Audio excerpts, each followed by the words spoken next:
Mrs. Dalloway by Virginia Woolf. Section 1. Mrs. Dalloway said she would buy the flowers herself, for Lucy had her work cut out for her. The doors would be taken off their hinges, Rumpelmayer's men were coming. And then, thought Clarissa Dalloway, what a morning, fresh as if issued to children on a beach. What a lark! What a plunge! For so it had always seemed to her when, with a little squeak of the hinges, which she could hear now, she had burst open the French windows and plunged at Burton into the open air.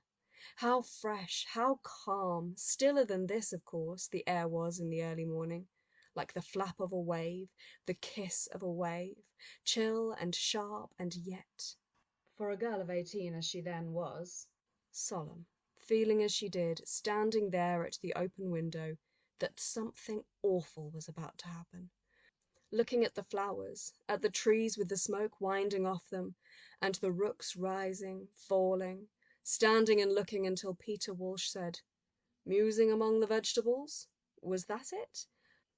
I prefer men to cauliflowers. Was that it?" He must have said it at breakfast one morning when she had gone out onto the terrace. Peter Walsh. He would be back from India one of these days, June or July, she forgot which, for his letters were awfully dull. It was his sayings one remembered, his eyes, his pocket knife, his smile, his grumpiness, and, when millions of things had utterly vanished, how strange it was! A few sayings like this about cabbages. She stiffened a little on the curb, waiting for Dirtnell's van to pass. A charming woman, Scrope Purvis thought her, knowing her as one does know people who live next door to one in Westminster. A touch of the bird about her, of the jay, blue-green, light, vivacious, though she was over 50 and grown very white since her illness. There she perched, never seeing him, waiting to cross, very upright. For having lived in Westminster, how many years now? Over 20. One feels even in the midst of the traffic, or waking at night, Clarissa was positive, a particular hush or solemnity, an indescribable pause, a suspense. But that might be her heart, affected, they said, by influenza. Before Big Ben strikes. There! Out it boomed! First a warning, musical. Then the hour, irrevocable. The leaden circles dissolved in the air. Such fools we are, she thought, crossing Victoria Street. For heaven only knows why one loves it so, how one sees it so, making it up, building it round one, tumbling it, creating it every moment afresh. But the veriest frumps, the most dejected of miseries sitting on doorsteps, drink their downfall, do the same.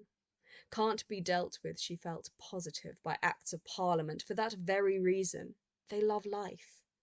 In people's eyes, in the swing, tramp and trudge, in the bellow and the uproar, the carriages, motor cars, omnibuses, vans, sandwich men's shuffling and swinging, brass bands, barrel organs, in the triumph and the jingle and the strange high singing of some aeroplane overhead was what she loved. Life. London. This moment of June.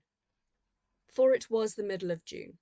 The war was over, except for someone like Mrs. Foxcroft at the embassy last night, eating her heart out because that nice boy was killed, and now the old manor house must go to a cousin, or Lady Bexborough, who opened a bazaar, they said, with a telegram in her hand, John, her favourite, killed.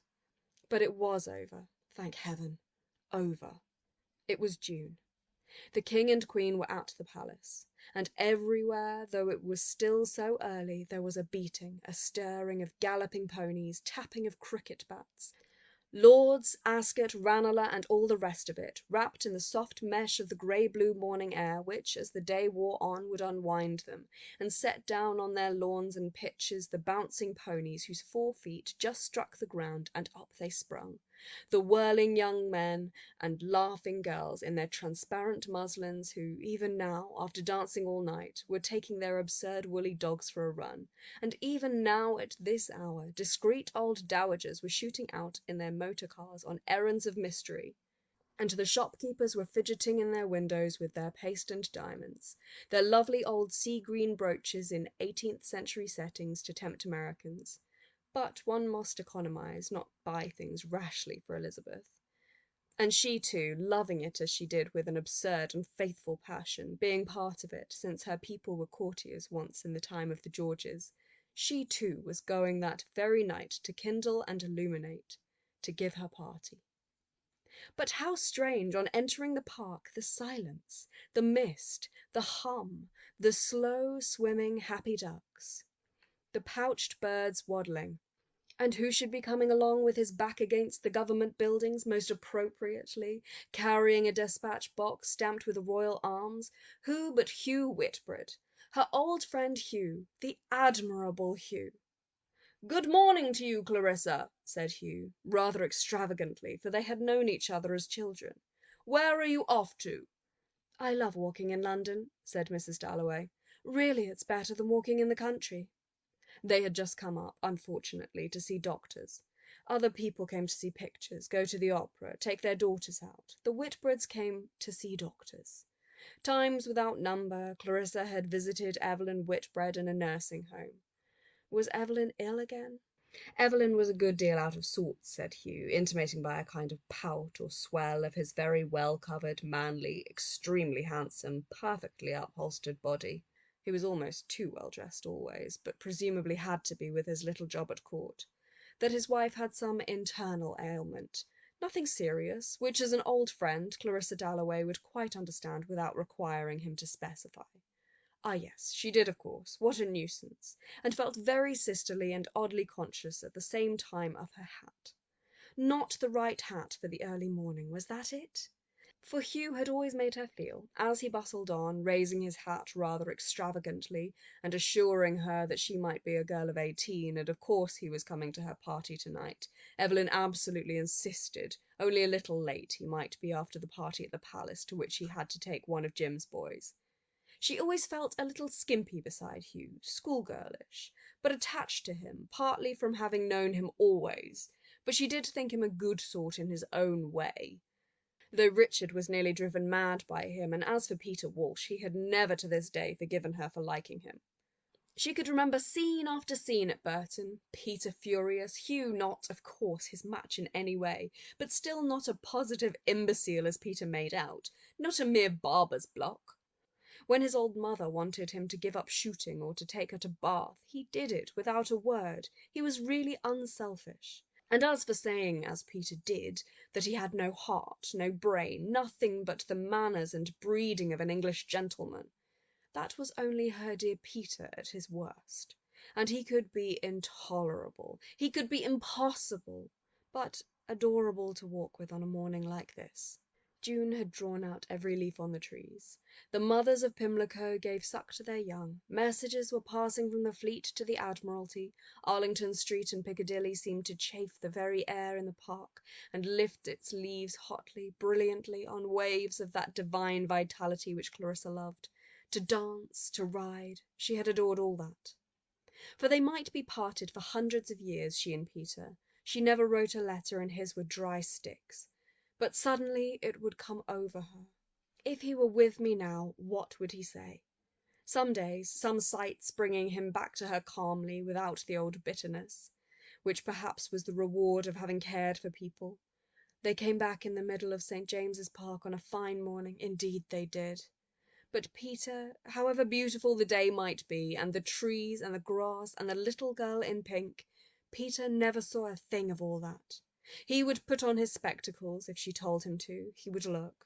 It was the state of the world that interested him. Wagner, Pope's poetry, people's characters eternally, and the defects of her own soul. How he scolded her! How they argued! She would marry a prime minister and stand at the top of a staircase, the perfect hostess, he called her. She had cried over it in her bedroom. She had the makings of the perfect hostess, he said. So she would still find herself arguing in St. James's Park, still making out that she had been right, and she had too, not to marry him. For in marriage, a little license, a little independence there must be between people living together day in, day out in the same house, which Richard gave her and she him. Where was he this morning, for instance? Some committee. She never asked what.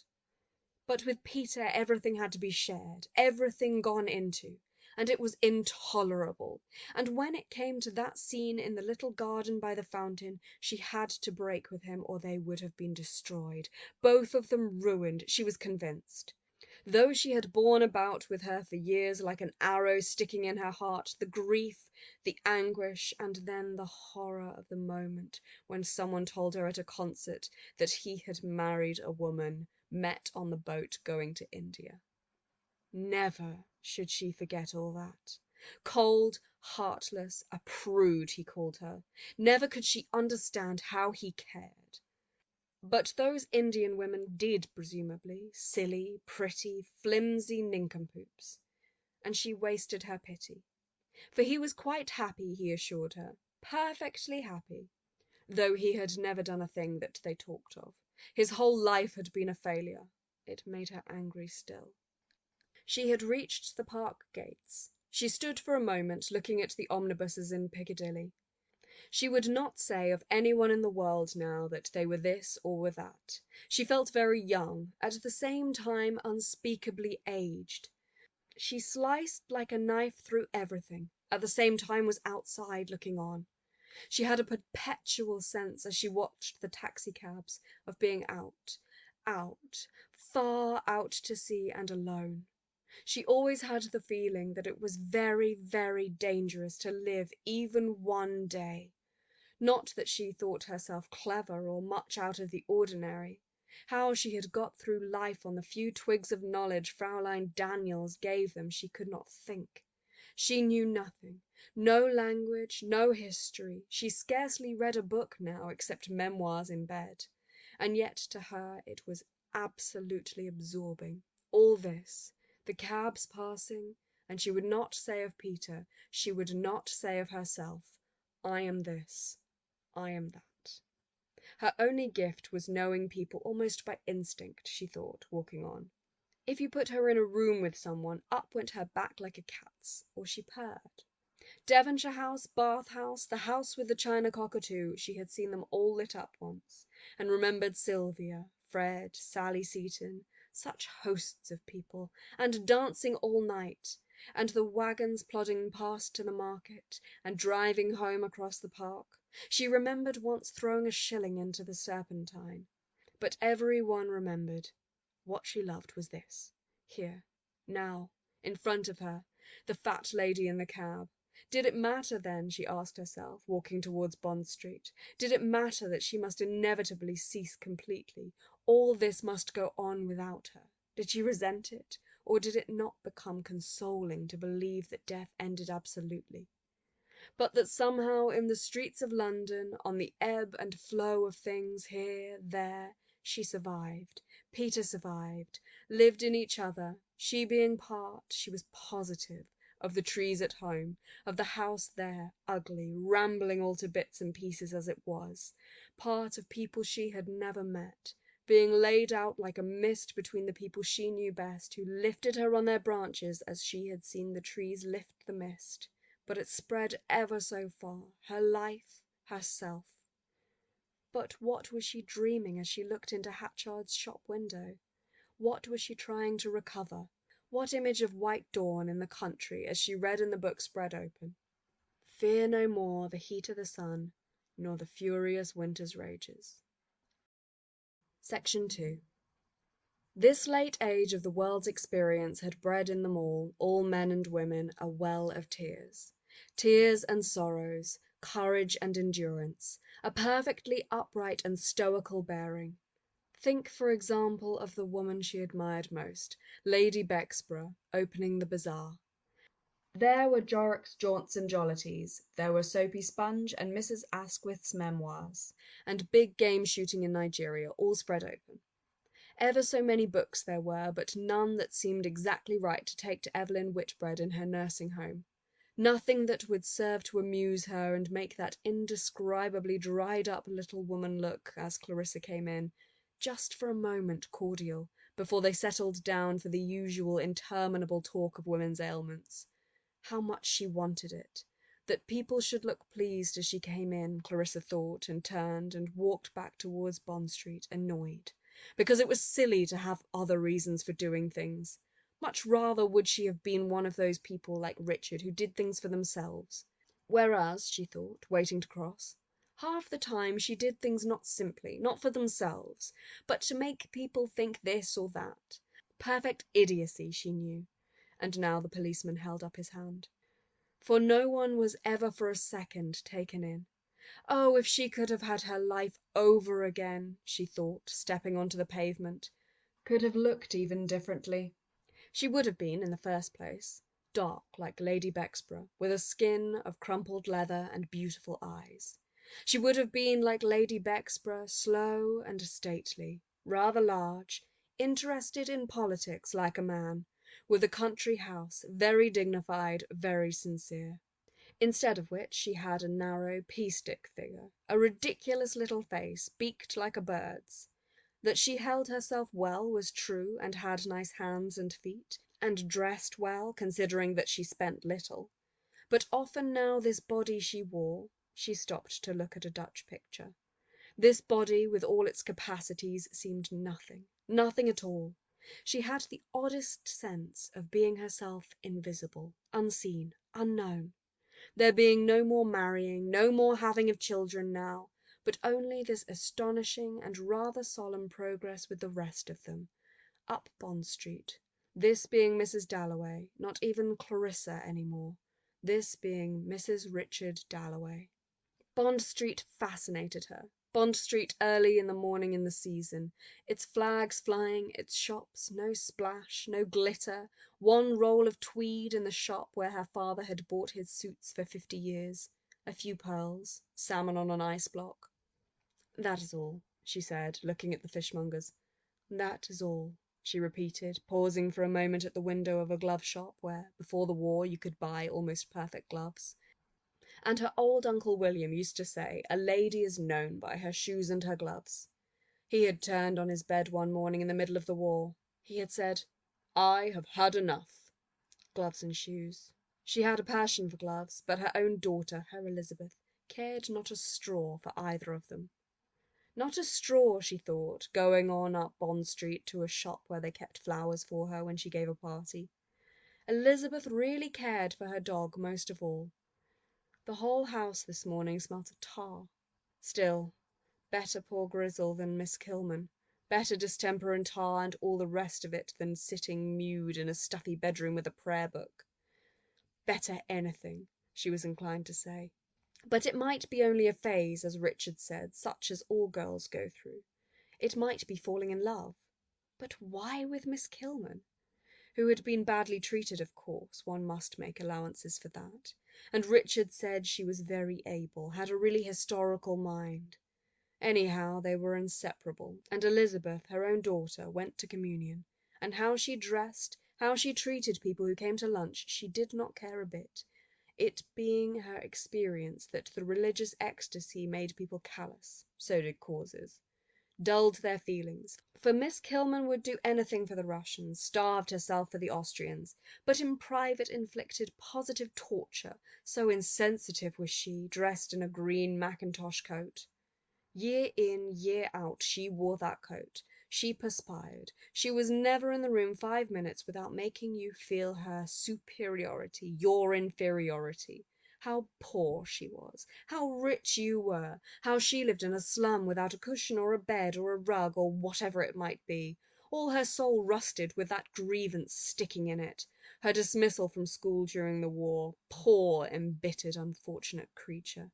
For it was not her one hated, but the idea of her, which undoubtedly had gathered into itself a great deal that was not Miss Kilman, had become one of those spectres with which one battles in the night, one of those spectres who stand astride us and suck up half our lifeblood, dominators and tyrants. For no doubt with another throw of the dice, had the black been uppermost and not the white, she would have loved Miss Kilman.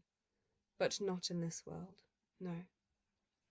It rasped her, though, to have stirring about in her this brutal monster, to hear twigs cracking and feel hooves planted down in the depths of that leaf-encumbered forest, the soul, never to be content quite or quite secure, for at any moment the brute would be stirring, this hatred, which especially since her illness had power to make her feel scraped, hurt in her spine, gave her physical pain, and made all pleasure in beauty, in friendship, in being well, in being loved, and making her home delightful rock, quiver and bend, as if indeed there were a monster grubbing at the roots, as if the whole panoply of content were nothing but self-love.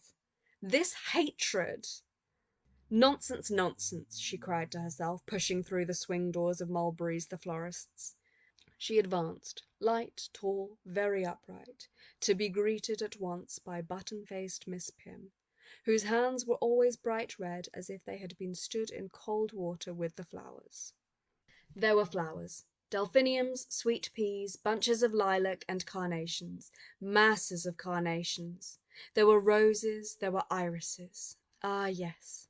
So she breathed in the earthy garden's sweet smell as she stood talking to Miss Pym, who owed her help, and thought her kind, for kind she had been years ago, very kind. But she looked older this year, turning her head from side to side among the irises and roses and nodding tufts of lilac with her eyes half closed, snuffing in, after the street uproar, the delicious scent, the exquisite coolness. And then, opening her eyes, how fresh, like frilled linen clean from a laundry, laid in wicker trays, the roses looked, and dark and prim the red carnations holding their heads up, and all the sweet peas spreading in their bowls, tinged violet, snow-white, pale, as if it were the evening and girls in muslin frocks came out to pick sweet peas and roses after the superb summer's day, with its almost blue-black sky, its delphiniums, its carnations, its arum lilies, was over, and it was the moment between 6 and 7 when every flower, roses, carnations, irises, lilac, glows. White, violet, red, deep orange, every flower seems to burn by itself, softly, purely in the misty beds. And how she loved the grey-white moths spinning in and out, over the cherry pie, over the evening primroses. And as she began to go with Miss Pym from jar to jar, choosing, nonsense, nonsense, she said to herself, more and more gently, as if this beauty, this scent, this colour, and Miss Pym liking her, trusting her, were a wave which she let flow over her and surmount that hatred, that monster, surmount it all. And it lifted her up and up when, oh, a pistol shot in the street outside.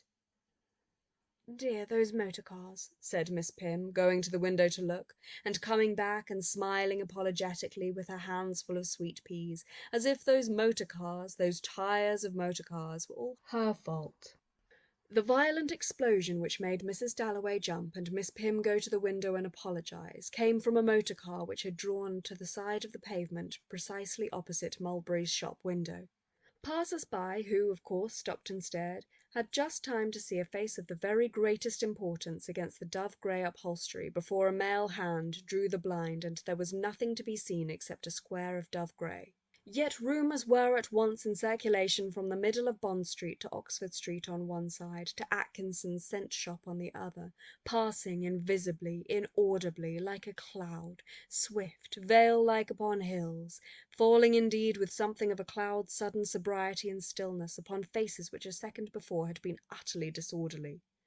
But now mystery had brushed them with her wing. They had heard the voice of authority. The spirit of religion was abroad with her eyes bandaged tight and her lips gaping wide. But nobody knew whose face had been seen. Was it the Prince of Wales's? The Queen's? The Prime Minister's? Whose face was it? Nobody knew. Edgar J. Watkiss, with his roll of lead piping round his arm, said audibly, humorously of course, "The Prime Minister's cure." Septimus Warren Smith, who found himself unable to pass, heard him.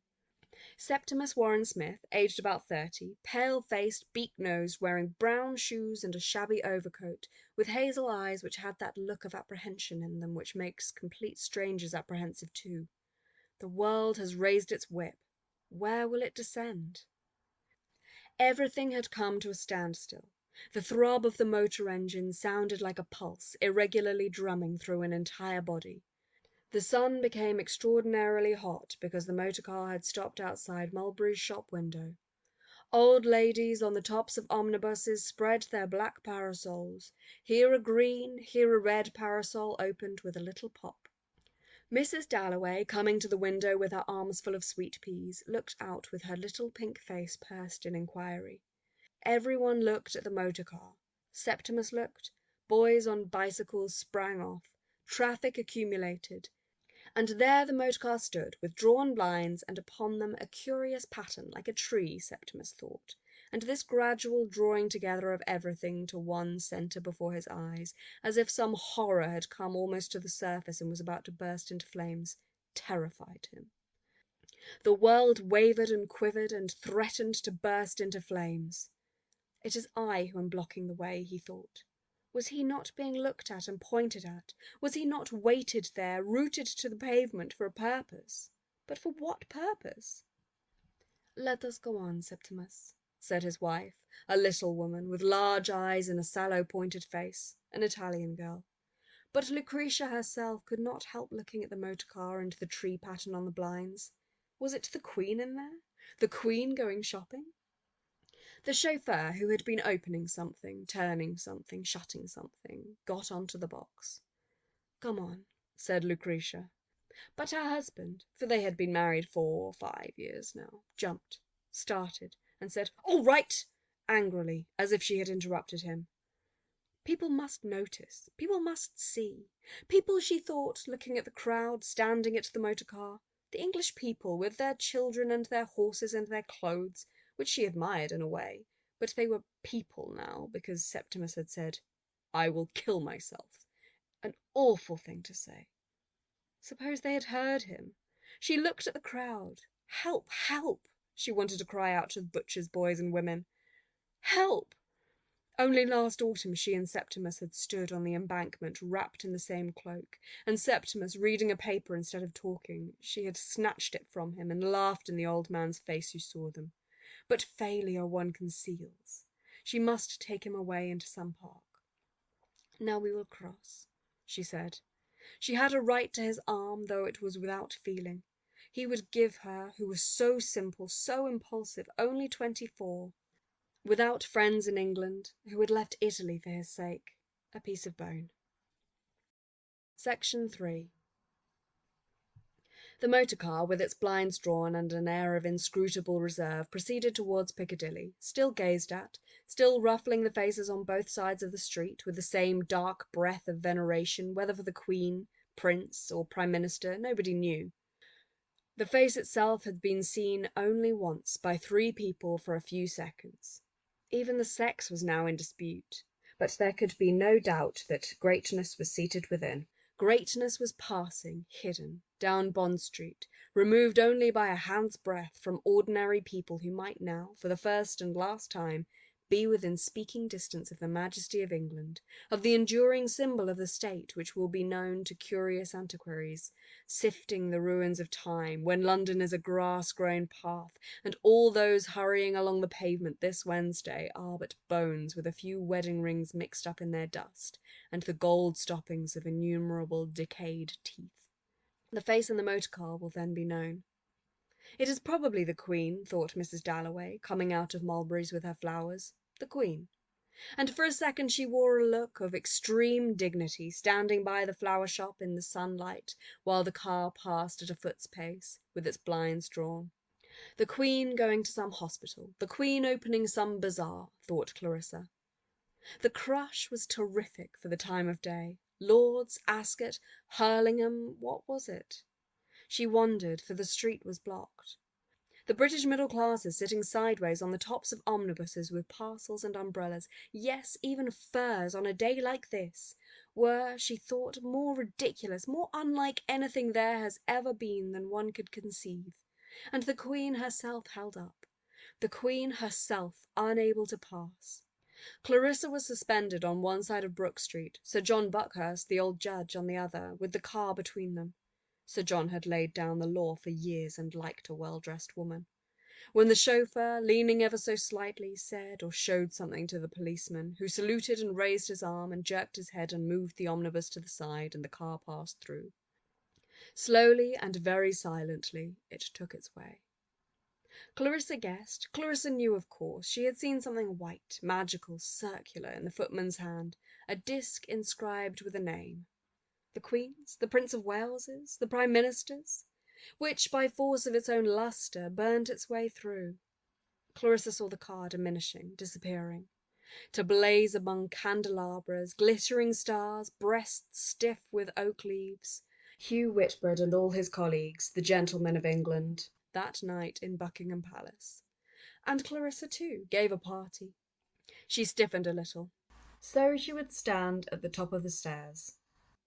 The car had gone, but it had left a slight ripple which flowed through glove shops and hat shops and tailors' shops on both sides of Bond Street. For 30 seconds all heads were inclined the same way, to the window, choosing a pair of gloves. Should they be to the elbow or above it? Lemon or pale grey? Ladies stopped. When the sentence was finished, something had happened. Something so trifling in single instances that no mathematical instrument, though capable of transmitting shocks in China, could register the vibration, yet in its fullness rather formidable, and in its common appeal emotional. For in all the hat shops and tailors' shops strangers looked at each other and thought of the dead, of the flag, of empire. In a public house in a back street, a colonial insulted the House of Windsor, which led to words, broken beer glasses, and a general shindy, which echoed strangely across the way in the ears of girls buying white underlinen threaded with pure white ribbon for their weddings. For the surface agitation of the passing car as it sunk grazed something very profound. Gliding across Piccadilly, the car turned down St. James's Street. Tall men, men of robust physique, well-dressed men with their tailcoats and their white slips and their hair raked back, who, for reasons difficult to discriminate, were standing in the bow window of Brooks's, with their hands behind the tails of their coats, looking out, perceived instinctively that greatness was passing, and the pale light of the immortal presence fell upon them as it had fallen upon Clarissa Dalloway. At once they stood even straighter, and removed their hands, and seemed ready to attend their sovereign, if need be, to the cannon's mouth, as their ancestors had done before them. The white busts and the little tables in the background, covered with copies of the Tatler and siphons of soda water, seemed to approve, seemed to indicate the flowing corn and the manor houses of England, and to return the frail hum of the motor wheels as the walls of a whispering gallery return a single voice, expanded and made sonorous by the might of a whole cathedral. Shawled Moll Pratt, with her flowers on the pavement, wished the dear boy well. It was the Prince of Wales, for certain, and would have tossed the price of a pot of beer, a bunch of roses, into St. James's Street out of sheer light-heartedness and contempt of poverty, had she not seen the constable's eyes upon her, discouraging an old Irishwoman's loyalty. The sentries at St. James's saluted. Queen Alexandra's policemen approved. A small crowd, meanwhile, had gathered at the gates of Buckingham Palace. Listlessly yet confidently, poor people all of them, they waited, looked at the palace itself with the flag flying, at Victoria billowing on her mound, admired her shelves of running water, her geraniums, singled out from the motor cars in the mall, first this one, then that, bestowed emotion, vainly, upon commoners out for a drive, recalled their tribute to keep it unspent while this car passed and that, and all the time let rumour accumulate in their veins and thrill the nerves in their thighs at the thought of royalty looking at them, the Queen bowing, the Prince saluting, at the thought of the heavenly life divinely bestowed upon kings, of the equerries and deep curtsies, of the Queen's old doll's house, of Princess Mary married to an Englishman, and the Prince, the Prince, who took wonderfully, they said, after old King Edward, but was ever so much slimmer. The Prince lived at St. James's, but he might come along in the morning to visit his mother. So Sarah Bletchley said, with her baby in her arms, tipping her foot up and down as though she were by her own fender in Pimlico, but keeping her eyes on the Mall, while Emily Coates ranged over the palace windows and thought of the housemaids, the innumerable housemaids, the bedrooms, the innumerable bedrooms, joined by an elderly gentleman with an Aberdeen terrier, by men without occupation, the crowd increased. Little Mr. Bowley, who had rooms in the Albany and was sealed with wax over the deeper sources of life, but could be unsealed suddenly, inappropriately, sentimentally by this sort of thing. Poor women waiting to see the Queen go past. Poor women, nice little children, orphans, widows, the war. Tut, tut. Actually had tears in his eyes. A breeze, flaunting ever so warmly down the Mall through the thin trees past the bronze heroes, lifted some flag flying in the British breast of Mr. Bowley, and he raised his hat as the car turned into the Mall, and held it high as the car approached, and let the poor mothers of Pimlico press close to him, and stood very upright. The car came on. Suddenly Mrs. Coates looked up into the sky. The sound of an aeroplane bored ominously into the ears of the crowd. There it was, coming over the trees, letting out white smoke from behind, which curled and twisted, actually writing something, making letters in the sky. Everyone looked up. Dropping dead down, the aeroplane soared straight up, curved in a loop, raced, sank, rose, and whatever it did, wherever it went, out fluttered behind it a thick ruffled bar of white smoke, which curled and wreathed upon the sky in letters. But what letters? A, C, was it? An E, then an L? Only for a moment did they lie still. Then they moved and melted and were rubbed out up in the sky, and the aeroplane shot further away, and again, in a fresh space of sky, began writing a K, an E, a Y perhaps. "Glaxo," said Mrs. Coates in a strained, awe-stricken voice, gazing straight up, and her baby, lying stiff and white in her arms, gazed straight up. "Cremo," murmured Mrs. Bletchley, like a sleepwalker. With his hat held out perfectly still in his hand, Mr. Bowley gazed straight up. All down the Mall people were standing and looking up into the sky. As they looked, the whole world became perfectly silent, and a flight of gulls crossed the sky, first one gull leading, then another, and in this extraordinary silence and peace, in this pallor, in this purity, bells struck 11 times, the sound fading up there among the gulls. The aeroplane turned and raced and swooped, exactly where it liked, swiftly, freely, like a skater. "That's an E," said Mrs. Bletchley. "Or a dancer." "It's toffee," murmured Mr. Bowley. And the car went in at the gates, and nobody looked at it. And shutting off the smoke, away and away it rushed, and the smoke faded and assembled itself round the broad white shapes of the clouds. It had gone. It was behind the clouds. There was no sound. The clouds to which the letters E, G, or L had attached themselves moved freely, as if destined to cross from west to east on a mission of the greatest importance, which would never be revealed. And yet certainly so it was, a mission of the greatest importance. Then suddenly, as a train comes out of a tunnel, the aeroplane rushed out of the clouds again, the sound boring into the ears of all people in the Mall, in the Green Park, in Piccadilly, in Regent Street, in Regent's Park, and the bar of smoke curved behind, and it dropped down, and it soared up and wrote one letter after another. But what word was it writing? Lucretia Warren Smith, sitting by her husband's side on a seat in Regent's Park and the Broad Walk, looked up.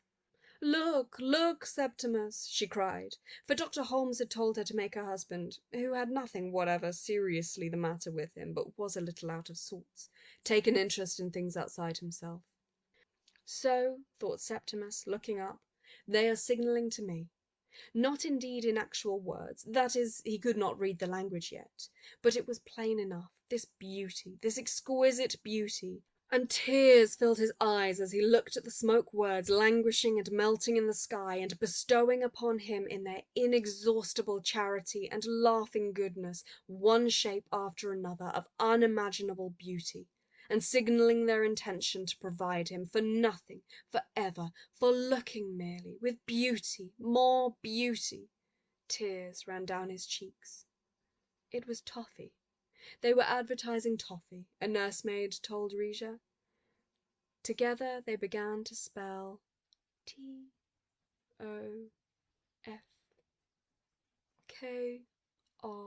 said the nursemaid, and Septimus heard her say K-R, close to his ear. deeply, softly, like a mellow organ, but with a roughness in her voice like a grasshopper's, which rasped his spine deliciously and sent running up into his brain waves of sound which, concussing, broke. A marvelous discovery indeed, that the human voice in certain atmospheric conditions, for one must be scientific, above all scientific, can quicken trees into life. Happily, Risha put her hand with a tremendous weight on his knee, so that he was weighted down, transfixed, or the excitement of the elm trees rising and falling with all their leaves alight, and the colour thinning and thickening from blue to the green of a hollow wave, like plumes on horses' heads, feathers on ladies, so proudly they rose and fell, so superbly, would have sent him mad. But he would not go mad. He would shut his eyes. He would see no more.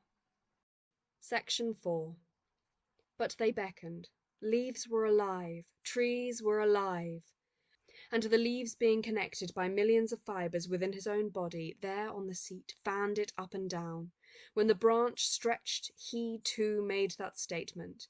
The sparrows fluttering, rising and falling in jagged fountains were part of the pattern, the white and blue, barred with black branches.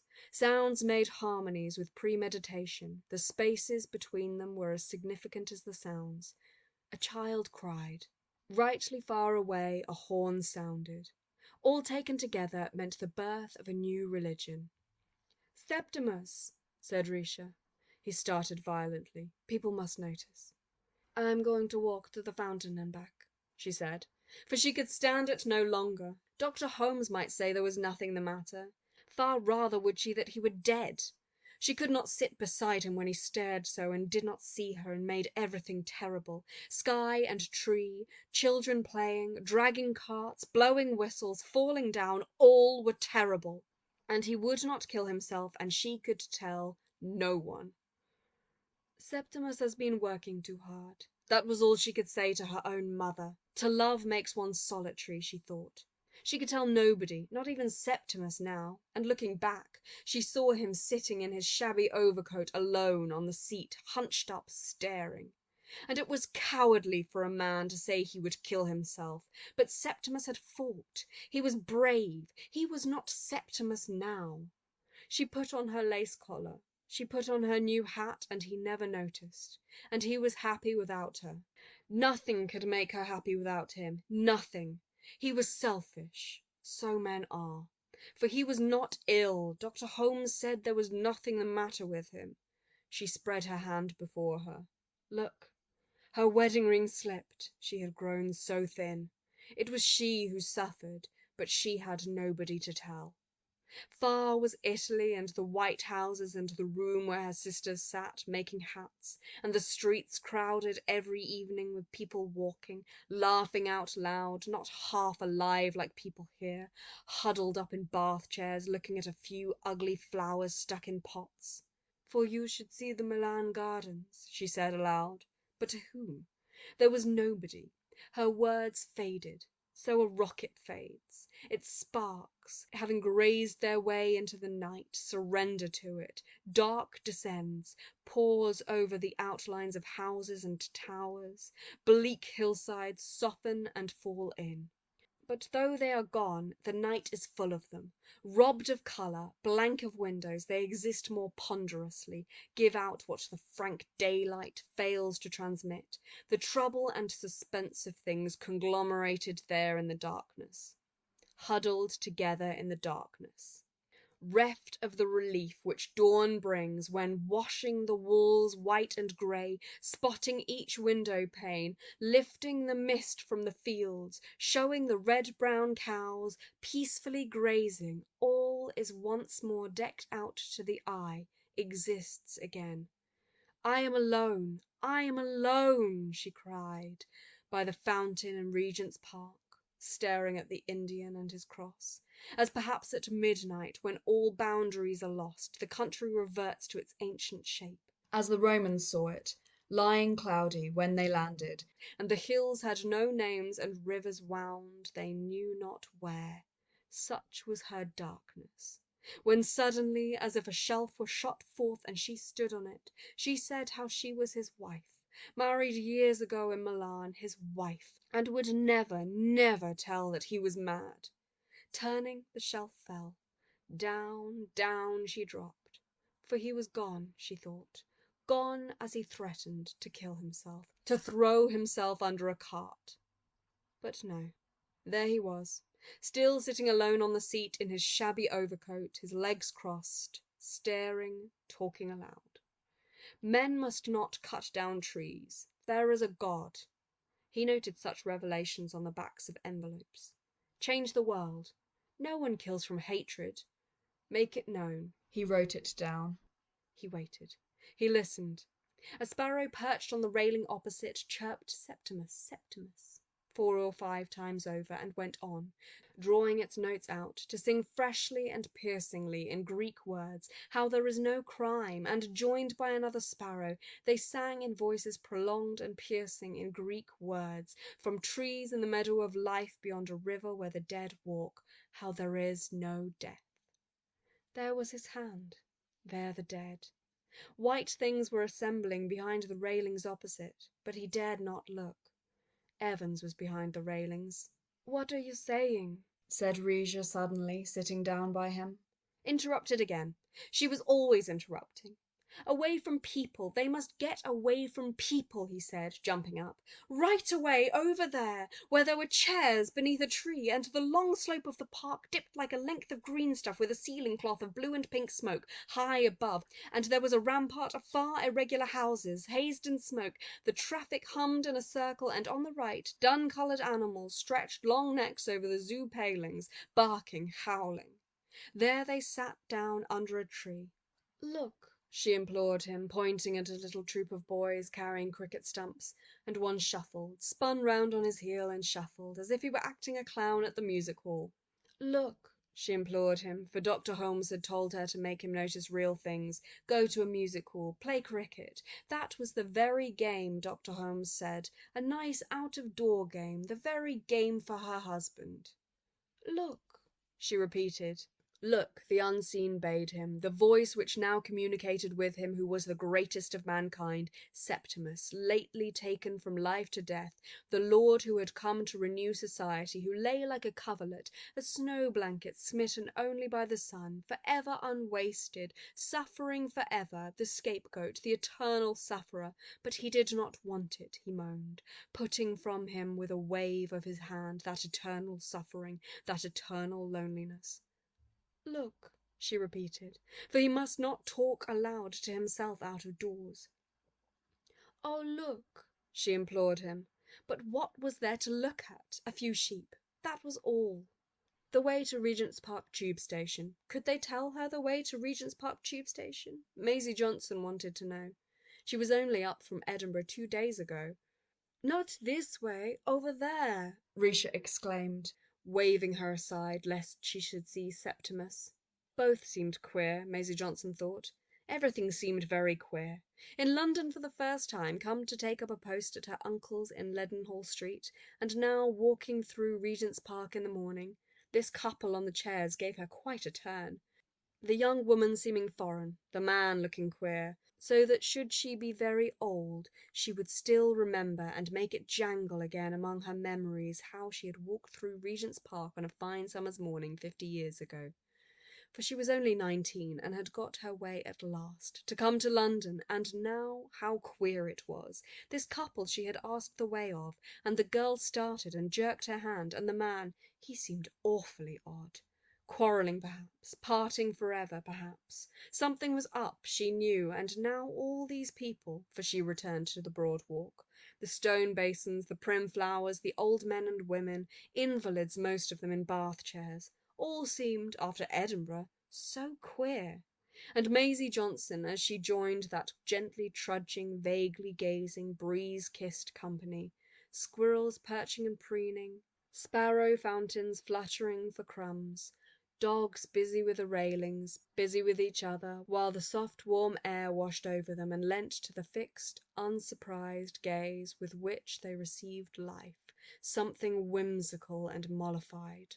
Maisie Johnson positively felt she must cry, "Oh!" for that young man on the seat had given her quite a turn. Something was up, she knew. Horror! Horror! She wanted to cry. She had left her people. They had warned her what would happen. Why hadn't she stayed at home? She cried, twisting the knob of the iron railing. That girl, thought Mrs. Dempster, who saved crusts for the squirrels and often ate her lunch in Regent's Park, don't know a thing yet, and really it seemed to her better to be a little stout, a little slack, a little moderate in one's expectations. Percy drank. Well, better to have a son, thought Mrs. Dempster. She had had a hard time of it, and couldn't help smiling at a girl like that. You'll get married, for you're pretty enough, thought Mrs. Dempster. Get married, she thought, and then you'll know. Oh, the cooks and so on. Every man has his ways. But whether I'd have chosen quite like that if I could have known, thought Mrs. Dempster, and could not help wishing to whisper a word to Maisie Johnson, to feel on the creased pouch of her worn old face the kiss of pity. For it's been a hard life, thought Mrs. Dempster. What hadn't she given to it? Roses, figure, her feet too. She drew the nobbled lumps beneath her skirt. Roses, she thought sardonically. All trash, my dear. For really, what with eating, drinking, and mating, the bad days and good, life had been no mere matter of roses, and what was more, let me tell you, Carrie Dempster had no wish to change her lot with any woman's in Kentish Town. But, she implored, pity. Pity for the loss of roses. Pity she asked of Maisie Johnson standing by the hyacinth beds. Ah, but that aeroplane! Hadn't Mrs. Dempster always longed to see foreign parts? She had a nephew, a missionary. It soared and shot. She always went on the sea at Margate. Not out of sight of land, but she had no patience with women who were afraid of water. It swept and fell. Her stomach was in her mouth. Up again. There's a fine young feller aboard of it, Mrs. Dempster wagered, and away it went, fast and fading, away and away the aeroplane shot, soaring over Greenwich and all the masts, over the little island of grey churches, St. Paul's and the rest, till, on either side of London, fields spread out, and dark brown woods where adventurous thrushes, hopping boldly, glancing quickly, snatched the snail and tapped him on a stone, once, twice, thrice. Away and away the aeroplane shot, till it was nothing but a bright spark, an aspiration, a concentration, a symbol, so it seemed to Mr. Bentley, vigorously rolling his strip of turf at Greenwich. Of man's soul, of his determination, thought Mr. Bentley. Sweeping round the cedar tree to get outside his body, beyond his house, by means of thought, Einstein, speculation, mathematics, the Mendelian theory. Away the aeroplane shot. Then, while a seedy-looking nondescript man carrying a leather bag stood on the steps of St. Paul's Cathedral and hesitated, for within was what balm, how great a welcome, how many tombs with banners waving over them, tokens of victories, not over armies, but over, he thought, that plaguy spirit of truth-seeking which leaves me at present without a situation, and more than that, the cathedral offers company, he thought, invites you to membership of a society. Great men belong to it. Martyrs have died for it. Why not enter in, he thought, put this leather bag stuffed with pamphlets before an altar, a cross, the symbol of something which has soared beyond seeking and questing and knocking of words together, and has become all spirit, disembodied, ghostly. Why not enter in, he thought, and while he hesitated, out flew the aeroplane over Ludgate Circus. It was strange. It was still. Not a sound was to be heard above the traffic. Unguided it seemed, sped of its own free will, and now curving up and up, straight up, like something mounting in ecstasy, in pure delight. Out from behind poured white smoke, looping, writing a T, an O, an F. Section 5. "What are they looking at?" said Clarissa Dalloway to the maid who opened her door. The hall of the house was cool as a vault. Mrs. Dalloway raised her hand to her eyes, and as the maid shut the door to, and she heard the swish of Lucy's skirts, she felt like a nun who has left the world and feels fold round her the familiar veils and the response to old devotions. The cook whistled in the kitchen. She heard the click of the typewriter.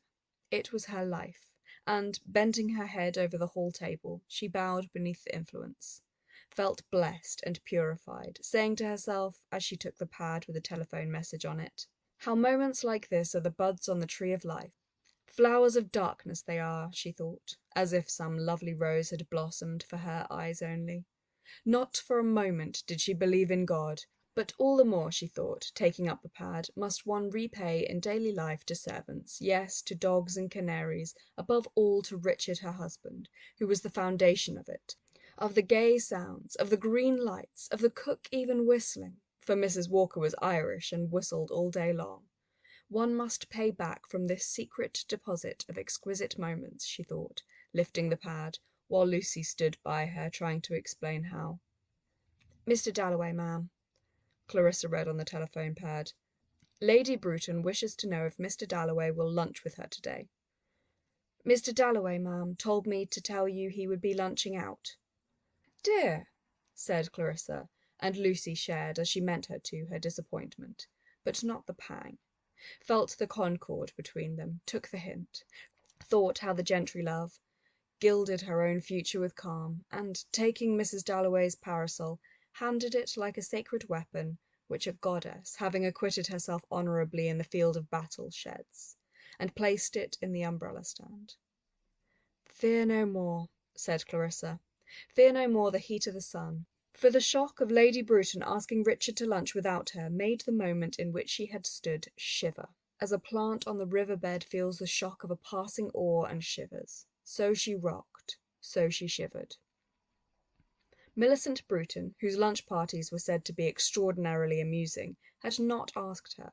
No vulgar jealousy could separate her from Richard, but she feared time itself, and read on Lady Bruton's face, as if it had been a dial cut in impassive stone, the dwindling of life, how year by year her share was sliced, how little the margin that remained was capable any longer of stretching, of absorbing, as in the youthful years, the colours, salts, tones of existence, so that she filled the room she entered, and felt often as she stood hesitating one moment on the threshold of her drawing-room, an exquisite suspense, such as might stay a diver before plunging while the sea darkens and brightens beneath him, and the waves which threaten to break, but only gently split their surface, roll and conceal and encrust as they just turn over the weeds with pearl. She put the pad on the hall table.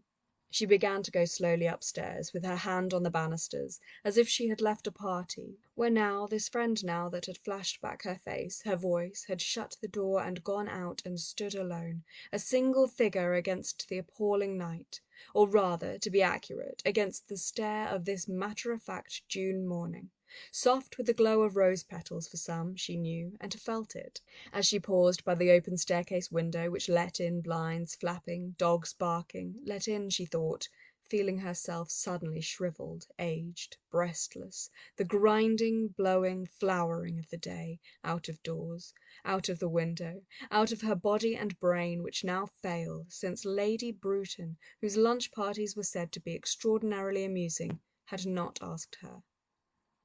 Like a nun withdrawing, or a child exploring a tower, she went upstairs, paused at the window, came to the bathroom. There was the green linoleum and a tap dripping. There was an emptiness about the heart of life, an attic room. Women must put off their rich apparel. At midday they must disrobe.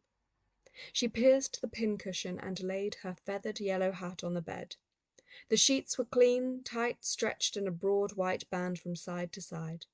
Narrower and narrower would her bed be. The candle was half burnt down, and she had read deep in Baron Marbo's memoirs. She had read late at night of the retreat from Moscow, for the house sat so long that Richard insisted, after her illness, that she must sleep undisturbed. And really she preferred to read of the retreat from Moscow. He knew it. So the room was an attic, the bed narrow, and lying there reading, for she slept badly, She could not dispel a virginity preserved through childbirth, which clung to her like a sheet. Lovely in girlhood, suddenly there came a moment, for example on the river beneath the woods at Clevedon, when through some contraction of this cold spirit she had failed him.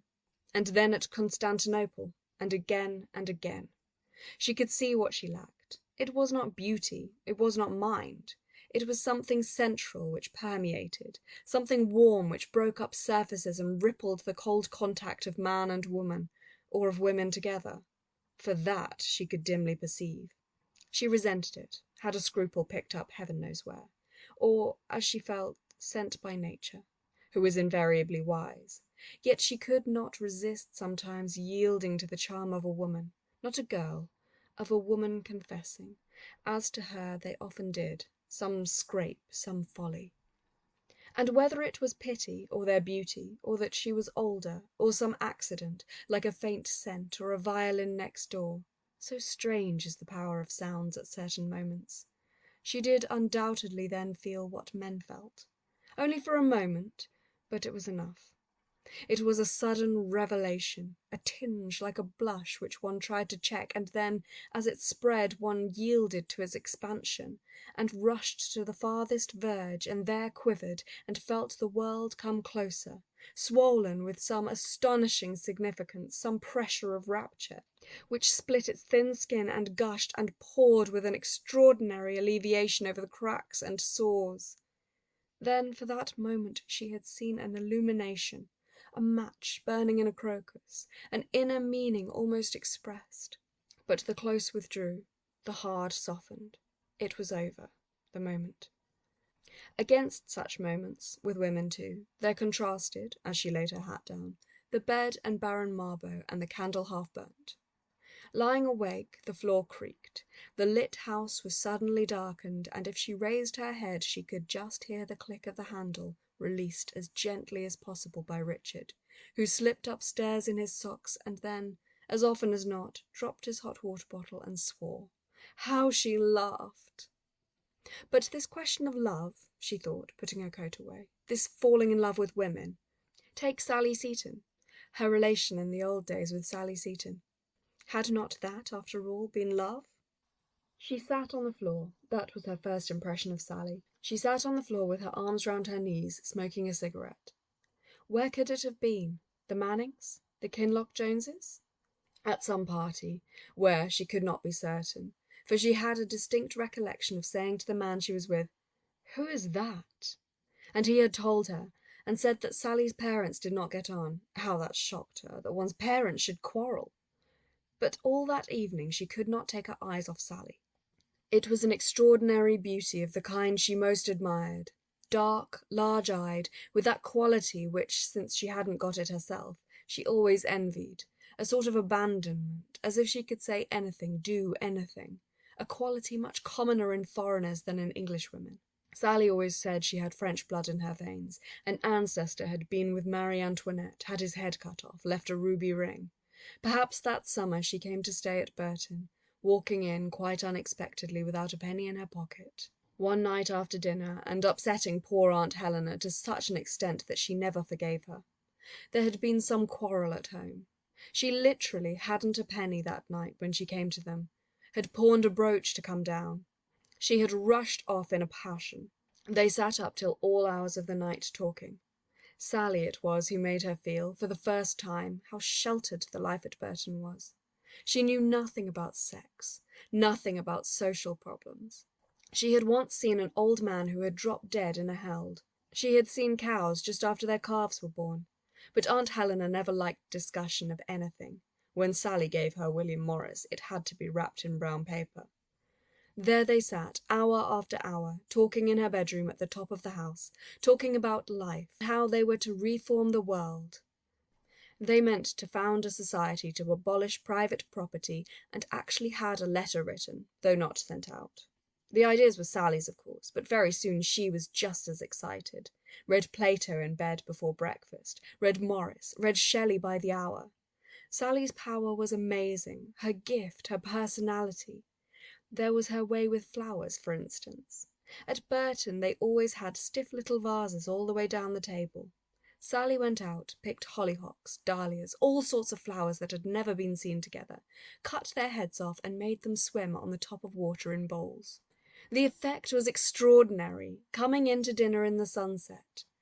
Of course Aunt Helena thought it wicked to treat flowers like that. Then she forgot her sponge and ran along the passage naked. That grim old housemaid, Ellen Atkins, went about grumbling. Suppose any of the gentlemen had seen. Indeed, she did shock people. She was untidy, Papa said. Section 6. The strange thing on looking back was the purity, the integrity of her feeling for Sally. It was not like one's feeling for a man. It was completely disinterested, and besides, it had a quality which could only exist between women just grown up. It was protective on her side, sprang from a sense of being in league together, a presentiment of something that was bound to part them. They spoke of marriage always as a catastrophe, which led to this chivalry, this protective feeling which was much more on her side than Sally's. For in those days she was completely reckless, did the most idiotic things out of bravado, bicycled round the parapet on the terrace, smoked cigars. Absurd she was, very absurd. But the charm was overpowering, to her at least, so that she could remember standing in her bedroom at the top of the house, holding the hot water can in her hands and saying aloud, "She is beneath this roof! She is beneath this roof!"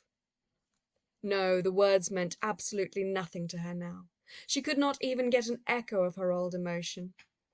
But she could remember going cold with excitement, and doing her hair in a kind of ecstasy.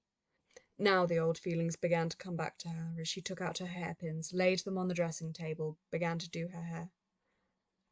With the rooks flaunting up and down in the pink evening light, and dressing, and going downstairs, and feeling as she crossed the hall, if it were now to die, 'twere now to be most happy. That was her feeling, Othello's feeling, and she felt it, she was convinced, as strongly as Shakespeare meant Othello to feel it, all because she was coming down to dinner in a white frock to meet Sally Seton. She was wearing pink gauze. Was that possible? She seemed, anyhow, all light, glowing, like some bird or air ball that has flown in, attached itself for a moment to a bramble. But nothing is so strange when one is in love. And what was this except being in love? As the complete indifference of other people. Aunt Helena just wandered off after dinner. Papa read the paper. Peter Walsh might have been there, and old Miss Cummings. Joseph Bretkoff certainly was, for he came every summer, poor old man, for weeks and weeks, and pretended to read German with her, but really played the piano and sang Brahms without any voice. All this was only a background for Sally. She stood by the fireplace talking in that beautiful voice which made everything she said sound like a caress, to Papa, who had begun to be attracted rather against his will. He never got over lending her one of his books and finding it soaked on the terrace, when suddenly she said, "What a shame to sit indoors!" and they all went out onto the terrace and walked up and down. Peter Walsh and Joseph Bretkoff went on about Wagner. She and Sally fell a little behind. Then came the most exquisite moment of her whole life, passing a stone urn with flowers in it. Sally stopped, picked a flower, kissed her on the lips. The whole world might have turned upside down. The others disappeared. There she was, alone with Sally. And she felt that she had been given a present, wrapped up and told just to keep it, not to look at it. A diamond, something infinitely precious, wrapped up, which, as they walked up and down, she uncovered, or the radiance burnt through, the revelation, the religious feeling, when old Joseph and Peter faced them. "Stargazing?" said Peter. It was like running one's face against a granite wall in the darkness. It was shocking. It was horrible. Not for herself. She felt only how Sally was being mauled already, maltreated. She felt his hostility, his jealousy, his determination to break into their companionship. All this she saw as one sees a landscape in a flash of lightning. And Sally, never had she admired her so much, gallantly taking her away unvanquished. She laughed. She made old Joseph tell her the names of the stars, which he liked doing very seriously. She stood there. She listened. She heard the names of the stars. Oh, this horror, she said to herself, as if she had known all along that something would interrupt, would embitter her moment of happiness. Yet, after all, how much she owed to him later. Always when she thought of him, she thought of their quarrels for some reason, because she wanted his good opinion so much, perhaps. She owed him words. Sentimental, civilized. They started up every day of her life as if he guarded her. A book was sentimental, an attitude to life sentimental. Sentimental, perhaps, she was to be thinking of the past. What would he think, she wondered, when he came back? That she had grown older? Would he say that? Or would she see him thinking, when he came back, that she had grown older? It was true. Since her illness, she had turned almost white. Laying her brooch on the table, she had a sudden spasm, as if, while she mused, the icy claws had had the chance to fix in her. She was not old yet. She had just broken into her 52nd year. Months and months of it were still untouched. June, July, August. Each still remained almost whole, and, as if to catch the falling drop, Clarissa, crossing to the dressing-table, plunged into the very heart of the moment, transfixed it there. The moment of this June morning on which was the pressure of all the other mornings, seeing the glass, the dressing-table, and all the bottles afresh, collecting the whole of her at one point, as she looked into the glass, seeing the delicate pink face of the woman who was that very night to give a party, of Clarissa Dalloway, of herself. How many million times had she seen her face, and always with the same imperceptible contraction. She pursed her lips when she looked in the glass. It was to give her face point. That was herself, pointed, dart-like, definite. That was herself when some effort, some call on her to be herself, drew the parts together. She alone knew how different, how incompatible, and composed so for the world only into one centre, one diamond, one woman who sat in her drawing-room and made a meeting point. A radiancy, no doubt, in some dull lives, a refuge for the lonely to come to, perhaps. She had helped young people who were grateful to her, had tried to be the same always, never showing a sign of all the other sides of her, faults, jealousies, vanities, suspicions, like this of Lady Bruton not asking her to lunch, which, she thought, combing her hair finally, is utterly base. Now where was her dress? Her evening dresses hung in the cupboard. Clarissa, plunging her hand into the softness, gently detached the green dress and carried it to the window.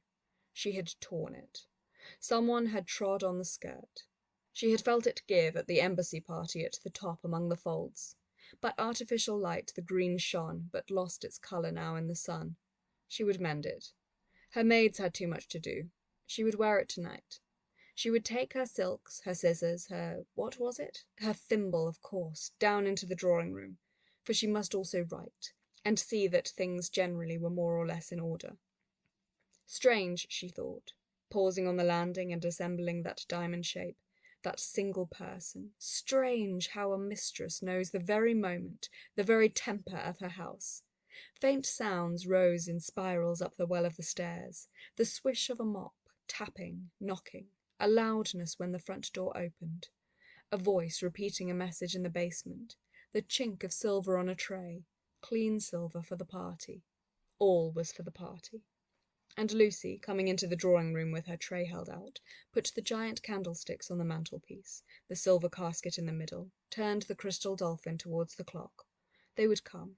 They would stand. They would talk in the mincing tones which she could imitate, ladies and gentlemen. Of all, her mistress was loveliest, mistress of silver, of linen, of china, for the sun, the silver, doors off their hinges, Rumpelmayer's men, gave her a sense, as she laid the paper knife on the inlaid table, of something achieved. "Behold! Behold!" she said, speaking to her old friends in the baker's shop, where she had first seen service at Caterham, prying into the glass.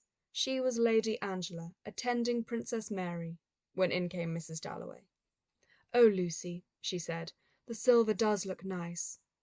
"And how," she said, turning the crystal dolphin to stand straight, "how did you enjoy the play last night?"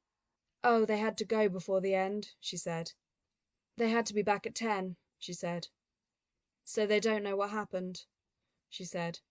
"That does seem hard luck," she said, for her servant stayed later if they asked her. That does seem rather a shame, she said, taking the old bald-looking cushion in the middle of the sofa and putting it in Lucy's arms, and giving her a little push, and crying, "Take it away! Give it to Mrs. Walker with my compliments. Take it away!" she cried. And Lucy stopped at the drawing-room door, holding the cushion, and said, very shyly, turning a little pink, couldn't she help to mend that dress? But, said Mrs. Dalloway, she had enough on her hands already, quite enough of her own to do without that.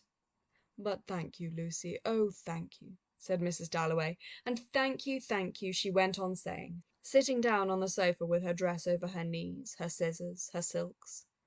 Thank you, she went on saying in gratitude to her servants generally for helping her to be like this, to be what she wanted, gentle, generous-hearted. Her servants liked her. And then this dress of hers, where was the tear? And now her needle to be threaded. This was a favourite dress, one of Sally Parker's, the last almost she ever made, alas, for Sally had now retired, living at Ealing, and if ever I have a moment, thought Clarissa, but never would she have a moment any more, I shall go and see her at Ealing, for she was a character, thought Clarissa, a real artist. She thought of little out-of-the-way things, yet her dresses were never queer. You could wear them at Hatfield, at Buckingham Palace. She had worn them at Hatfield, at Buckingham Palace. Quiet descended on her, calm, content, as her needle, drawing the silk smoothly to its gentle pores, collected the green folds together and attached them, very lightly, to the belt. So, on a summer's day, waves collect, overbalance and fall, collect and fall, and the whole world seems to be saying, "That is all," more and more ponderously, until even the heart in the body which lies in the sun on the beach says too, "That is all." Fear no more, says the heart.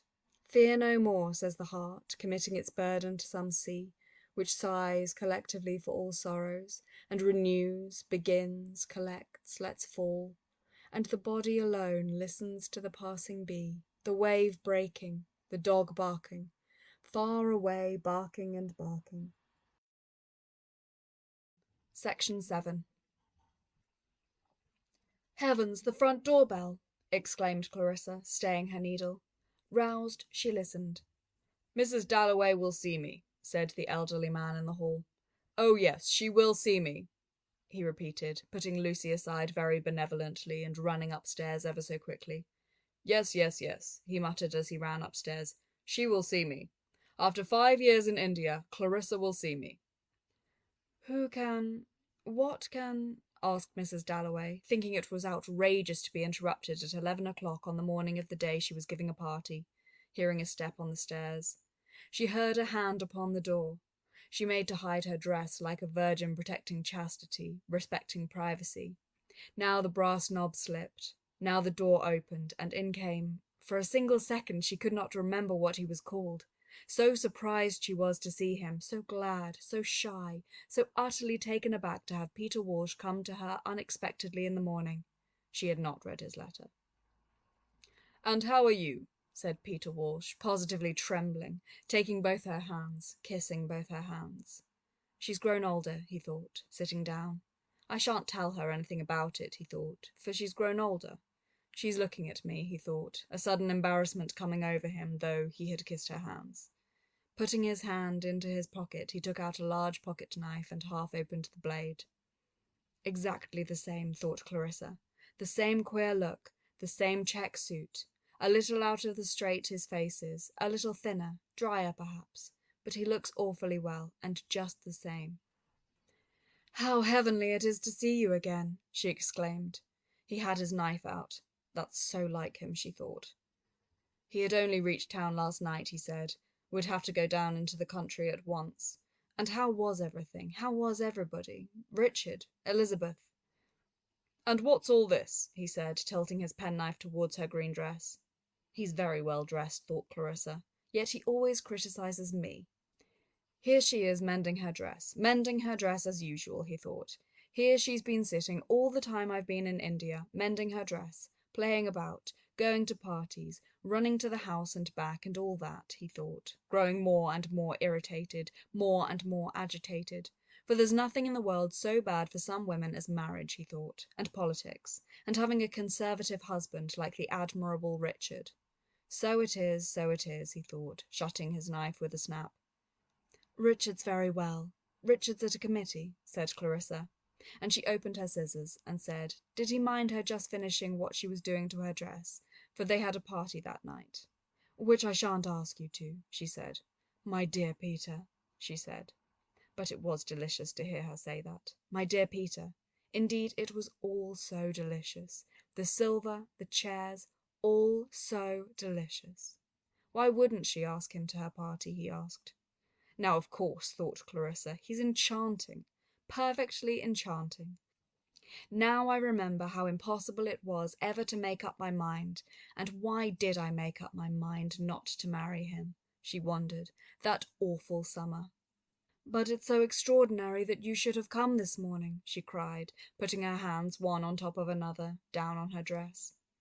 Do you remember, she said, how the blinds used to flap at Burton? They did, he said. And he remembered breakfasting alone very awkwardly with her father, who had died, and he had not written to Clarissa. But he had never got on well with old Parry, that querulous, weak-kneed old man, Clarissa's father, Justin Parry. I often wish I'd got on better with your father, he said. But he never liked anyone who... our friends, said Clarissa, and could have bitten her tongue for thus reminding Peter that he had wanted to marry her. Of course I did, thought Peter. It almost broke my heart, too, he thought, and was overcome with his own grief, which rose like a moon looked at from a terrace, ghastly beautiful with light from the sunken day. I was more unhappy than I've ever been since, he thought, and as if in truth he were sitting there on the terrace, he edged a little towards Clarissa, put his hand out, raised it, let it fall. There above them it hung, that moon. She too seemed to be sitting with him on the terrace in the moonlight. Herbert has it now, she said. I never go there now, she said. Then, just as happens on a terrace in the moonlight, when one person begins to feel ashamed that he is already bored, and yet as the other sits silent, very quiet, sadly looking at the moon, does not like to speak, moves his foot, clears his throat, notices some iron scroll on a table leg, stirs a leaf, but says nothing, so Peter Walsh did now. For why go back like this to the past, he thought. Why make him think of it again? Why make him suffer when she had tortured him so infernally? Why? Do you remember the lake? She said, in an abrupt voice, under the pressure of an emotion which caught her heart, made the muscles of her throat stiff, and contracted her lips in a spasm as she said, lake. For she was a child, throwing bread to the ducks between her parents, and at the same time a grown woman coming to her parents who stood by the lake, holding her life in her arms, which, as she neared them, grew larger and larger in her arms, until it became a whole life, a complete life, which she put down by them and said, This is what I have made of it. This. And what had she made of it? What indeed, sitting there sewing this morning with Peter? She looked at Peter Walsh. Her look, passing through all that time and that emotion, reached him doubtfully, settled on him tearfully, and rose and fluttered away, as a bird touches a branch and rises and flutters away. Quite simply, she wiped her eyes. Yes, said Peter. Yes, he said, as if she drew up to the surface something which positively hurt him as it rose. Stop, stop, he wanted to cry. For he was not old. His life was not over, not by any means. He was only just past 50. Shall I tell her, he thought, or not? He would like to make a clean breast of it all. But she is too cold, he thought, sewing with her scissors. Daisy would look ordinary beside Clarissa, and she would think me a failure, which I am in their sense, he thought, in the Dalloways' sense. Oh, yes, he had no doubt about that. He was a failure compared with all this, the inlaid table, the mounted paper knife, the dolphin and the candlesticks, the chair covers and the old valuable English tinted prints. He was a failure. I detest the smugness of the whole affair, he thought.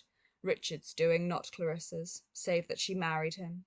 Here Lucy came into the room, carrying silver, more silver, but charming, slender, graceful she looked, he thought, as she stooped to put it down. And this has been going on all the time, he thought, week after week. Clarissa's life, while he thought, and at once everything seemed to radiate from him.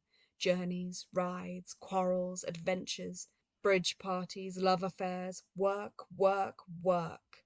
And he took out his knife quite openly, his old horn-handled knife which Clarissa could swear he had had these 30 years, and clenched his fist upon it. What an extraordinary habit that was, Clarissa thought, always playing with a knife, always making one feel, too, frivolous, empty-minded, a mere silly chatterbox, as he used. But I, too, she thought, and taking up her needle, summoned, like a queen whose guards have fallen asleep and left her unprotected. She had been quite taken aback by this visit. It had upset her. So that anyone can stroll in and have a look at her where she lies with the brambles curving over her, summoned to her help the things she did, the things she liked, her husband, Elizabeth, herself, in short, which Peter hardly knew now, all to come about her and beat off the enemy. "Well, and what's happened to you?" she said. So before a battle begins, the horses paw the ground, toss their heads, the light shines on their flanks, their necks curve. So Peter Walsh and Clarissa, sitting side by side on the blue sofa, challenged each other. His powers chafed and tossed in him. He assembled from different quarters all sorts of things. Praise, his career at Oxford, his marriage, which she knew nothing whatever about, how he had loved and altogether done his job. "Millions of things!" he exclaimed, and urged by the assembly of powers which were now charging this way and that, and giving him the feeling at once frightening and extremely exhilarating of being rushed through the air on the shoulders of people he could no longer see, he raised his hands to his forehead. Clarissa sat very upright, drew in her breath. "I am in love," he said, not to her, however, but to someone raised up in the dark so that you could not touch her, but must lay your garland down on the grass in the dark. "In love," he repeated, now speaking rather dryly to Clarissa Dalloway. "In love with a girl in India." He had deposited his garland. Clarissa could make what she would of it. "In love," she said. That he, at his age, should be sucked under in his little bow tie by that monster. And there's no flesh on his neck, his hands are red, and he's 6 months older than I am. Her eyes flashed back to her, but in her heart she felt, all the same, he is in love. He has that, she felt. He is in love. But the indomitable egotism which forever rides down the hosts opposed to it, the river which says on, even though, it admits, there may be no goal for us whatever, still on, this indomitable egotism charged her cheeks with colour, made her look very young, very pink, very bright-eyed as she sat with her dress upon her knee, and her needle held to the end of green silk, trembling a little. He was in love, not with her, with some younger woman, of course. "And who is she?" she asked. Now this statue must be brought from its height and set down between them. "A married woman, unfortunately," he said, "the wife of a major in the Indian Army." And with a curious, ironical sweetness, he smiled as he placed her in this ridiculous way before Clarissa. All the same, he is in love, thought Clarissa. "She has," he continued, very reasonably, "2 small children, a boy and a girl, and I have come over to see my lawyers about the divorce." There they are, he thought. Do what you like with them, Clarissa, there they are. And second by second it seemed to him that the wife of the major in the Indian Army, his Daisy, and her 2 small children became more and more lovely as Clarissa looked at them, as if he had set light to a grey pellet on a plate, and there had risen up a lovely tree in the brisk sea-salted air of their intimacy. For in some ways no one understood him, felt with him, as Clarissa did, their exquisite intimacy. She flattered him, she fooled him, thought Clarissa, shaping the woman, the wife of the major in the Indian Army, with 3 strokes of a knife. What a waste! What a folly! All his life long, Peter had been fooled like that. First getting sent down from Oxford, next marrying the girl on the boat going out to India, now the wife of a major in the Indian Army. Thank heaven she had refused to marry him. Still, he was in love. Her old friend, her dear Peter. He was in love. Section 8. "But what are you going to do?" she asked him. Oh, the lawyers and solicitors, Messrs. Hooper and Greatley of Lincoln's Inn, they were going to do it, he said, and he actually pared his nails with his pocket-knife. For heaven's sake, leave your knife alone, she cried to herself in irrepressible irritation. It was his silly unconventionality, his weakness, his lack of the ghost of a notion what anyone else was feeling that annoyed her, had always annoyed her. And now at his age, how silly! I know all that, Peter thought. I know what I'm up against, he thought, running his finger along the blade of his knife. Clarissa and Dalloway and all the rest of them, but I'll show Clarissa. And then, to his utter surprise, suddenly thrown by those uncontrollable forces thrown through the air, he burst into tears. Wept without the least shame, sitting on the sofa, the tears running down his cheeks. And Clarissa had leant forward, taken his hand, drawn him to her, kissed him, actually had felt his face on hers before she could down the brandishing of silver flashing, plumes like pampas grass in a tropic gale in her breast, which, subsiding, left her holding his hand, patting his knee, and feeling as she sat back extraordinarily at her ease with him and light-hearted, all in a clap it came over her. If I had married him, this gaiety would have been mine all day. It was all over for her. The sheet was stretched and the bed narrow. She had gone up into the tower alone and left them blackberrying in the sun. The door had shut, and there among the dust of fallen plaster and the litter of birds' nests, how distant the view had looked. And the sounds came thin and chill. Once on Leith Hill, she remembered. And Richard, Richard, she cried, as a sleeper in the night starts and stretches a hand in the dark for help. Lunching with Lady Bruton, it came back to her. He has left me. I am alone for ever, she thought, folding her hands upon her knee. Peter Walsh had got up and crossed to the window and stood with his back to her, flicking a bandana handkerchief from side to side. Masterly and dry and desolate he looked, his thin shoulder-blades lifting his coat slightly, blowing his nose violently. Take me with you, Clarissa thought impulsively, as if he were starting directly upon some great voyage. And then, next moment, it was as if the 5 acts of a play that had been very exciting and moving were now over, and she had lived a lifetime in them, and had run away, had lived with Peter, and it was now over. Now it was time to move, and as a woman gathers her things together, her cloak, her gloves, her opera glasses, and gets up to go out of the theatre into the street, she rose from the sofa and went to Peter.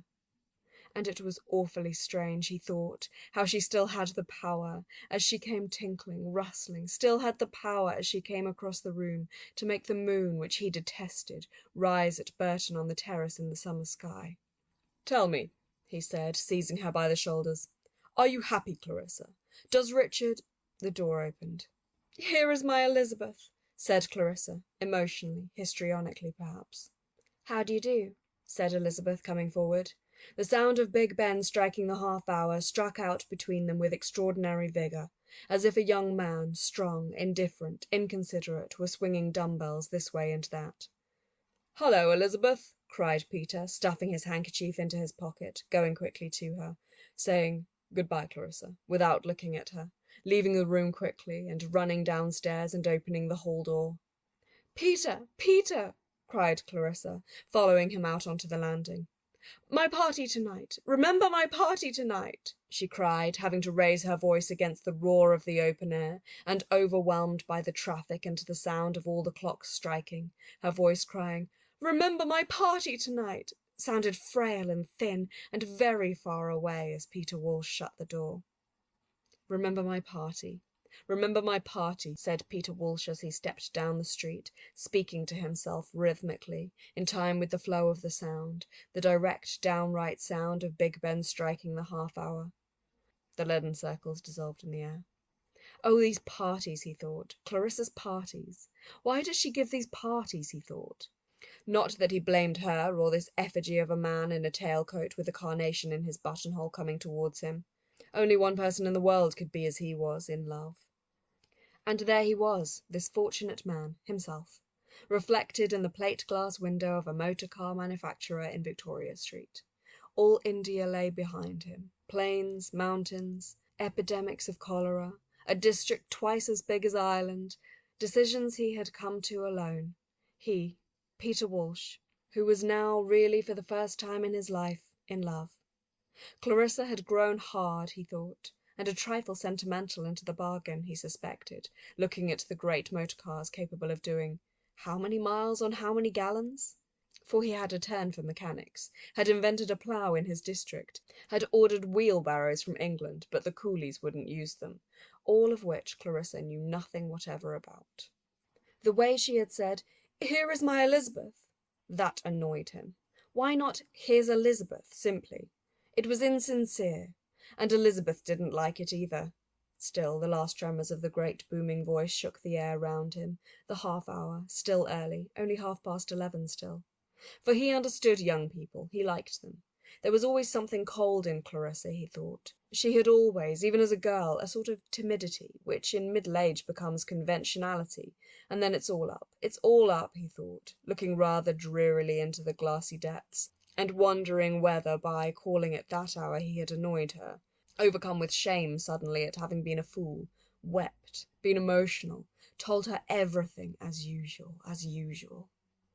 As a cloud crosses the sun, silence falls on London, and falls on the mind. Effort ceases. Time flaps on the mast. There we stop. There we stand. Rigid, the skeleton of habit alone upholds the human frame. Where there is nothing, Peter Walsh said to himself, feeling hollowed out, utterly empty within. Clarissa refused me, he thought. He stood there thinking, Clarissa refused me. "Ah," said St. Margaret's, like a hostess who comes into her drawing-room on the very stroke of the hour and finds her guests there already. "I am not late. No, it is precisely 11:30, she says. Yet, though she is perfectly right, her voice, being the voice of the hostess, is reluctant to inflict its individuality. Some grief for the past holds it back, some concern for the present. It is 11:30, she says, and the sound of St. Margaret's glides into the recesses of the heart and buries itself in ring after ring of sound, like something alive which wants to confide itself, to disperse itself, to be, with a tremor of delight, at rest. Like Clarissa herself, thought Peter Walsh, coming down the stairs on the stroke of the hour in white.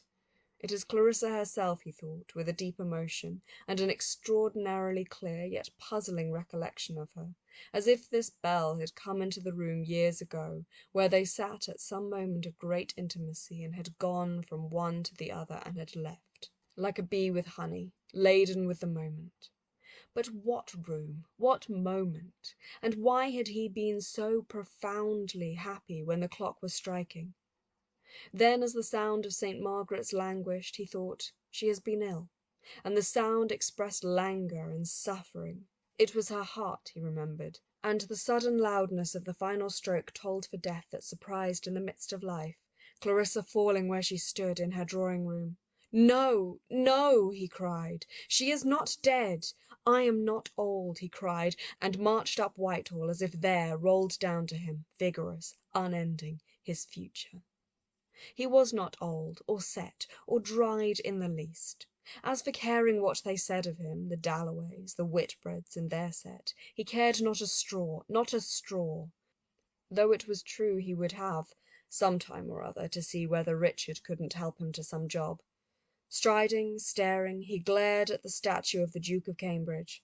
He had been sent down from Oxford, true. He had been a socialist, in some sense a failure, true. Still, the future of civilization lies, he thought, in the hands of young men like that, of young men such as he was 30 years ago, with their love of abstract principles, getting books sent out to them all the way from London to a peak in the Himalayas, reading science, reading philosophy. The future lies in the hands of young men like that, he thought. A patter like the patter of leaves in a wood came from behind, and with it a rustling, regular thudding sound, which as it overtook him drummed his thoughts, strict in step, up Whitehall, without his doing. Boys in uniform, carrying guns, marched with their eyes ahead of them, marched, their arms stiff, and on their faces an expression like the letters of a legend written round the base of a statue praising duty, gratitude, fidelity, love of England. It is, thought Peter Walsh, beginning to keep step with them, A very fine training. But they did not look robust. They were weedy for the most part, boys of 16 who might tomorrow stand behind bowls of rice, cakes of soap on counters. Now they wore on them, unmixed with sensual pleasure or daily preoccupations, the solemnity of the wreath which they had fetched from Finsbury pavement to the empty tomb. They had taken their vow. The traffic respected it. Vans were stopped. I can't keep up with them, Peter Walsh thought, as they marched up Whitehall, and sure enough, on they marched, past him, past everyone, in their steady way, as if one will worked legs and arms uniformly, and life, with its varieties, its irreticences, had been laid under a pavement of monuments and wreaths, and drugged into a stiff yet staring corpse by discipline. One had to respect it. One might laugh, but one had to respect it, he thought. There they go, thought Peter Walsh, pausing at the edge of the pavement, and all the exalted statues, Nelson, Gordon, Havelock, the Black, the spectacular images of great soldiers stood looking ahead of them, as if they too had made the same renunciation. Peter Walsh felt he too had made it, the great renunciation, trampled under the same temptations, and achieved at length a marble stare. But the stare Peter Walsh did not want for himself in the least, though he could respect it in others. He could respect it in boys. They don't know the troubles of the flesh yet, he thought, as the marching boys disappeared in the direction of the Strand. All that I've been through, he thought, crossing the road and standing under Gordon's statue. Gordon, whom as a boy he had worshipped. Gordon standing lonely with one leg raised and his arms crossed. Poor Gordon, he thought. And just because nobody yet knew he was in London, except Clarissa, and the earth, after the voyage, still seemed an island to him, the strangeness of standing alone, alive, unknown, at 11:30 in Trafalgar Square overcame him. What is it? Where am I? And why, after all, does one do it, he thought, the divorce seeming all moonshine. And down his mind went flat as a marsh, and three great emotions bowled over him: understanding, a vast philanthropy, and finally, as if the result of the others, an irrepressible, exquisite delight, as if inside his brain by another hand strings were pulled, shutters moved, and he, having nothing to do with it, yet stood at the opening of endless avenues, down which if he chose he might wander. He had not felt so young for years. Section 9. He had escaped, was utterly free, as happens in the downfall of habit when the mind, like an unguarded flame, bows and bends and seems to blow from its holding. I haven't felt so young for years, thought Peter, escaping, only of course for an hour or so, from being precisely what he was, and feeling like a child who runs out of doors and sees, as he runs, his old nurse waving at the wrong window. But she's extraordinarily attractive, he thought, as walking across Trafalgar Square in the direction of the Haymarket came a young woman who, as she passed Gordon's statue, seemed, Peter Walsh thought, susceptible as he was, to shed veil after veil, until she became the very woman he had always had in mind, young but stately, merry but discreet, black but enchanting. Straightening himself and stealthily fingering his pocket-knife, he started after her to follow this woman, this excitement, which seemed even with its back turned to shed on him a light which connected them, which singled him out as if the random uproar of the traffic had whispered through hollowed hands his name, not Peter, but his private name which he called himself in his own thoughts. You, she said, only you, saying it with her white gloves and her shoulders. Then the thin, long cloak which the wind stirred as she walked past Dent's shop in Cockspur Street blew out with an enveloping kindness, a mournful tenderness, as of arms that would open and take the tired. But she's not married, she's young, quite young, thought Peter. The red carnation he had seen her wear as she came across Trafalgar Square burning again in his eyes and making her lips red. But she waited at the curbstone. There was a dignity about her. She was not worldly like Clarissa, not rich like Clarissa. Was she, he wondered as she moved, respectable? Witty, with a lizard's flickering tongue, he thought. For one must invent, must allow oneself a little diversion. A cool, waiting wit, a darting wit, not noisy. She moved, she crossed. He followed her. To embarrass her was the last thing he wished. Still, if she stopped, he would say, "Come and have an ice," he would say, and she would answer, perfectly simply, "Oh, yes." But other people got between them in the street, obstructing him, blotting her out. He pursued, she changed. There was colour in her cheeks, mockery in her eyes. He was an adventurer, reckless, he thought, swift, daring indeed, landed as he was last night from India. A romantic buccaneer, careless of all these damned proprieties, yellow dressing gowns, pipes, fishing rods in the shop windows, and respectability and evening parties and spruce old men wearing white slips beneath their waistcoats. He was a buccaneer. On and on she went, across Piccadilly and up Regent Street, ahead of him. Her cloak, her gloves, her shoulders combining with the fringes and the laces and the feather boas in the windows to make the spirit of finery and whimsy which dwindled out of the shops onto the pavement, as the light of a lamp goes wavering at night over hedges in the darkness. Laughing and delightful, she had crossed Oxford Street and Great Portland Street and turned down one of the little streets, and now, the great moment was approaching, for now she slackened, opened her bag, and with one look in his direction, but not at him, one look that bade farewell, summed up the whole situation and dismissed it triumphantly, for ever, had fitted her key, opened the door, and gone. Clarissa's voice saying, remember my party, sang in his ears. The house was one of those flat red houses with hanging flower baskets of vague impropriety. It was over. Well, I've had my fun. I've had it, he thought, looking up at the swinging baskets of pale geraniums. And it was smashed to atoms. His fun, for it was half made up, as he knew very well. Invented, this escapade with the girl, made up as one makes up the better part of life, he thought, making oneself up, making her up, creating an exquisite amusement and something more. But odd it was, and quite true, all this one could never share. It smashed to atoms. He turned, went up the street, thinking to find somewhere to sit, till it was time for Lincoln's Inn, for Messrs. Hooper and Greatley. Where should he go? No matter.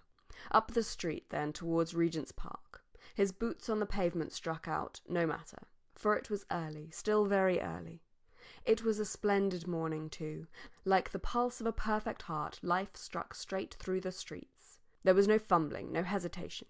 Sweeping and swerving accurately, punctually, noiselessly, there, precisely at the right instant, the motor car stopped at the door. The girl, silk-stockinged, feathered, evanescent, but not to him particularly attractive, for he had had his fling, alighted. Admirable butlers, tawny chow-dogs, halls laid in black and white lozenges with white blinds blowing, Peter saw through the opened door and approved of.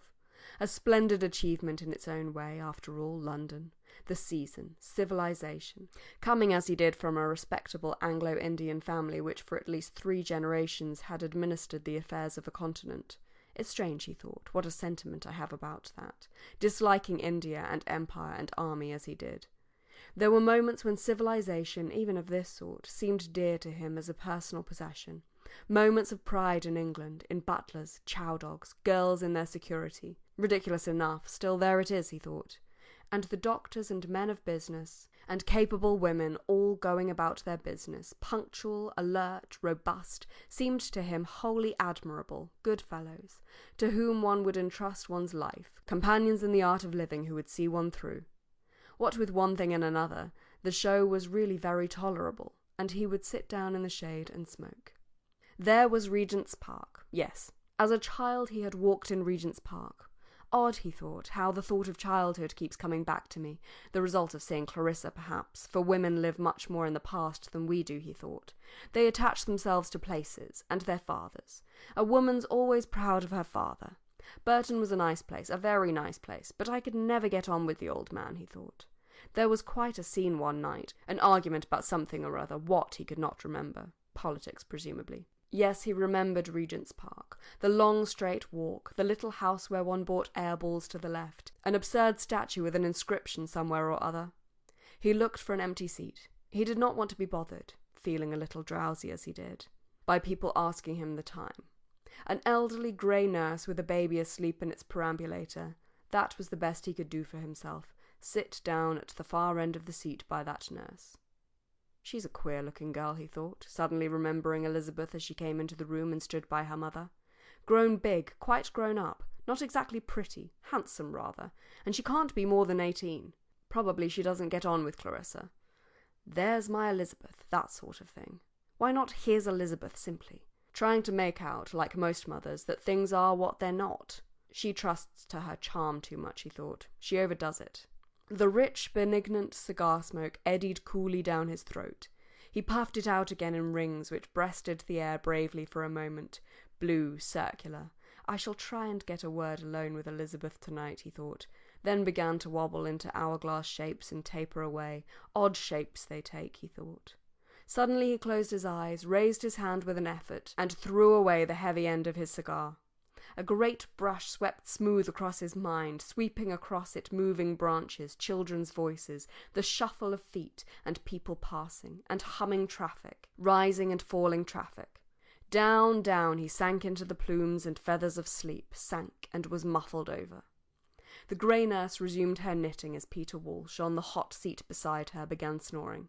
In her grey dress, moving her hands indefatigably yet quietly, she seemed like the champion of the rights of sleepers, like one of those spectral presences which rise in twilight in woods made of sky and branches.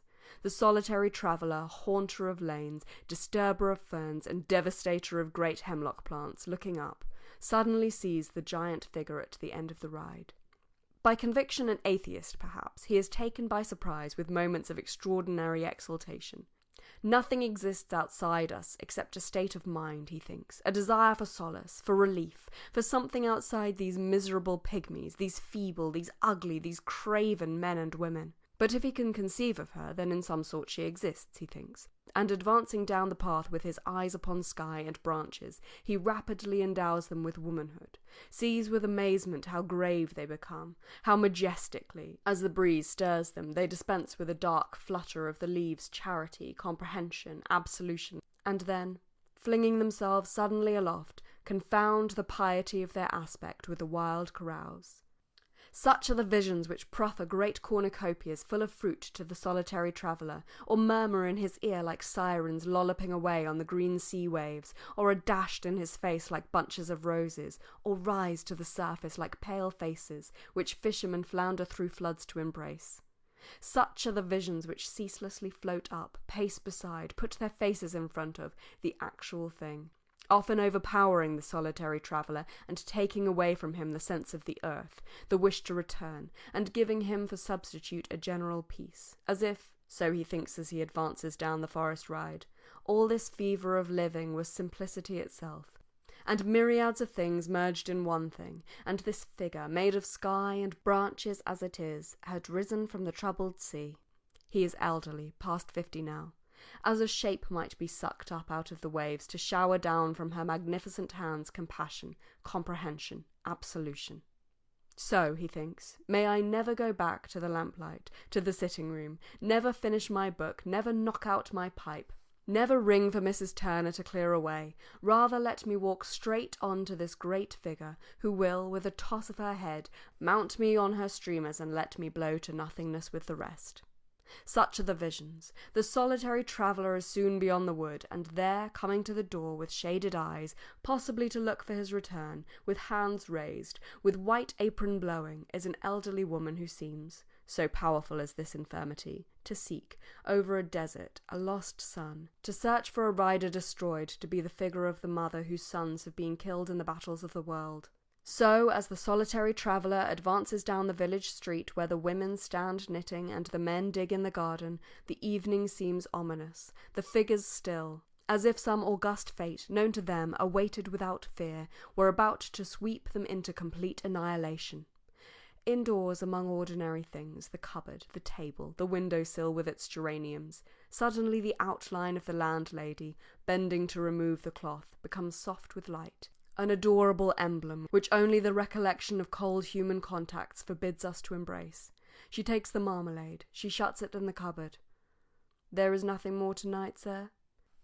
But to whom does the solitary traveller make reply? Section 10. So the elderly nurse knitted over the sleeping baby in Regent's Park. So Peter Walsh snored. He woke with extreme suddenness, saying to himself, "The death of the soul." "Lord, Lord," he said to himself out loud, stretching and opening his eyes. "The death of the soul."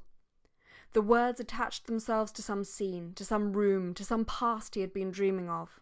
It became clearer, the scene, the room, the past he had been dreaming of. It was at Burton that summer, early in the 90s, when he was so passionately in love with Clarissa.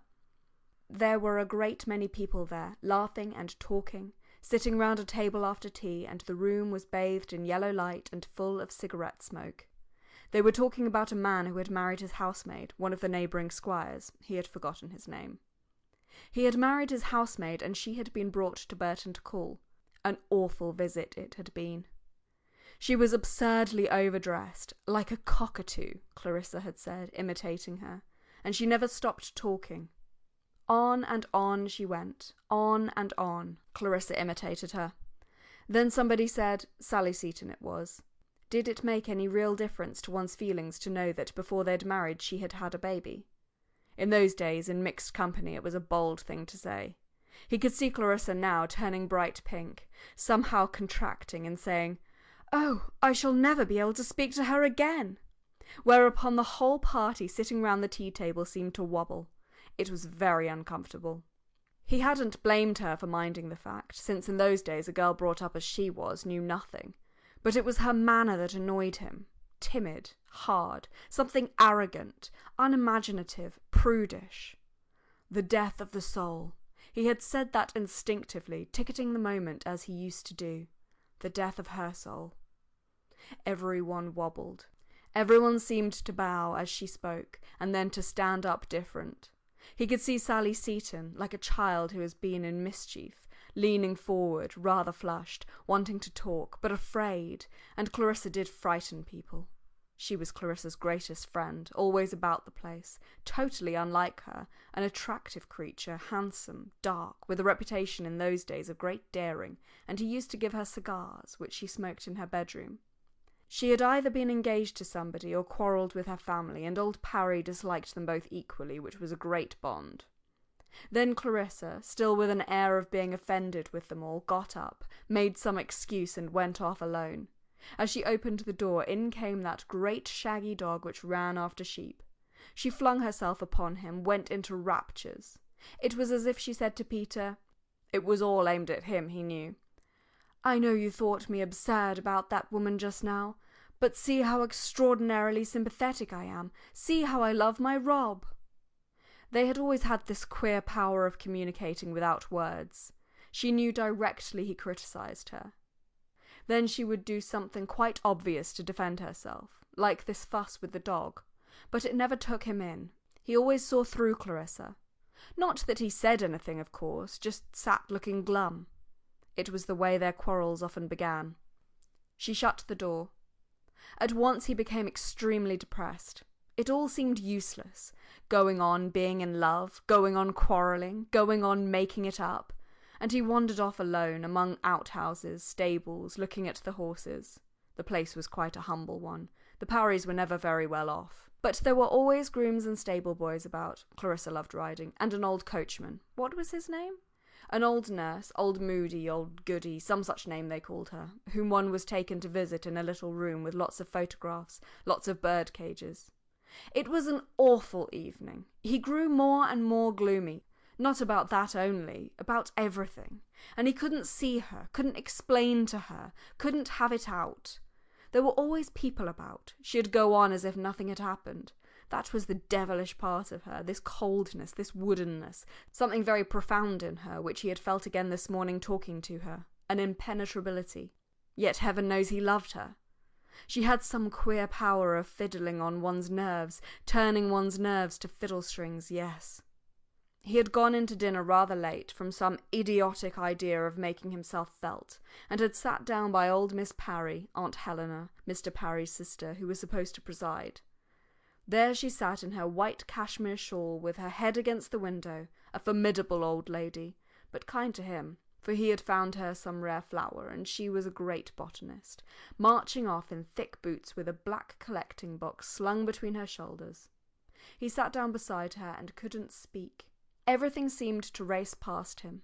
He just sat there eating. And then, halfway through dinner, he made himself look across at Clarissa for the first time. She was talking to a young man on her right. He had a sudden revelation. She will marry that man, he said to himself.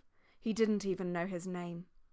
For of course it was that afternoon, that very afternoon, that Dalloway had come over, and Clarissa called him Wickham. That was the beginning of it all.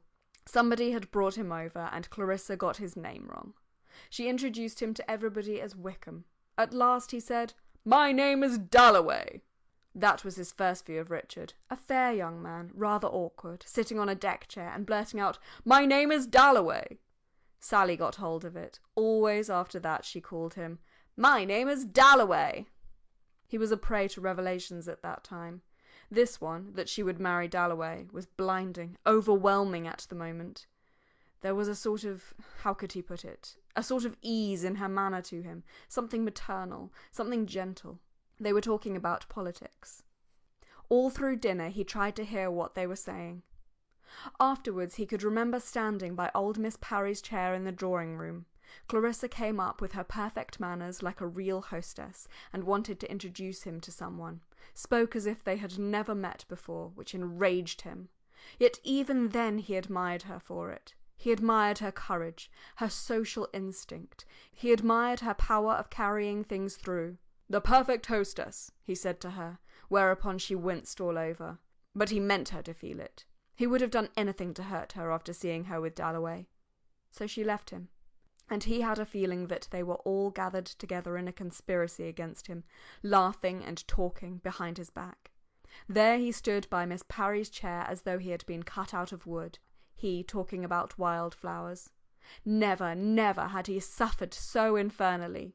He must have forgotten even to pretend to listen. At last he woke up. He saw Miss Parry looking rather disturbed, rather indignant, with her prominent eyes fixed. He almost cried out that he couldn't attend because he was in hell. People began going out of the room. He heard them talking about fetching cloaks, about its being cold on the water, and so on. They were going boating on the lake by moonlight, one of Sally's mad ideas. He could hear her describing the moon, and they all went out. He was left quite alone. "Don't you want to go with them?" said Aunt Helena, old Miss Parry. She had guessed. And he turned round, and there was Clarissa again. She had come back to fetch him. He was overcome by her generosity, her goodness. "Come along," she said. "They're waiting." He had never felt so happy in the whole of his life. Without a word they made it up. They walked down to the lake. He had 20 minutes of perfect happiness. Her voice, her laugh, her dress, something floating, white, crimson. Her spirit, her adventurousness. She made them all disembark and explore the island. She startled a hen. She laughed. She sang. And all the time he knew perfectly well Dalloway was falling in love with her. She was falling in love with Dalloway. But it didn't seem to matter. Nothing mattered. They sat on the ground and talked, he and Clarissa. They went in and out of each other's minds without any effort. And then in a second it was over.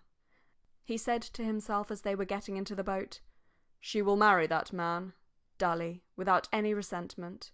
But it was an obvious thing. Dalloway would marry Clarissa. Dalloway rowed them in. He said nothing.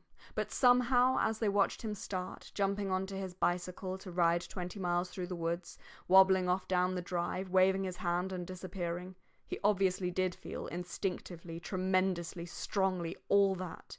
The night, the romance, Clarissa. He deserved to have her. For himself, he was absurd. His demands upon Clarissa, he could see it now, were absurd. He asked impossible things. He made terrible scenes.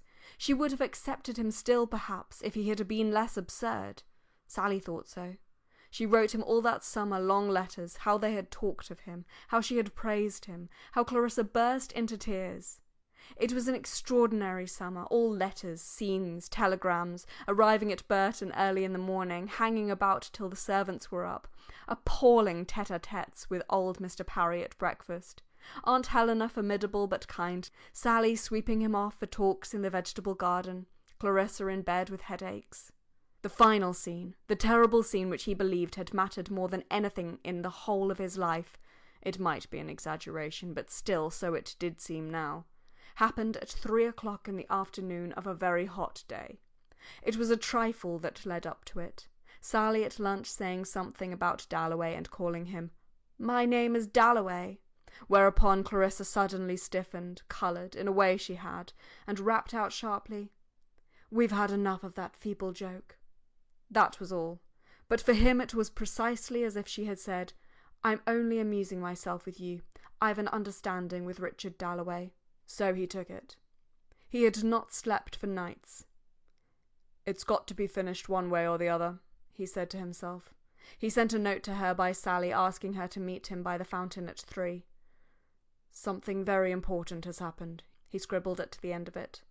The fountain was in the middle of a little shrubbery, far from the house, with shrubs and trees all round it. There she came, even before the time, and they stood with the fountain between them, the spout, it was broken, dribbling water incessantly. How sights fix themselves upon the mind! For example, the vivid green moss. She did not move. "Tell me the truth, tell me the truth," he kept on saying. He felt as if his forehead would burst. She seemed contracted, petrified. She did not move. "Tell me the truth," he repeated, when suddenly that old man Brettkopf popped his head in carrying the Times, stared at them, gaped, and went away. They neither of them moved. "Tell me the truth," he repeated. He felt that he was grinding against something physically hard. She was unyielding. She was like iron, like flint, rigid up the backbone. And when she said, "It's no use, it's no use, this is the end," after he had spoken for hours, it seemed, with the tears running down his cheeks, it was as if she had hit him in the face. She turned, she left him, went away. "Clarissa!" he cried. "Clarissa!" But she never came back. It was over. He went away that night. He never saw her again. Section 11. It was awful, he cried. Awful, awful. Still, the sun was hot. Still, one got over things. Still, life had a way of adding day to day. Still, he thought, yawning and beginning to take notice, Regent's Park had changed very little since he was a boy, except for the squirrels. Still, presumably there were compensations. When little Elise Mitchell, who had been picking up pebbles to add to the pebble collection which she and her brother were making on the nursery mantelpiece, plumped her handful down on the nurse's knee and scudded off again, full tilt, into a lady's legs, Peter Walsh laughed out. But Lucretia Warren-Smith was saying to herself, "It's wicked. Why should I suffer?" she was asking as she walked down the broad path. "No, I can't stand it any longer," she was saying, having left Septimus, who wasn't Septimus any longer, to say hard, cruel, wicked things, to talk to himself, to talk to a dead man on the seat over there, when the child ran full tilt into her, fell flat and burst out crying. That was comforting, rather. She stood her upright, dusted her frock, kissed her.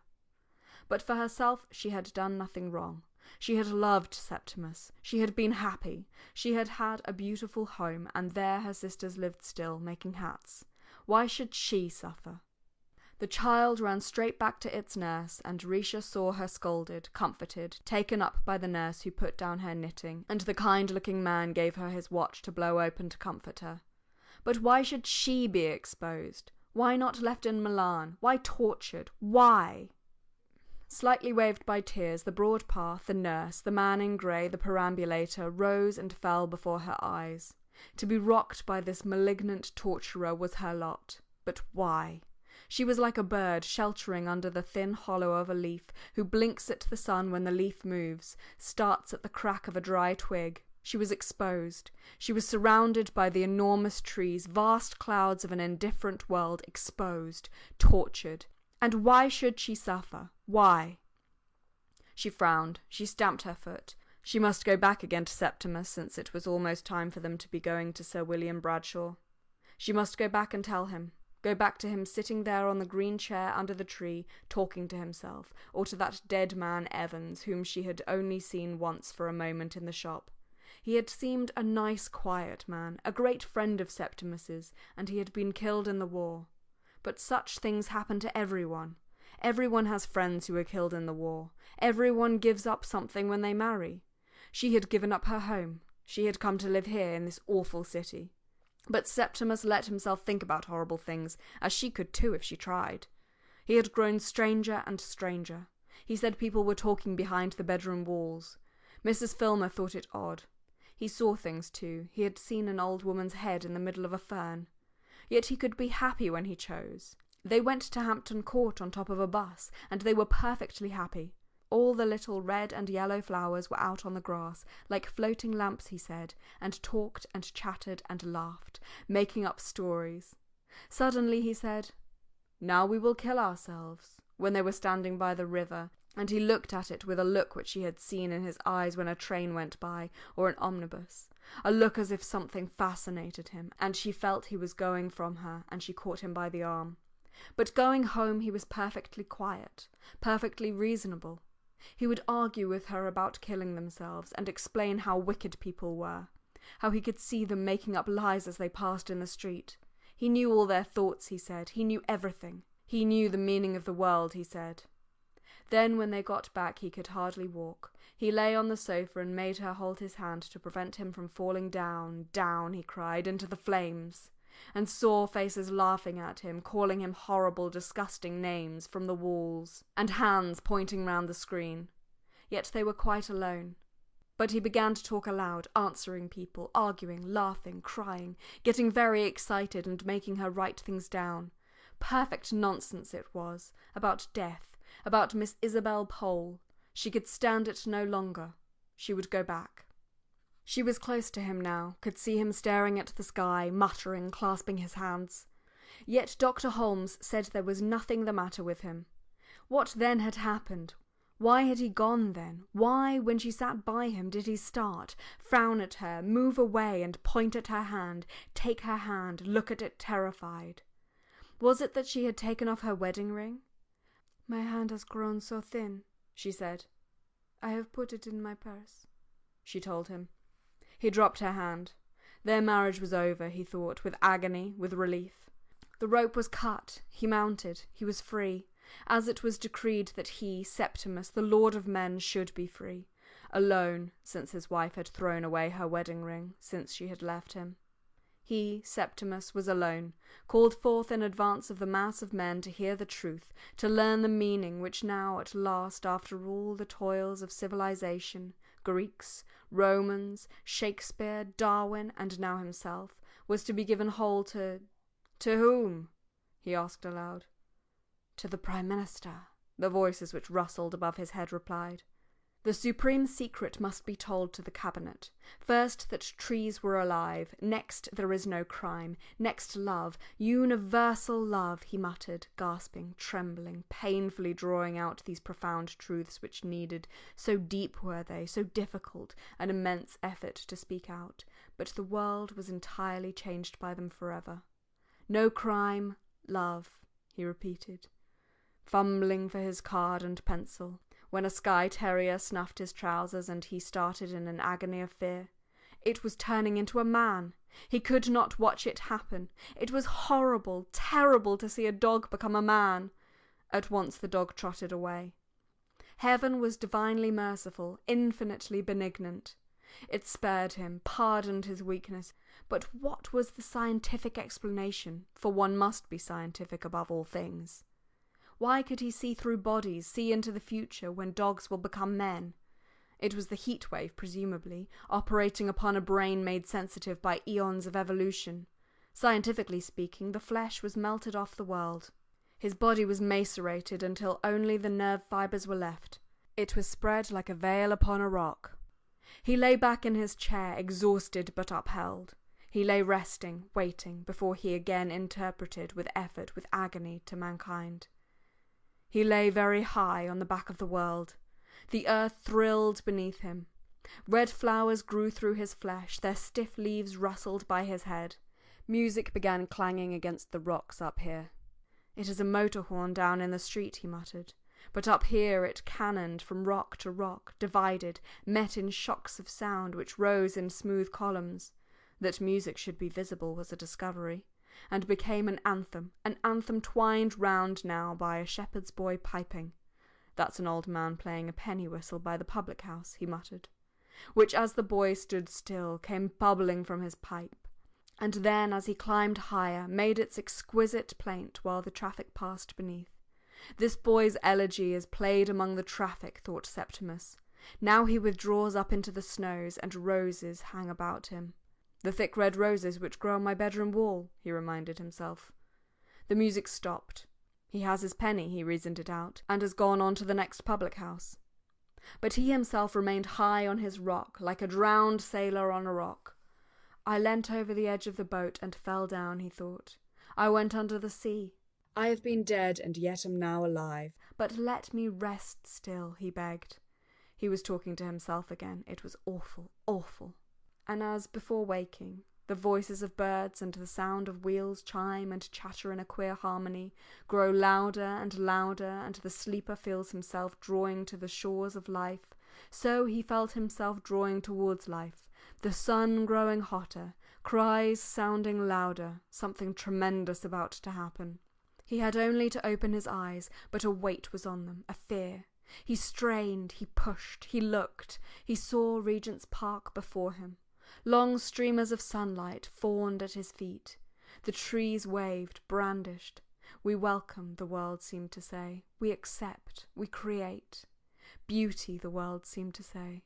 And as if to prove it, scientifically, wherever he looked, at the houses, at the railings, at the antelopes stretching over the palings, beauty sprang instantly.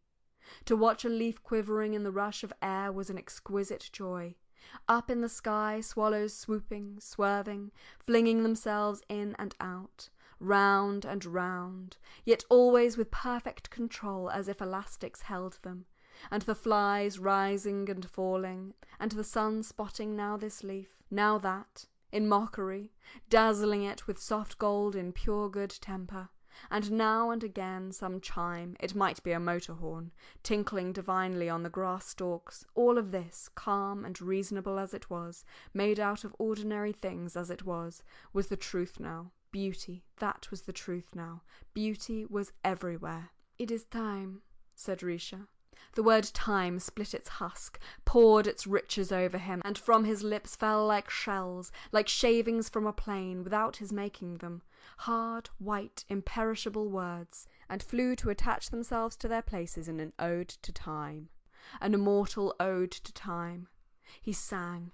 Evans answered from behind the tree. The dead were in Thessaly, Evans sang, among the orchids. There they waited till the war was over, and now the dead, now Evans himself. "For God's sake, don't come!" Septimus cried out, for he could not look upon the dead. But the branches parted. A man in grey was actually walking towards them. It was Evans! But no mud was on him, no wounds. He was not changed. "I must tell the whole world," Septimus cried, raising his hand, as the dead man in the grey suit came nearer, raising his hand like some colossal figure who has lamented the fate of man for ages in the desert alone with his hands pressed to his forehead, furrows of despair on his cheeks, and now sees light on the desert's edge which broadens and strikes the iron-black figure. And Septimus half rose from his chair. And with legions of men prostrate behind him, he, the giant mourner, receives for one moment on his face the whole.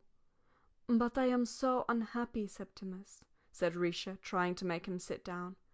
The millions lamented. For ages they had sorrowed. He would turn around, he would tell them in a few moments, only a few moments more, of this relief, of this joy, of this astonishing revelation. "The time, Septimus," Risha repeated. "What is the time?"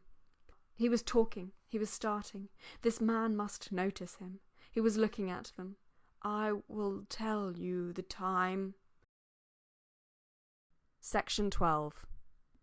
"And that is being young," Peter Walsh thought as he passed them.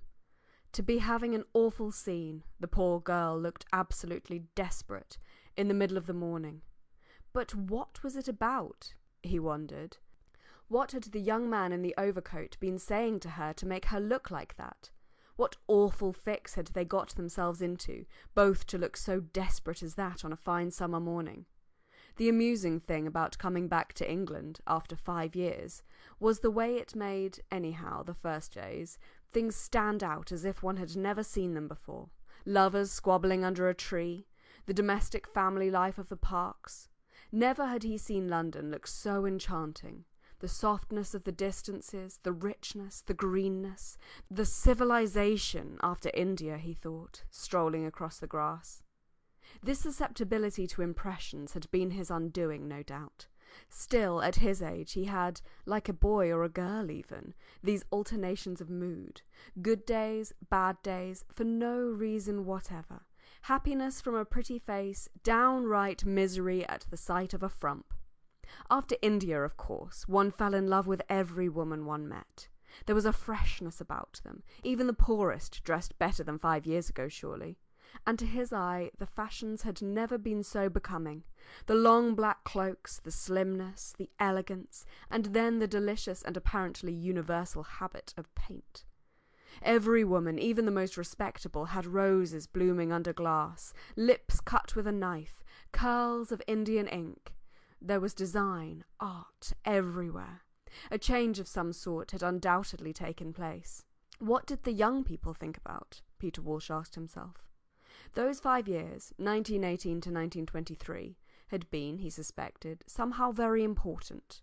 People looked different. Newspapers seemed different. Now, for instance, there was a man writing quite openly in one of the respectable weeklies about water closets. That you couldn't have done 10 years ago, written quite openly about water closets in a respectable weekly. And then this taking out a stick of rouge or a powder puff and making up in public. On board ship coming home there were lots of young men and girls, Betty and Bertie he remembered in particular, carrying on quite openly. The old mother sitting and watching them with her knitting, cool as a cucumber. The girl would stand still and powder her nose in front of everyone. And they weren't engaged, just having a good time, no feelings hurt on either side. As hard as nails she was, Betty, what's her name, but a thorough good sort. She would make a very good wife at 30. She would marry when it suited her to marry some rich man and live in a large house near Manchester. Who was it now who had done that? Peter Walsh asked himself, turning into the Broad Walk. Married a rich man and lived in a large house near Manchester. Somebody who had written him a long, gushing letter quite lately about blue hydrangeas. It was seeing blue hydrangeas that made her think of him and the old days. Sally Seton, of course! It was Sally Seton, the last person in the world one would have expected to marry a rich man and live in a large house near Manchester. The wild, the daring, the romantic Sally! But of all that ancient lot, Clarissa's friends, Whitbreads, Kinderleys, Cunninghams, Kinloch-Joneses, Sally was probably the best. She tried to get hold of things by the right end anyhow. She saw through Hugh Whitbread anyhow, the admirable Hugh, when Clarissa and the rest were at his feet. "The Whitbreads!" he could hear her saying. "Who are the Whitbreads? Coal merchants, respectable tradespeople." Hugh she detested for some reason. He thought of nothing but his own appearance, she said. He ought to have been a duke. He would be certain to marry one of the royal princesses.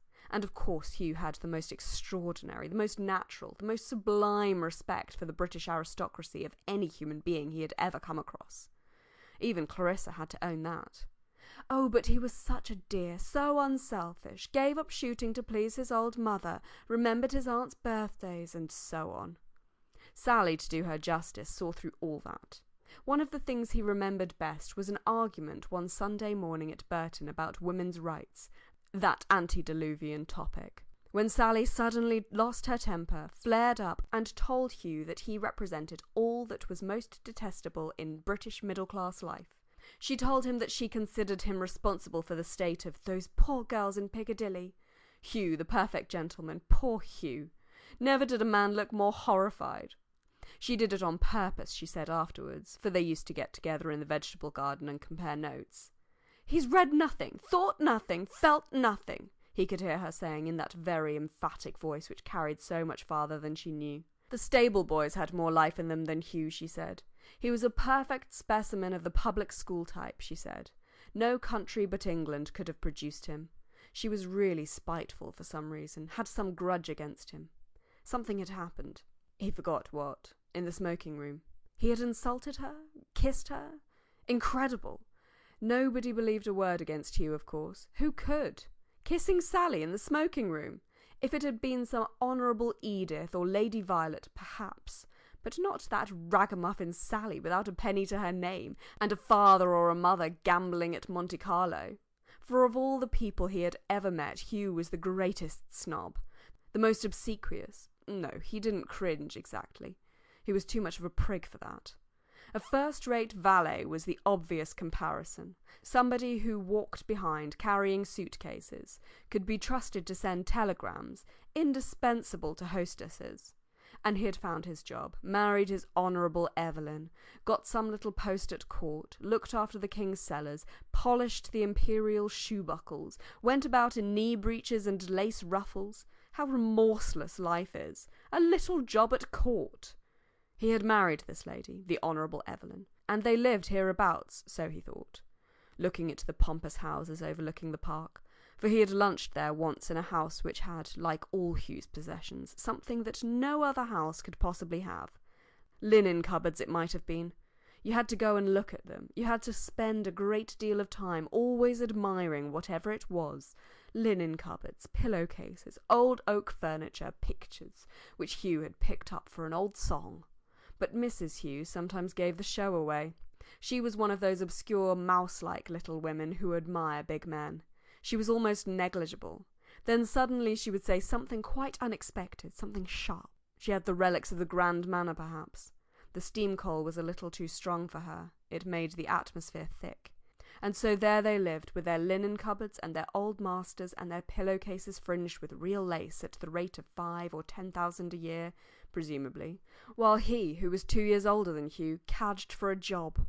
At 53, he had to come and ask them to put him into some secretary's office, to find him some usher's job teaching little boys Latin, at the beck and call of some mandarin in an office, something that brought in 500 a year. For if he married Daisy, even with his pension, they could never do on less. Whitbread could do it, presumably, or Dalloway. He didn't mind what he asked Dalloway. He was a thorough good sort, a bit limited, a bit thick in the head, yes, but a thorough good sort. Whatever he took up, he did in the same matter-of-fact, sensible way, without a touch of imagination, without a spark of brilliancy, but with the inexplicable niceness of his type. He ought to have been a country gentleman. He was wasted on politics. He was at his best out of doors, with horses and dogs. How good he was, for instance, when that great shaggy dog of Clarissa's got caught in a trap, and had its paw half torn off, and Clarissa turned faint, and Dalloway did the whole thing. Bandaged, made splints, told Clarissa not to be a fool. That was what she liked him for, perhaps. That was what she needed. "Now, my dear, don't be a fool. Hold this. Fetch that." All the time talking to the dog as if it were a human being. But how could she swallow all that stuff about poetry? How could she let him hold forth about Shakespeare? Seriously and solemnly, Richard Dalloway got on his hind legs and said that no decent man ought to read Shakespeare's sonnets, because it was like listening at keyholes. Besides, the relationship was not one that he approved. No decent man ought to let his wife visit a deceased wife's sister. Incredible! The only thing to do was to pelt him with sugared almonds. It was at dinner. But Clarissa sucked it all in, thought it so honest of him, so independent of him. Heaven knows if she didn't think him the most original mind she'd ever met. That was one of the bonds between Sally and himself. There was a garden where they used to walk, a walled-in place, with rose bushes and giant cauliflowers. He could remember Sally tearing off a rose, stopping to exclaim at the beauty of the cabbage leaves in the moonlight. It was extraordinary how vividly it all came back to him, things he hadn't thought of for years. While she implored him, half laughing of course, to carry off Clarissa, to save her from the Hughes and the Dalloways and all the other perfect gentlemen who would stifle her soul. She wrote reams of poetry in those days. Make a mere hostess of her, encourage her worldliness. But one must do Clarissa justice. She wasn't going to marry Hugh anyhow. She had a perfectly clear notion of what she wanted. Her emotions were all on the surface. Beneath, she was very shrewd, a far better judge of character than Sally, for instance, and with it all purely feminine, with that extraordinary gift, that woman's gift, of making a world of her own wherever she happened to be. She came into a room, she stood, as he had often seen her, in a doorway with lots of people round her. But it was Clarissa one remembered. Not that she was striking, not beautiful at all. There was nothing picturesque about her. She never said anything especially clever. There she was, however. There she was. No, no, no! He was not in love with her any more. He only felt, after seeing her that morning among her scissors and silks, making ready for the party, unable to get away from the thought of her. She kept coming back and back like a sleeper jolting against him in a railway carriage, which was not being in love, of course. It was thinking of her, criticising her, starting again after 30 years, trying to explain her. The obvious thing to say of her was that she was worldly, cared too much for rank and society and getting on in the world, which was true in a sense. She had admitted it to him. You could always get her to own up if you took the trouble. She was honest. What she would say was that she hated frumps, fogies, failures, like himself presumably. Thought people had no right to slouch about with their hands in their pockets, must do something, be something. And these great swells, these duchesses, these hoary old countesses one met in her drawing-room, unspeakably remote as he felt them to be from anything that mattered a straw, stood for something real to her. Lady Bexborough, she said once, held herself upright. So did Clarissa herself. She never lounged in any sense of the word. She was straight as a dart, a little rigid, in fact. She said they had a kind of courage which the older she grew, the more she respected. In all this there was a great deal of Dalloway, of course, a great deal of the public-spirited British Empire, tariff reform, governing-class spirit, which had grown on her, as it tends to do. With twice his wits, she had to see things through his eyes, one of the tragedies of married life. With a mind of her own, she must always be quoting Richard, as if one couldn't know to a tittle what Richard thought by reading the Morning Post of a morning. These parties, for example, were all for him, or for her idea of him. To do Richard justice, he would have been happier farming in Norfolk. She made her drawing-room a sort of meeting place. She had a genius for it. Over and over again he had seen her take some raw youth, twist him, turn him, wake him up, set him going. Infinite numbers of dull people conglomerated round her, of course. But odd, unexpected people turned up. An artist sometimes a writer. Queer fish in that atmosphere. And behind it all was that network of visiting, leaving cards, being kind to people, running about with bunches of flowers, little presents. So-and-so was going to France, must have an air cushion. A real drain on her strength, all that interminable traffic that women of her sort keep up. But she did it genuinely, from a natural instinct. Section 13. Oddly enough, she was one of the most thoroughgoing sceptics he had ever met, and possibly this was a theory he used to make up to account for her, so transparent in some ways, so inscrutable in others. Possibly she said to herself, as we are a doomed race, chained to a sinking ship. Her favourite reading as a girl was Huxley and Tyndall, and they were fond of these nautical metaphors. As the whole thing is a bad joke, let us, at any rate, do our part, mitigate the sufferings of our fellow prisoners, Huxley again, decorate the dungeon with flowers and air cushions, be as decent as we possibly can. Those ruffians, the gods, shan't have it all their own way. Her notion being that the gods, who never lost a chance of hurting, thwarting, and spoiling human lives, were seriously put out if, all the same, you behaved like a lady. That phase came directly after Sylvia's death, that horrible affair. To see your own sister killed by a falling tree, all Justin Parry's fault, all his carelessness. Before your very eyes, a girl too on the verge of life, the most gifted of them, Clarissa always said, was enough to turn one bitter. Later she wasn't so positive, perhaps. She thought there were no gods, no one was to blame, and so she evolved this atheist's religion of doing good for the sake of goodness. And of course she enjoyed life immensely. It was her nature to enjoy, though goodness only knows she had her reserves. It was a mere sketch, he often felt, that even he, after all these years, could make of Clarissa. Anyhow, there was no bitterness in her, none of that sense of moral virtue which is so repulsive in good women. She enjoyed practically everything. If you walked with her in Hyde Park now, it was a bed of tulips, now a child in a perambulator, now some absurd little drama she made up on the spur of the moment. Very likely she would have talked to those lovers if she had thought them unhappy. She had a sense of comedy that was really exquisite, but she needed people, always people, to bring it out, with the inevitable result that she frittered her time away, lunching, dining, giving these incessant parties of hers, talking nonsense, saying things she didn't mean, blunting the edge of her mind, losing her discrimination. There she would sit at the head of the table, taking infinite pains with some old buffer who might be useful to Dalloway. They knew the most appalling bores in Europe. Or in came Elizabeth, and everything must give way to her. She was at a high school, at the inarticulate stage last time he was over, a round-eyed, pale-faced girl with nothing of her mother in her, a silent, stolid creature who took it all as a matter of course.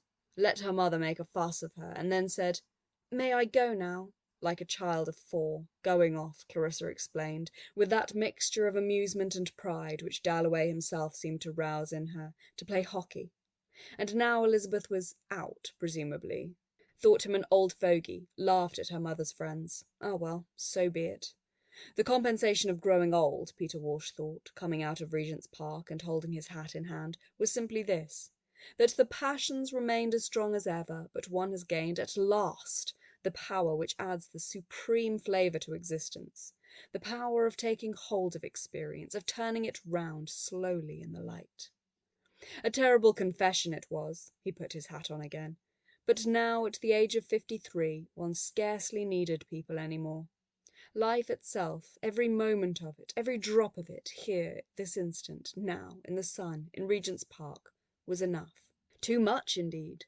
A whole lifetime was too short to bring out, now that one had acquired the power, the full flavour, to extract every ounce of pleasure, every shade of meaning, which both were so much more solid than they used to be, so much less personal. It was impossible that he should ever suffer again as Clarissa had made him suffer. For hours at a time, pray God that one might say these things without being overheard, for hours and days he never thought of Daisy.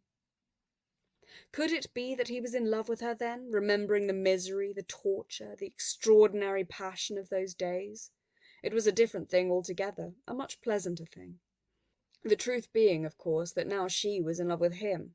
And that, perhaps, was the reason why, when the ship actually sailed, he felt an extraordinary relief, wanted nothing so much as to be alone, was annoyed to find all her little attentions, cigars, notes, a rug for the voyage, in his cabin. Everyone, if they were honest, would say the same. One doesn't want people after 50. One doesn't want to go on telling women they are pretty. That's what most men of 50 would say, Peter Walsh thought, if they were honest. But then these astonishing accesses of emotion. Bursting into tears this morning. What was all that about? What could Clarissa have thought of him? Thought him a fool, presumably, not for the first time. It was jealousy that was at the bottom of it. Jealousy which survives every other passion of mankind, Peter Walsh thought, holding his pocket-knife at arm's length. She had been meeting Major Ord, Daisy said in her last letter. Said it on purpose, he knew. Said it to make him jealous. He could see her wrinkling her forehead as she wrote, wondering what she could say to hurt him. And yet it made no difference. He was furious. All this bother of coming to England and seeing lawyers wasn't to marry her, but to prevent her from marrying anybody else. That was what tortured him. That was what came over him when he saw Clarissa so calm, so cold, so intent on her dress or whatever it was, realizing what she might have spared him, what she had reduced him to. A whimpering, snivelling old ass. But women, he thought, shutting his pocket-knife, don't know what passion is. They don't know the meaning of it to men. Clarissa was as cold as an icicle. There she would sit on the sofa by his side, let him take her hand, give him one kiss. Here, he was at the crossing. A sound interrupted him, a frail, quivering sound, a voice bubbling up without direction, vigour, beginning or end, running weakly and shrilly and with an absence of all human meaning into fam so, fu sui tu mu. The voice of no age or sex, the voice of an ancient spring spouting from the earth, which issued just opposite Regent's Park tube station from a tall, quivering shape, like a funnel, like a rusty pump, like a wind-beaten tree forever barren of leaves, which lets the wind run up and down its branches, singing, fam so, fu sui tu mu, and rocks and creaks and moans in the eternal breeze. Through all ages, when the pavement was grass, when it was swamp, through the age of tusk and mammoth, through the age of silent sunrise, the battered woman, for she wore a skirt, with her right hand exposed, her left clutching at her side, stood singing of love, love which has lasted 1,000,000 years. She sang, love which prevails, and millions of years ago her lover, who had been dead these centuries, had walked, she crooned, with her in May. But in the course of ages, long as summer days and flaming, she remembered, with nothing but red asters, he had gone. Death's enormous sickle had swept those tremendous hills, and when at last she laid her hoary and immensely aged head on the earth, now become a mere cinder of ice, she implored the gods to lay by her side a bunch of purple heather, there on her high burial place which the last rays of the last sun caressed, for then the pageant of the universe would be over. As the ancient song bubbled up opposite Regent's Park tube station, still the earth seemed green and flowery.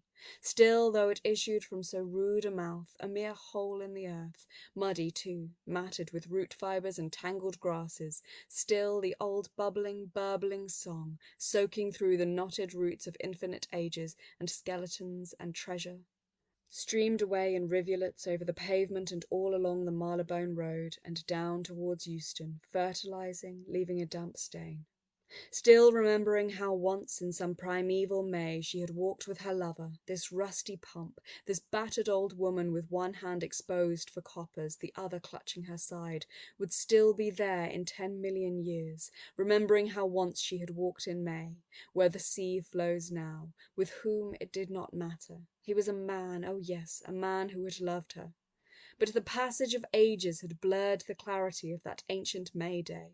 The bright petalled flowers were hoar and silver frosted, and she no longer saw when she implored him, as she did now quite clearly, "Look in my eyes with thy sweet eyes intently."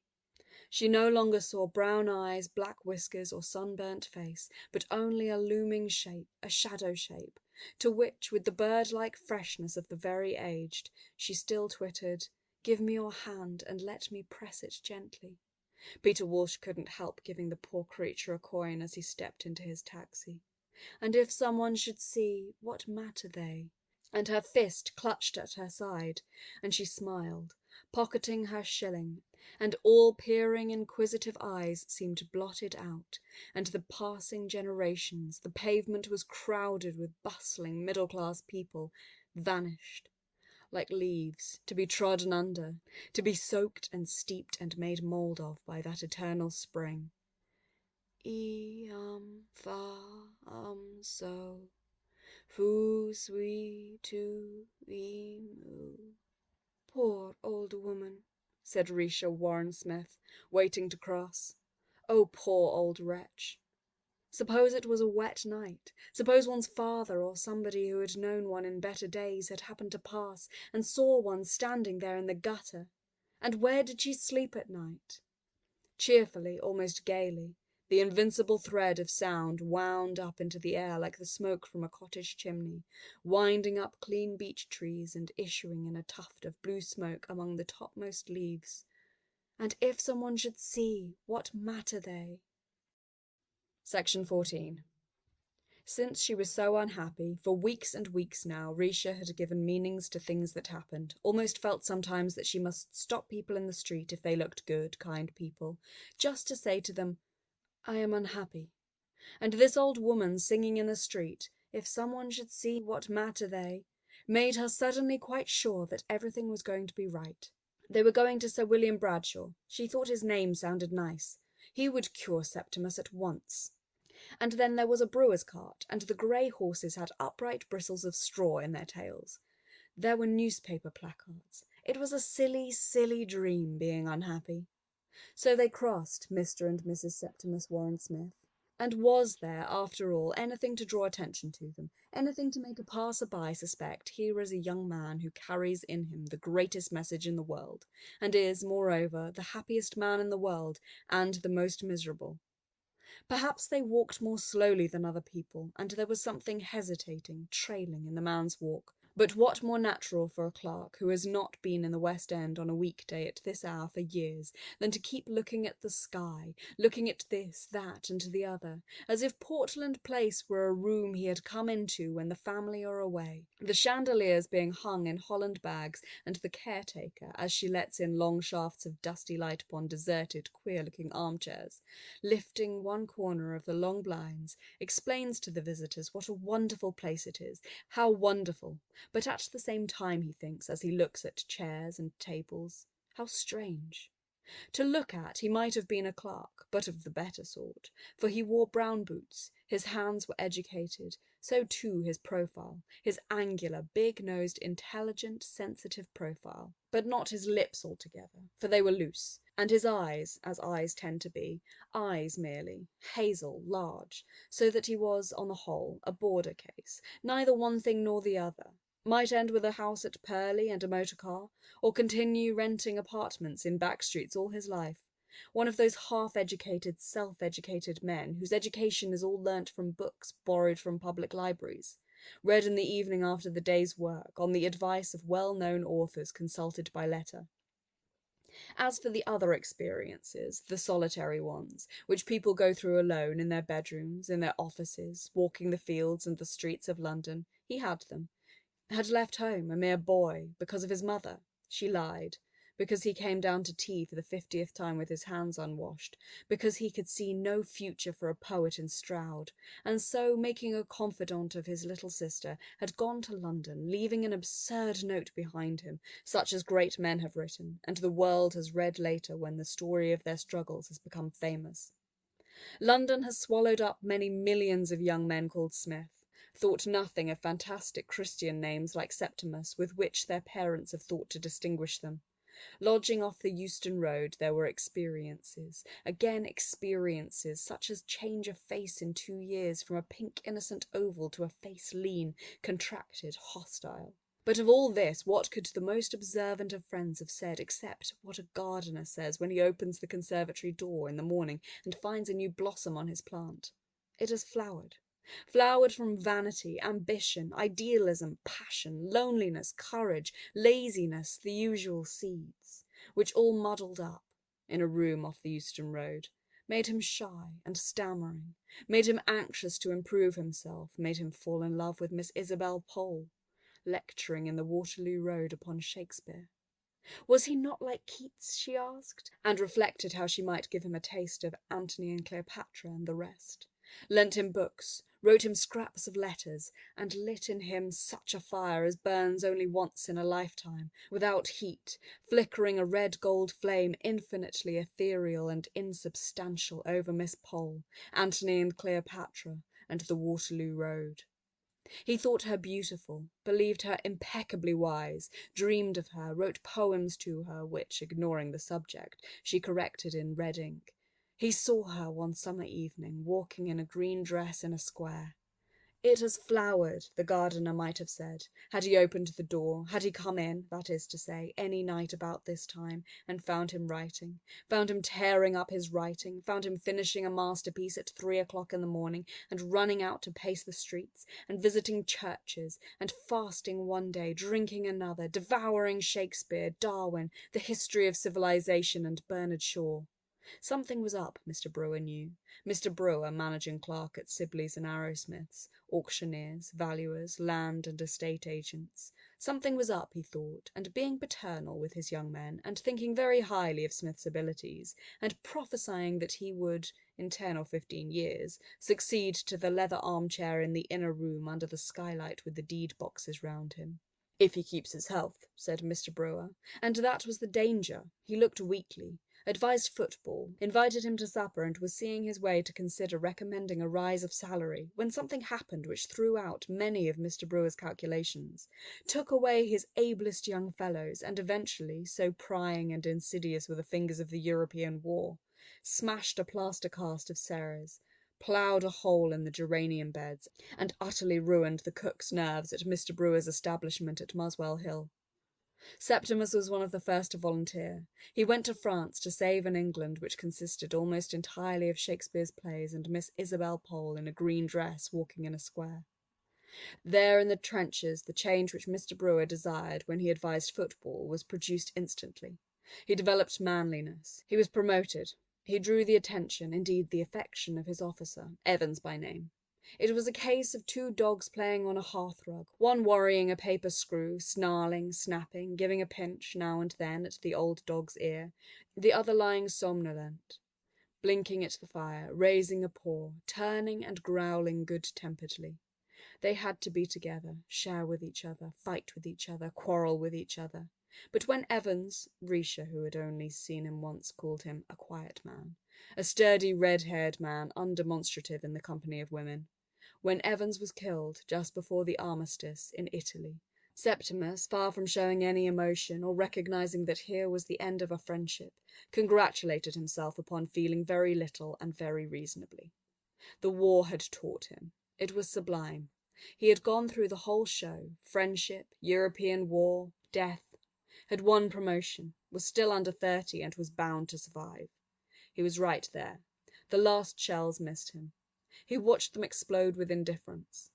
When peace came he was in Milan, billeted in the house of an innkeeper with a courtyard, flowers in tubs, little tables in the open, daughters making hats, and to Lucretia, the younger daughter, he became engaged one evening when the panic was on him, that he could not feel. For now that it was all over, truce signed and the dead buried, he had, especially in the evening, these sudden thunderclaps of fear. He could not feel. As he opened the door of the room where the Italian girls sat making hats, he could see them, could hear them. They were rubbing wires among coloured beads in saucers. They were turning buckram shapes this way and that. The table was all strewn with feathers, spangles, silks, ribbons. Scissors were rapping on the table, but something failed him. He could not feel. Still, scissors rapping, girls laughing, hats being made protected him. He was assured of safety. He had a refuge. But he could not sit there all night. There were moments of waking in the early morning. The bed was falling. He was falling. Oh, for the scissors and the lamplight and the buckram shapes. He asked Lucretia to marry him, the younger of the two, the gay, the frivolous, with those little artist's fingers that she would hold up and say, "It is all in them." Silk, feathers, what not were alive to them. "It is the hat that matters most," she would say when they walked out together. Every hat that passed she would examine, and the cloak and the dress and the way the woman held herself. Ill-dressing, overdressing, she stigmatized, not savagely, rather with impatient movements of the hands, like those of a painter who puts from him some obvious well-meant glaring imposture. And then generously, but always critically, she would welcome a shop girl who had turned her little bit of stuff gallantly, or praise wholly with enthusiastic and professional understanding a French lady descending from her carriage in chinchilla, robes, pearls. "Beautiful," she would murmur, nudging Septimus that he might see. But beauty was behind a pane of glass. Even taste, Risha liked ices, chocolates, sweet things, had no relish to him. He put down his cup on the little marble table. He looked at people outside, happy they seemed, collecting in the middle of the street, shouting, laughing, squabbling over nothing. But he could not taste, he could not feel. In the tea shop among the tables and the chattering waiters, the appalling fear came over him. He could not feel. He could reason. He could read Dante, for example, quite easily. "Septimus, do put down your book," said Risha, gently shutting the Inferno. He could add up his bill. His brain was perfect. It must be the fault of the world, then, that he could not feel. "The English are so silent," Risha said. She liked it, she said. She respected these Englishmen, and wanted to see London, and the English horses, and the tailor-made suits, and could remember hearing how wonderful the shops were from an aunt who had married and lived in Soho. It might be possible, Septimus thought, looking at England from the train window as they left Newhaven, it might be possible that the world itself is without meaning. At the office they advanced him to a post of considerable responsibility. They were proud of him. He had won crosses. "You have done your duty. It is up to us," began Mr. Brewer, and could not finish, so pleasurable was his emotion. They took admirable lodgings off the Tottenham Court Road. Here he opened Shakespeare once more.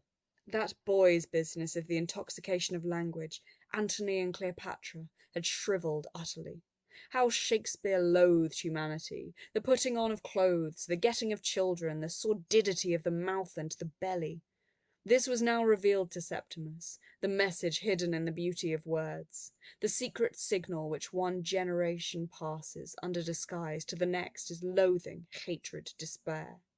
Dante the same. Aeschylus, translated, the same. There Risha sat at the table trimming hats. She trimmed hats for Mrs. Filmer's friends. She trimmed hats by the hour. She looked pale, mysterious, like a lily drowned under water, he thought. "The English are so serious," she would say, putting her arms round Septimus, her cheek against his. Love between man and woman was repulsive to Shakespeare. The business of copulation was filth to him before the end. But Risha said she must have children. They had been married 5 years. They went to the Tower together, to the Victoria and Albert Museum, stood in the crowd to see the King open Parliament. And there were the shops. Hat shops, dress shops, shops with leather bags in the window where she would stand staring. But she must have a boy. She must have a son like Septimus, she said. But nobody could be like Septimus, so gentle, so serious, so clever. Could she not read Shakespeare too? Was Shakespeare a difficult author? She asked.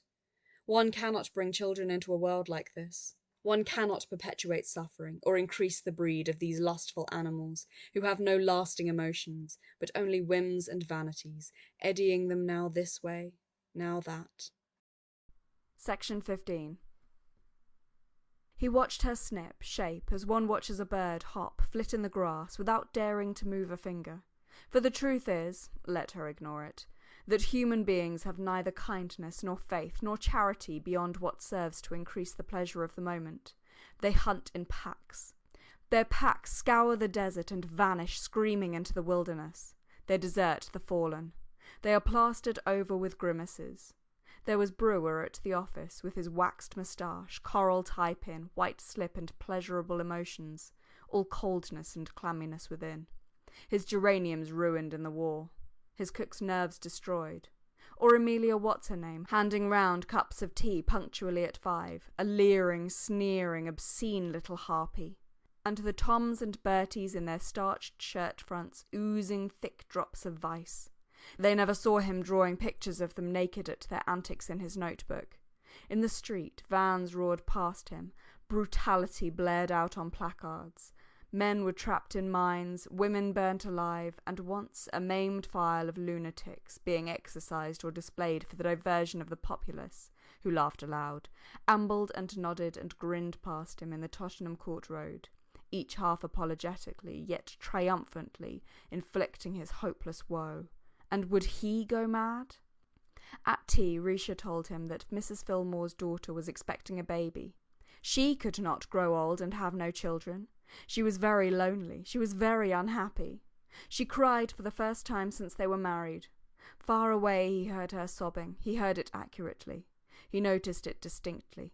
He compared it to a piston thumping. But he felt nothing. His wife was crying and he felt nothing. Only each time she sobbed in this profound, this silent, this hopeless way, he descended another step into the pit.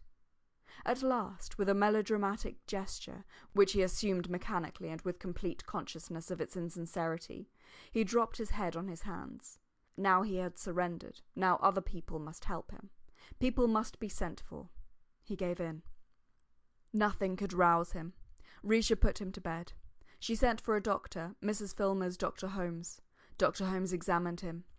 There was nothing whatever the matter, said Dr. Holmes. Oh, what a relief! What a kind man, what a good man, thought Risha.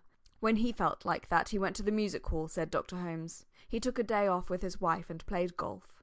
Why not try 2 tabloids of bromide dissolved in a glass of water at bedtime? These old Bloomsbury houses, said Dr. Holmes, tapping the wall, are often full of very fine panelling, which the landlords have the folly to paper over. Only the other day, visiting a patient, Sir Somebody something in Bedford Square.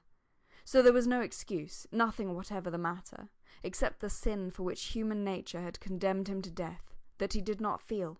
He had not cared when Evans was killed. That was worst. But all the other crimes raised their heads and shook their fingers and jeered and sneered over the rail of the bed in the early hours of the morning at the prostrate body which lay realizing its degradation, how he had married his wife without loving her, had lied to her, seduced her, outraged Miss Isabel Pole, and was so pocked and marked with vice that women shuddered when they saw him in the street. The verdict of human nature on such a wretch was death. Dr. Holmes came again. Large, fresh-coloured, handsome, flicking his boots, looking in the glass. He brushed it all aside. Headaches, sleeplessness, fears, dreams, nerve symptoms and nothing more, he said. If Dr. Holmes found himself even half a pound below 11 stone 6, he asked his wife for another plate of porridge at breakfast. Risha would learn to cook porridge. But, he continued, health is largely a matter in our own control. Throw yourself into outside interests. Take up some hobby. He opened Shakespeare, Antony and Cleopatra, pushed Shakespeare aside.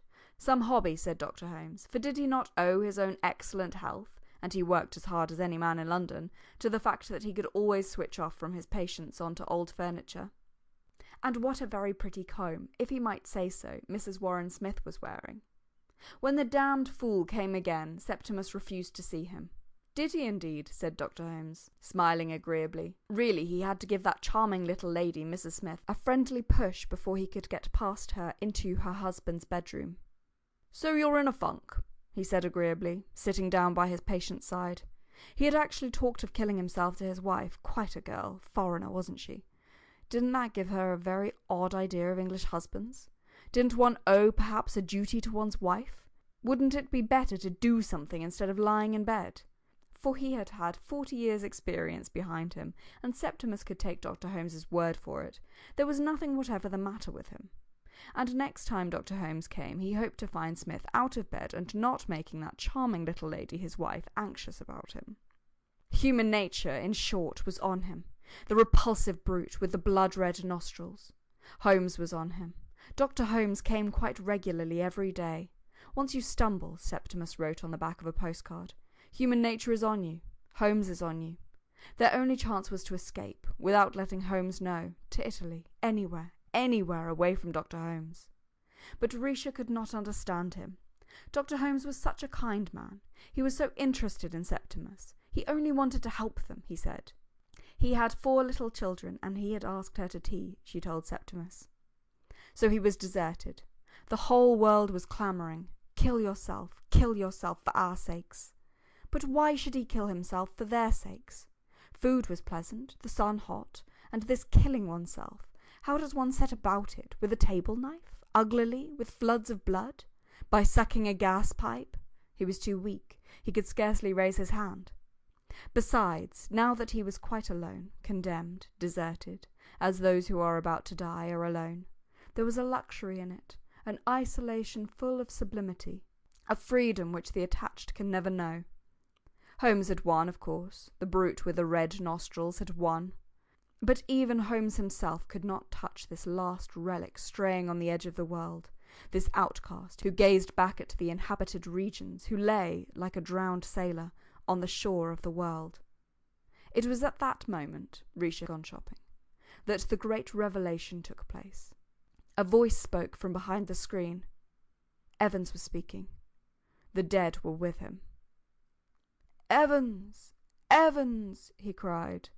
Mr. Smith was talking aloud to himself. Agnes, the servant girl, cried to Mrs. Filmer in the kitchen.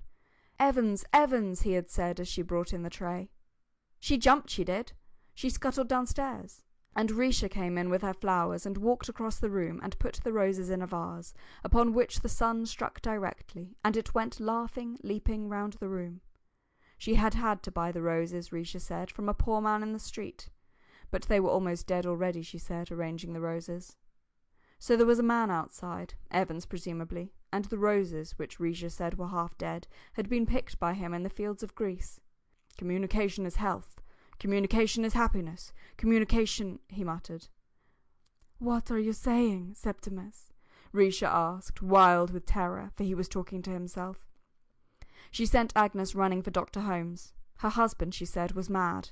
He scarcely knew her. "You brute! You brute!" cried Septimus, seeing human nature, that is Dr. Holmes, enter the room. "Now what's all this about?" said Dr. Holmes in the most amiable way in the world. "Talking nonsense to frighten your wife?" But he would give him something to make him sleep. And if they were rich people, said Dr. Holmes, looking ironically round the room, By all means, let them go to Harley Street, if they had no confidence in him, said Dr. Holmes, looking not quite so kind. It was precisely 12 o'clock, 12 by Big Ben, whose stroke was wafted over the northern part of London, blent with that of other clocks, mixed in a thin, ethereal way with the clouds and wisps of smoke, and died up there among the seagulls. 12 o'clock struck as Clarissa Dalloway laid her green dress on her bed, and the Warren Smiths walked down Harley Street. 12 was the hour of their appointment. Probably, Risha thought, that was Sir William Bradshaw's house with the grey motor-car in front of it. The leaden circles dissolved in the air.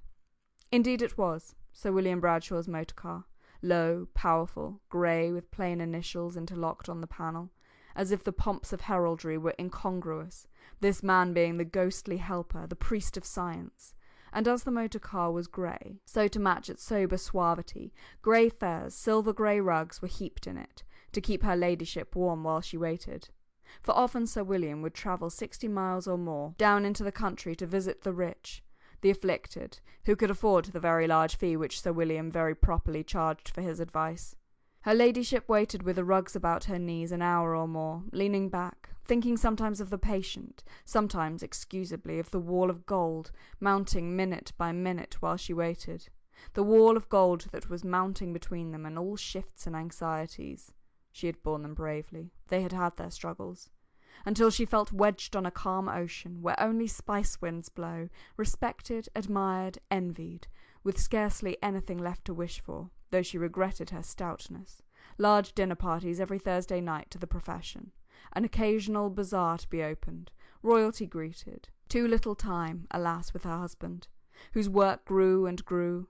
A boy doing well at Eton. She would have liked a daughter too. Interests she had, however, in plenty. Child welfare, the aftercare of the epileptic, and photography, so that if there was a church building or a church decaying, she bribed the sexton, got the key, and took photographs, which were scarcely to be distinguished from the work of professionals, while she waited. Sir William himself was no longer young. He had worked very hard. He had won his position by sheer ability, being the son of a shopkeeper. Loved his profession, made a fine figurehead at ceremonies, and spoke well, all of which had, by the time he was knighted, given him a heavy look, a weary look, the stream of patients being so incessant, the responsibilities and privileges of his profession so onerous, which weariness, together with his grey hairs, increased the extraordinary distinction of his presence, and gave him the reputation of the utmost importance in dealing with nerve cases, not merely of lightning skill and almost infallible accuracy in diagnosis, but of sympathy, tact, understanding of the human soul. He could see the first moment they came into the room, the Warren Smiths they were called.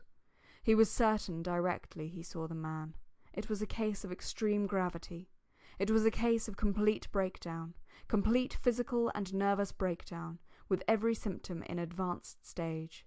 He ascertained in 2 or 3 minutes, writing answers to questions, murmured discreetly, on a pink card. Section 16. How long had Dr. Holmes been attending him? 6 weeks. Prescribed a little bromide. Said there was nothing the matter. Ah, yes. Those general practitioners, thought Sir William. It took half his time to undo their blunders. Some were irreparable. You served with great distinction in the war? The patient repeated the word, war, interrogatively. He was attaching meanings to words of a symbolical kind, a serious symptom to be noted on the card. The war? The patient asked. The European war, that little shindy of schoolboys with gunpowder. Had he served with distinction? He really forgot. In the war itself he had failed. Yes, he served with the greatest distinction, Risha assured the doctor. He was promoted. And they have the very highest opinion of you at your office, Sir William murmured, glancing at Mr. Brewer's very generously worded letter. So that you have nothing to worry you, no financial anxiety, nothing. He had committed an appalling crime and been condemned to death by human nature. I have, he began, committed a crime. He has done nothing wrong whatever, Risha assured the doctor. If Mr. Smith would wait, said Sir William, he would speak to Mrs. Smith in the next room. Her husband was very seriously ill, Sir William said. Did he threaten to kill himself? Oh, he did, she cried.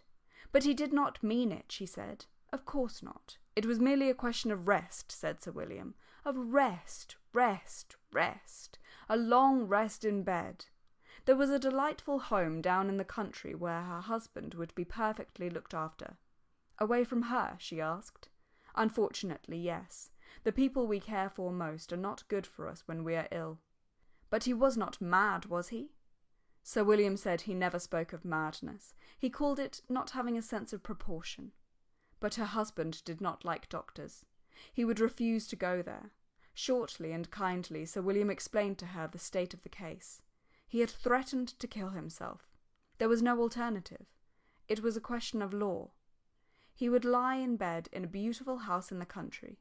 The nurses were admirable. Sir William would visit him once a week.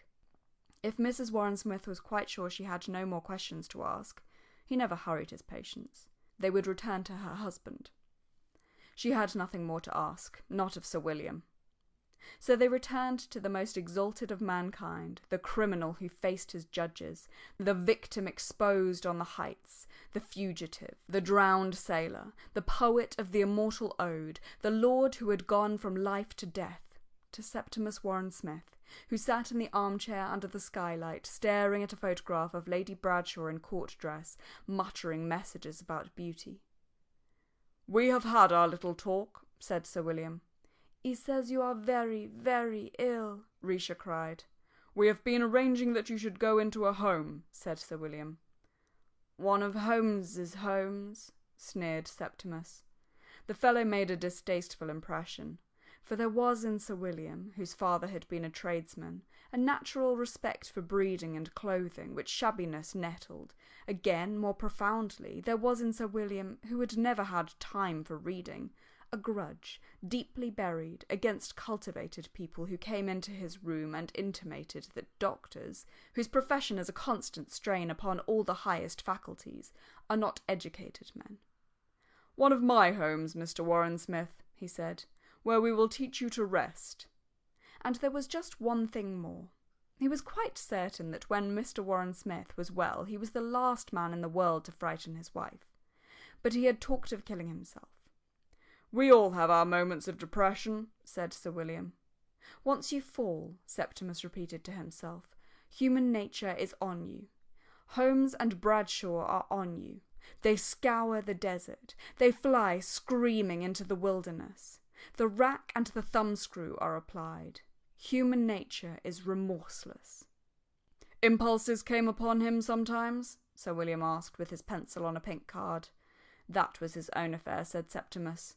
"Nobody lives for himself alone," said Sir William, glancing at the photograph of his wife in court dress.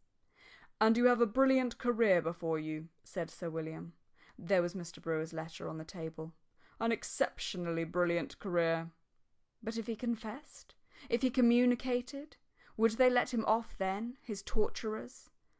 I, he stammered. But what was his crime? He could not remember it.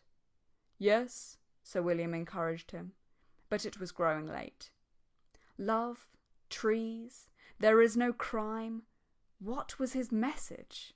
He could not remember it. I, Septimus stammered. "Try to think as little about yourself as possible," said Sir William kindly. Really, he was not fit to be about. Was there anything else they wished to ask him? Sir William would make all arrangements, he murmured to Risha, and he would let her know between 5 and 6 that evening, he murmured. "Trust everything to me," he said, and dismissed them. Never, never had Risha felt such agony in her life. She had asked for help and been deserted. He had failed them. Sir William Bradshaw was not a nice man. "The upkeep of that motor car alone must cost him quite a lot," said Septimus when they got out into the street. She clung to his arm. They had been deserted. But what more did she want? To his patients he gave 3/4 of an hour, and if in this exacting science, which has to do with what, after all, we know nothing about, the nervous system, the human brain, a doctor loses his sense of proportion, as a doctor he fails. Health we must have, and health is proportion, so that when a man comes into your room and says he is Christ, a common delusion, and has a message, as they mostly have, and threatens, as they often do, to kill himself, you invoke proportion. Order rest in bed, rest in solitude, silence and rest. Rest without friends, without books, without messages. 6 months' rest, until a man who went in weighing 7 stone 6 comes out weighing 12. Proportion, divine proportion, Sir William's goddess, was acquired by Sir William walking hospitals, catching salmon, begetting one son in Harley Street by Lady Bradshaw, who caught salmon herself and took photographs scarcely to be distinguished from the work of professionals. Worshipping proportion, Sir William not only prospered himself, but made England prosper. Secluded her lunatics, forbade childbirth, penalised despair, made it impossible for the unfit to propagate their views, until they, too, shared his sense of proportion. His, if they were men, Lady Bradshaw's, if they were women. She embroidered, knitted, spent 4 nights out of 7 at home with her son, so that not only did his colleagues respect him, his subordinates fear him, but the friends and relations of his patients felt for him the keenest gratitude for insisting that these prophetic Christs and Christesses, who prophesied the end of the world, or the advent of God, should drink milk in bed, as Sir William ordered. Sir William, with his 30 years' experience of these kinds of cases, and his infallible instinct. This is madness, this sense. In fact, his sense of proportion. But proportion has a sister, less smiling, more formidable, a goddess even now engaged in the heat and sands of India, the mud and swamp of Africa, the purlieus of London, wherever, in short, the climate or the devil tempts men to fall from the true belief which is her own, is even now engaged in dashing down shrines, smashing idols, and setting up in their place her own stern countenance. Conversion is her name, and she feasts on the wills of the weakly, loving to impress, to impose, adoring her own features stamped on the face of the populace.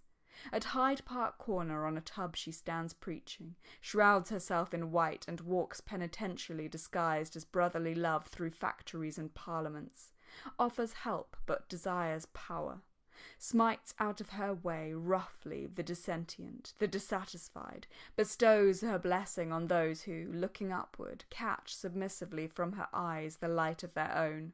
This lady, too, Risha Warren Smith divined it, had her dwelling in Sir William's heart, though concealed, as she mostly is, under some plausible disguise, some venerable name, love, duty, self-sacrifice. How he would work, how toil to raise funds, propagate reforms, initiate institutions. But conversion, fastidious goddess, loves blood better than brick, and feasts most subtly on the human will. For example, Lady Bradshaw. 15 years ago she had gone under. It was nothing you could put your finger on. There had been no scene, no snap, only the slow sinking, waterlogged of her will into his. Sweet was her smile, swift her submission. Dinner in Harley Street, numbering 8 or 9 courses, feeding 10 or 15 guests of the professional classes, was smooth and urbane. Only as the evening wore on, a very slight dullness, or uneasiness perhaps, a nervous twitch, fumble, stumble, and confusion indicated what it was really painful to believe, that the poor lady lied. Once, long ago, she had caught salmon freely, now, quick to minister to the craving which lit her husband's eye so oilily for dominion, for power, she cramped, squeezed, pared, pruned, drew back, peeped through, so that without knowing precisely what made the evening disagreeable, and caused this pressure on the top of the head, which might well be imputed to the professional conversation, or the fatigue of a great doctor whose life, Lady Bradshaw said, is not his own but his patient's. Disagreeable it was, so that guests, when the clock struck 10, breathed in the air of Harley Street, even with rapture, which relief, however, was denied to his patients.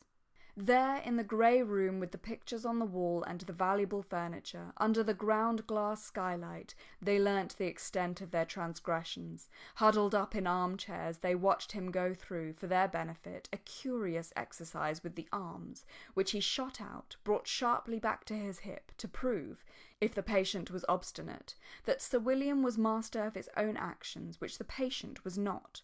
There some weakly broke down, sobbed, submitted. Others, inspired by heaven knows what intemperate madness, called Sir William to his face a damnable humbug, questioned even more impiously life itself. Why live, they demanded. Sir William replied that life was good. Certainly Lady Bradshaw in ostrich feathers hung over the mantelpiece, and as for his income it was quite 12,000 a year. But to us, they protested, life has given no such bounty. He acquiesced. They lacked a sense of proportion. And perhaps, after all, there is no God. He shrugged his shoulders. In short, this living or not living is an affair of our own? But there they were mistaken. Sir William had a friend in Surrey where they taught what Sir William frankly admitted was a difficult art, a sense of proportion. There were, moreover, family affection, honour, courage, and a brilliant career. All of these had in Sir William a resolute champion. If they failed him, he had to support police and the good of society, which, he remarked very quietly, would take care, down in Surrey, that these unsocial impulses, bred more than anything by the lack of good blood, were held in control. And then stole out from her hiding-place and mounted her throne that goddess whose lust is to override opposition, to stamp indelibly in the sanctuaries of others the image of herself. Naked, defenceless, the exhausted, the friendless received the impress of Sir William's will. He swooped, he devoured, he shut people up. It was this combination of decision and humanity that endeared Sir William so greatly to the relations of his victims. Section 17. But Risha Warren-Smith cried, walking down Harley Street, that she did not like that man.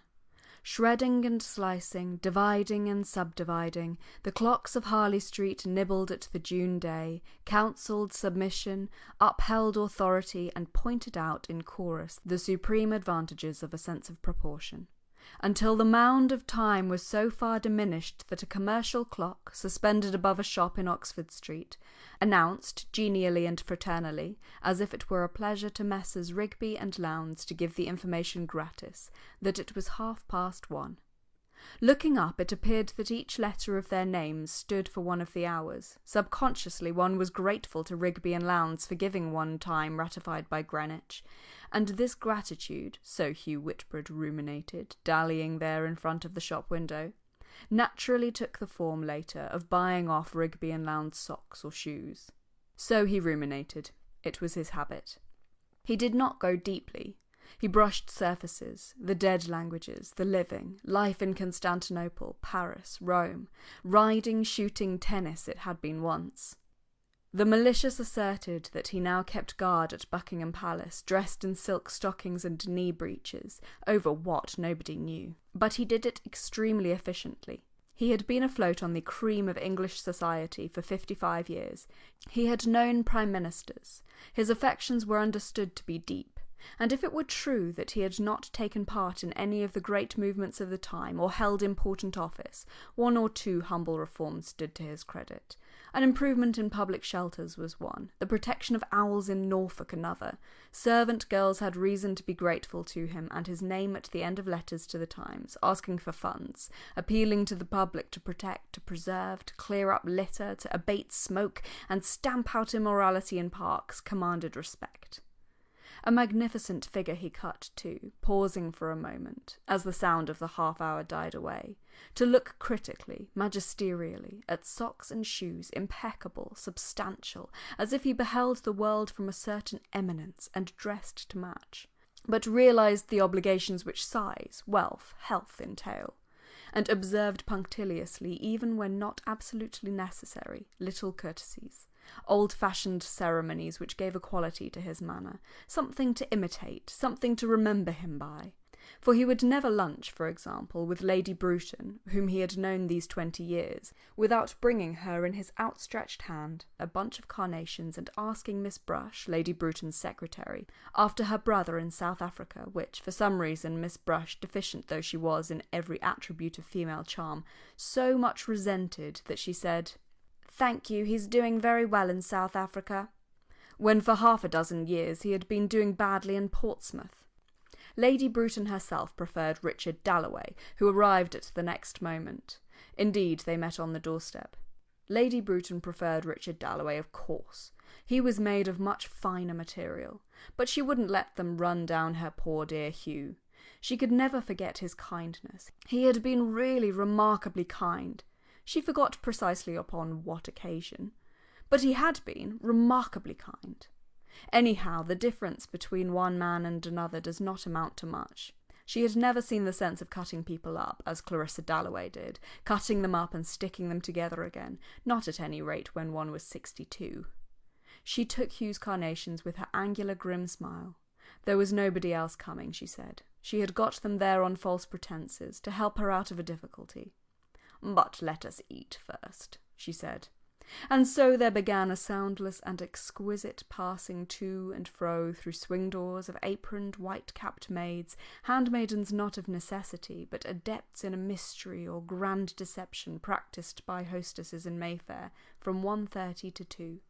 When, with a wave of the hand, the traffic ceases, and there rises instead this profound illusion, in the first place about the food, how it is not paid for, and then that the table spreads itself voluntarily with glass and silver, little mats, saucers of red fruit, films of brown cream masked turbot, in casseroles severed chickens swim, coloured, undomestic, the fire burns, and with the wine and the coffee, not paid for, rise jocund visions before musing eyes, gently speculative eyes, eyes to whom life appears musical, mysterious, eyes now kindled to observe genially the beauty of the red carnations which Lady Bruton, whose movements were always angular, had laid beside her plate, so that Hugh Whitbread, feeling at peace with the entire universe and at the same time completely sure of his standing, said, resting his fork, "Wouldn't they look charming against your lace?"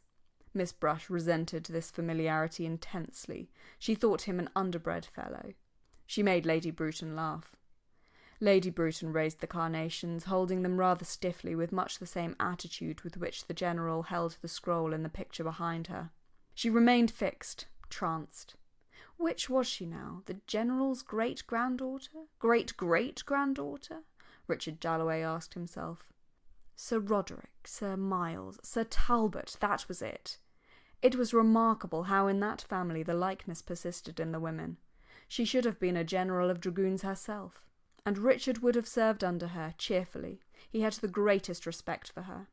He cherished these romantic views about well-set-up old women of pedigree, and would have liked, in his good-humoured way, to bring some young hotheads of his acquaintance to lunch with her, as if a type like hers could be bred of amiable tea-drinking enthusiasts. He knew her country. He knew her people. There was a vine still bearing, which either Lovelace or Herrick, she never read a word of poetry herself, but so the story ran, had sat under. Better wait to put before them the question that bothered her, about making an appeal to the public, if so, in what terms, and so on. Better wait until they have had their coffee, Lady Bruton thought, and so laid the carnations down beside her plate. "How's Clarissa?" she asked abruptly. Clarissa always said that Lady Bruton did not like her. Indeed, Lady Bruton had the reputation of being more interested in politics than people, of talking like a man, of having had a finger in some notorious intrigue of the 80s which was now beginning to be mentioned in memoirs. Certainly there was an alcove in her drawing-room, and a table in that alcove, and a photograph upon that table of General Sir Talbot Moore, now deceased, who had written there, one evening in the 80s, in Lady Bruton's presence, with her cognizance, perhaps advice, a telegram ordering the British troops to advance upon an historical occasion. She kept the pen and told the story. Thus, when she said in her off-hand way, "How's Clarissa?" husbands had difficulty in persuading their wives, and indeed, however devoted, were secretly doubtful themselves of her interest in women who often got in their husbands' way, prevented them from accepting posts abroad, and had to be taken to the seaside in the middle of the session to recover from influenza. Nevertheless, her inquiry, "How's Clarissa?" was known by women infallibly to be a signal from a well-wisher, from an almost silent companion, whose utterances, half a dozen perhaps in the course of a lifetime, signified recognition of some feminine comradeship, which went beneath masculine lunch-parties and united Lady Bruton and Mrs. Dalloway, who seldom met, and appeared when they did meet indifferent and even hostile in a singular bond. "I met Clarissa in the park this morning," said Hugh Whitbread, diving into the casserole, anxious to pay himself this little tribute, for he had only to come to London, and he met everybody at once. But greedy, one of the greediest men she had ever known, Millie Brush thought, who observed men with unflinching rectitude and was capable of everlasting devotion to her own sex in particular, being knobbed, scraped, angular, and entirely without feminine charm. "Do you know who's in town?" said Lady Bruton, suddenly bethinking her. "Our old friend Peter Walsh." They all smiled. Peter Walsh! And Mr. Dalloway was genuinely glad, Millie Brush thought, and Mr. Whitbread thought only of his chicken. Peter Walsh! All three, Lady Bruton, Hugh Whitbread, and Richard Dalloway, remembered the same thing.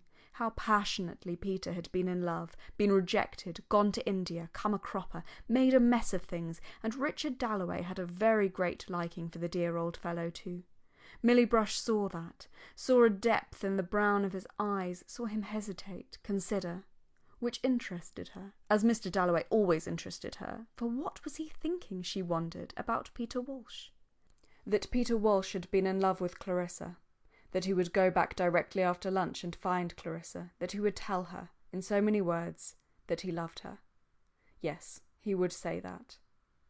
Millie Brush once might almost have fallen in love with these silences, and Mr. Dalloway was always so dependable, such a gentleman too.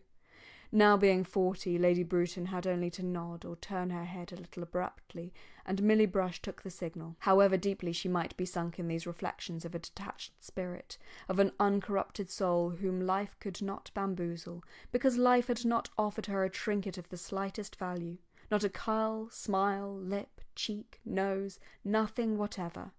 Lady Bruton had only to nod, and Perkins was instructed to quicken the coffee. "Yes, Peter Walsh has come back," said Lady Bruton. It was vaguely flattering to them all. He had come back, battered, unsuccessful, to their secure shores. But to help him, they reflected, was impossible. There was some flaw in his character. Hugh Whitbread said one might, of course, mention his name to so-and-so. He wrinkled lugubriously, consequentially, at the thought of the letters he would write to the heads of government offices about my old friend Peter Walsh, and so on.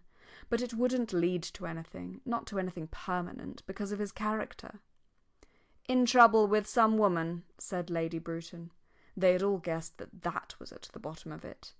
"However," said Lady Bruton, anxious to leave the subject, "we shall hear the whole story from Peter himself." The coffee was very slow in coming. "The address?" murmured Hugh Whitbread, and there was at once a ripple in the grey tide of service which washed round Lady Bruton day in, day out, collecting, intercepting, enveloping her in a fine tissue which broke concussions, mitigated interruptions, and spread round the house in Brook Street a fine net where things lodged and were picked out accurately, instantly, by grey-haired Perkins, who had been with Lady Bruton these 30 years, and now wrote down the address, handed it to Mr. Whitbread, who took out his pocket-book, raised his eyebrows, and slipping it in among documents of the highest importance, said that he would get Evelyn to ask him to lunch. They were waiting to bring the coffee until Mr. Whitbread had finished. Hugh was very slow, Lady Bruton thought. He was getting fat, she noticed. Richard always kept himself in the pink of condition. She was getting impatient. The whole of her being was setting positively, undeniably, domineeringly brushing aside all this unnecessary trifling.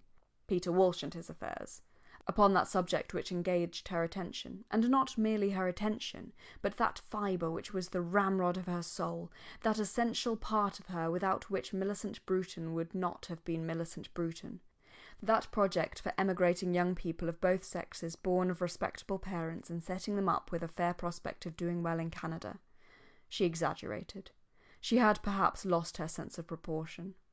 Emigration was not to others the obvious remedy, the sublime conception. It was not to them, not to Hugh or Richard, or even to devoted Miss Brush, the liberator of the pent egotism, which a strong martial woman, well-nourished, well-descended, of direct impulses, downright feelings, and little introspective power. Broad and simple. Why could not everyone be broad and simple, she asked. Feels rise within her, once youth is past, and must eject upon some object, It may be emigration, it may be emancipation, but whatever it be, this object round which the essence of her soul is daily secreted becomes inevitably prismatic, lustrous, half looking-glass, half precious stone, now carefully hidden in case people should sneer at it, now proudly displayed. Emigration had become, in short, largely Lady Bruton. Section 18. But she had to write, and one letter to the Times, she used to say to Miss Brush, cost her more than to organise an expedition to South Africa, which she had done in the war. After a morning's battle beginning, tearing up, beginning again, she used to feel the futility of her own womanhood as she felt it on no other occasion, and would turn gratefully to the thought of Hugh Whitbread, who possessed, no one could doubt it, the art of writing letters to the Times.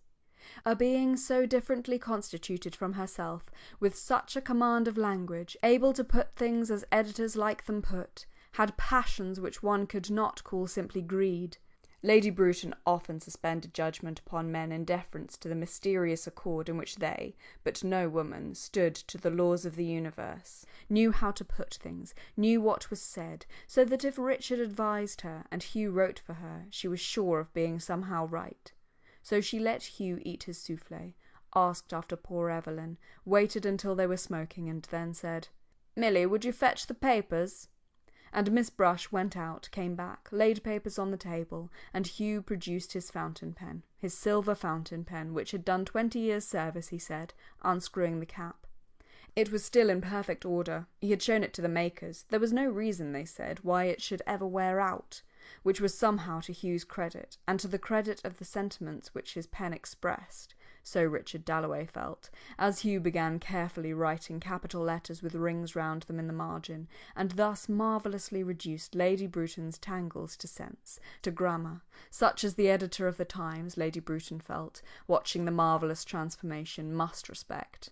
Hugh was slow. Hugh was pertinacious. Richard said one must take risks. Hugh proposed modifications in deference to people's feelings, which, he said rather tartly when Richard laughed, had to be considered, and read out how, therefore, we are of opinion that the times are ripe, the superfluous youth of our ever-increasing population, what we owe to the dead, which Richard thought all stuffing and bunkum, but no harm in it, of course.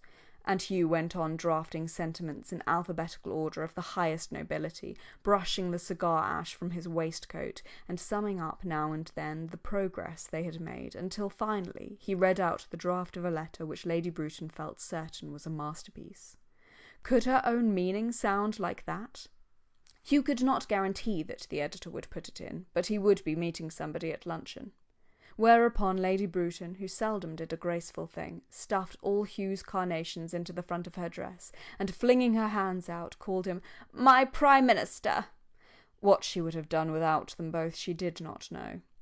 They rose, and Richard Dalloway strolled off as usual to have a look at the General's portrait, because he meant, whenever he had a moment of leisure, to write a history of Lady Bruton's family. And Millicent Bruton was very proud of her family. But they could wait, she said, looking at the picture, meaning that her family, of military men, administrators, admirals, had been men of action, who had done their duty. And Richard's first duty was to his country, but it was a fine face, she said, and all the papers were ready for Richard down at Aldmixton whenever the time came, the Labour government, she meant. "Ah, the news from India!" she cried. And then, as they stood in the hall taking yellow gloves from the bowl on the malachite table, and Hugh was offering Miss Brush with quite unnecessary courtesy some discarded ticket or other compliment, which she loathed from the depths of her heart and blushed brick red, Richard turned to Lady Bruton with his hat in his hand and said, "We shall see you at our party tonight." Whereupon Lady Bruton resumed the magnificence which letter-writing had shattered. She might come or she might not come. Clarissa had wonderful energy. Parties terrified Lady Bruton. But then she was getting old. So she intimated, standing at her doorway, handsome, very erect, while her chow stretched behind her, and Miss Brush disappeared into the background with her hands full of papers. And Lady Bruton went ponderously, majestically, up to her room, lay, one arm extended on the sofa. She sighed, she snored, not that she was asleep, only drowsy and heavy. Drowsy and heavy. like a field of clover in the sunshine this hot June day, with the bees going round and about and the yellow butterflies. Always she went back to those fields down in Devonshire, where she had jumped the brooks on Patty, her pony, with Mortimer and Tom, her brothers. And there were the dogs, there were the rats, there were her father and mother on the lawn under the trees, with the tea-things out, and the beds of dahlias, the hollyhocks, the pampas grass, and they, little wretches, always up to some mischief, stealing back through the shrubbery so as not to be seen, all bedraggled from some roguery. What old nurse used to say about her frocks? Ah, dear, she remembered. It was Wednesday in Brook Street. Those kind good fellows, Richard Dalloway, Hugh Whitbread, had gone this hot day through the streets, whose growl came up to her lying on the sofa. Power was hers, position, income. She had lived in the forefront of her time. She had had good friends, known the ablest men of her day. Murmuring London flowed up to her, and her hand, lying on the sofa back, curled upon some imaginary baton such as her grandfather's might have held, holding which she seemed, drowsy and heavy, to be commanding battalions marching to Canada, and those good fellows walking across London, that territory of theirs, that little bit of carpet, Mayfair. And they went further and further from her, being attached to her by a thin thread, since they had lunched with her, which would stretch and stretch, get thinner and thinner as they walked across London, as if one's friends were attached to one's body after lunching with them by a thin thread which, as she dozed there, became hazy with the sound of bells, striking the hour or ringing to service, as a single spider's thread is blotted with raindrops and burdened, sags down. So she slept. And Richard Dalloway and Hugh Whitbread hesitated at the corner of Conduit Street at the very moment that Millicent Bruton, lying on the sofa, let the thread snap, snored. Contrary winds buffeted at the street corner. They looked in at a shop window. They did not wish to buy or to talk, but to part. Only with contrary winds buffeting the street corner, with some sort of lapse in the tides of the body, two forces meeting in a swirl, morning and afternoon, they paused. Some newspaper placard went up in the air, gallantly, like a kite at first, then paused, swooped, fluttered, and a lady's veil hung. Yellow awnings trembled. The speed of the morning traffic slackened, and single carts rattled carelessly down half-empty streets. In Norfolk, of which Richard Dalloway was half thinking, a soft warm wind blew back the petals, confused the waters, ruffled the flowering grasses. Haymakers who had pitched beneath hedges to sleep away the morning toil, parted curtains of green blades, moving trembling globes of cow parsley to see the sky, the blue, the steadfast, the blazing summer sky. Aware that he was looking at a silver two-handled Jacobean mug, and that Hugh Whitbread admired condescendingly with airs of connoisseurship a Spanish necklace which he thought of asking the price of in case Evelyn might like it. Still Richard was torpid, could not think or move. Life had thrown up this wreckage, shop windows full of coloured paste, and one stood stark with the lethargy of the old, stiff with the rigidity of the old, looking in. Evelyn Whitbread might like to buy this Spanish necklace, so she might. Yawn he must. Hugh was going into the shop. "Right you are," said Richard, following. Goodness knows he didn't want to go buying necklaces with Hugh, but there are tides in the body. Morning meets afternoon, born like a frail shallop on deep, deep floods. Lady Bruton's great-grandfather and his memoir and his campaigns in North America were whelmed and sunk. And Millicent Bruton, too, she went under. Richard didn't care a straw what became of emigration, about that letter, whether the editor put it in or not. The necklace hung stretched between Hugh's admirable fingers. Let him give it to a girl, if he must buy jewels. Any girl in the street. For the worthlessness of this life did strike Richard pretty forcibly, buying necklaces for Evelyn. If he'd had a boy, he'd have said, work, work. But he had his Elizabeth. He adored his Elizabeth. "I should like to see Mr. Dubonnet," said Hugh in his curt, worldly way. It appeared that this Dubonnet had the measurements of Mrs. Whitbread's neck, or, more strangely still, knew her views upon Spanish jewellery and the extent of her possessions in that line, which Hugh could not remember. All of which seemed to Richard Dalloway awfully odd. For he never gave Clarissa presents, except a bracelet 2 or 3 years ago, which had not been a success. She never wore it. It pained him to remember that she never wore it. And as a single spider's thread, after wavering here and there, attaches itself to the point of a leaf, so Richard's mind, recovering from its lethargy, set now on his wife, Clarissa, whom Peter Walsh had loved so passionately, and Richard had had a sudden vision of her there at luncheon, of himself and Clarissa, of their life together, and he drew the tray of old jewels towards him, and taking up first this brooch, then that ring. "How much is that?" he asked, but doubted his own taste. He wanted to open the drawing-room door and come in holding out something, a present for Clarissa. Only what? But Hugh was on his legs again. He was unspeakably pompous. Really, after dealing here for 35 years, he was not going to be put off by a mere boy who did not know his business. For Dubonnet, it seemed, was out, and Hugh would not buy anything until Mr. Dubonnet chose to be in, at which the youth flushed and bowed his correct little bow. It was all perfectly correct. And yet Richard couldn't have said that to save his life. Why these people stood that damned insolence he could not conceive. Hugh was becoming an intolerable ass.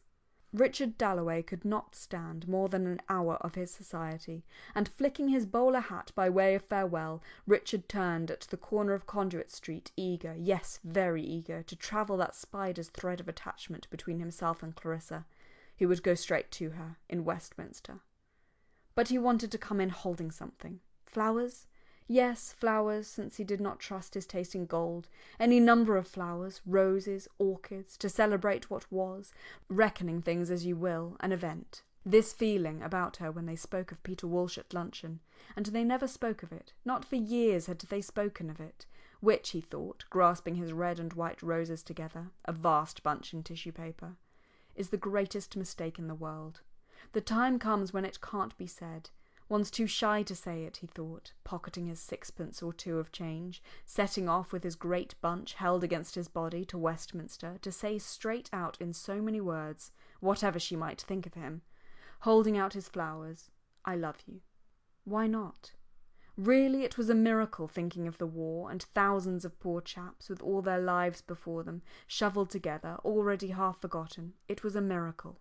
Here he was, walking across London to say to Clarissa in so many words that he loved her, which one never does say, he thought.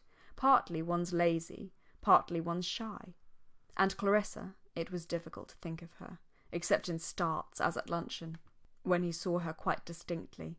Their whole life.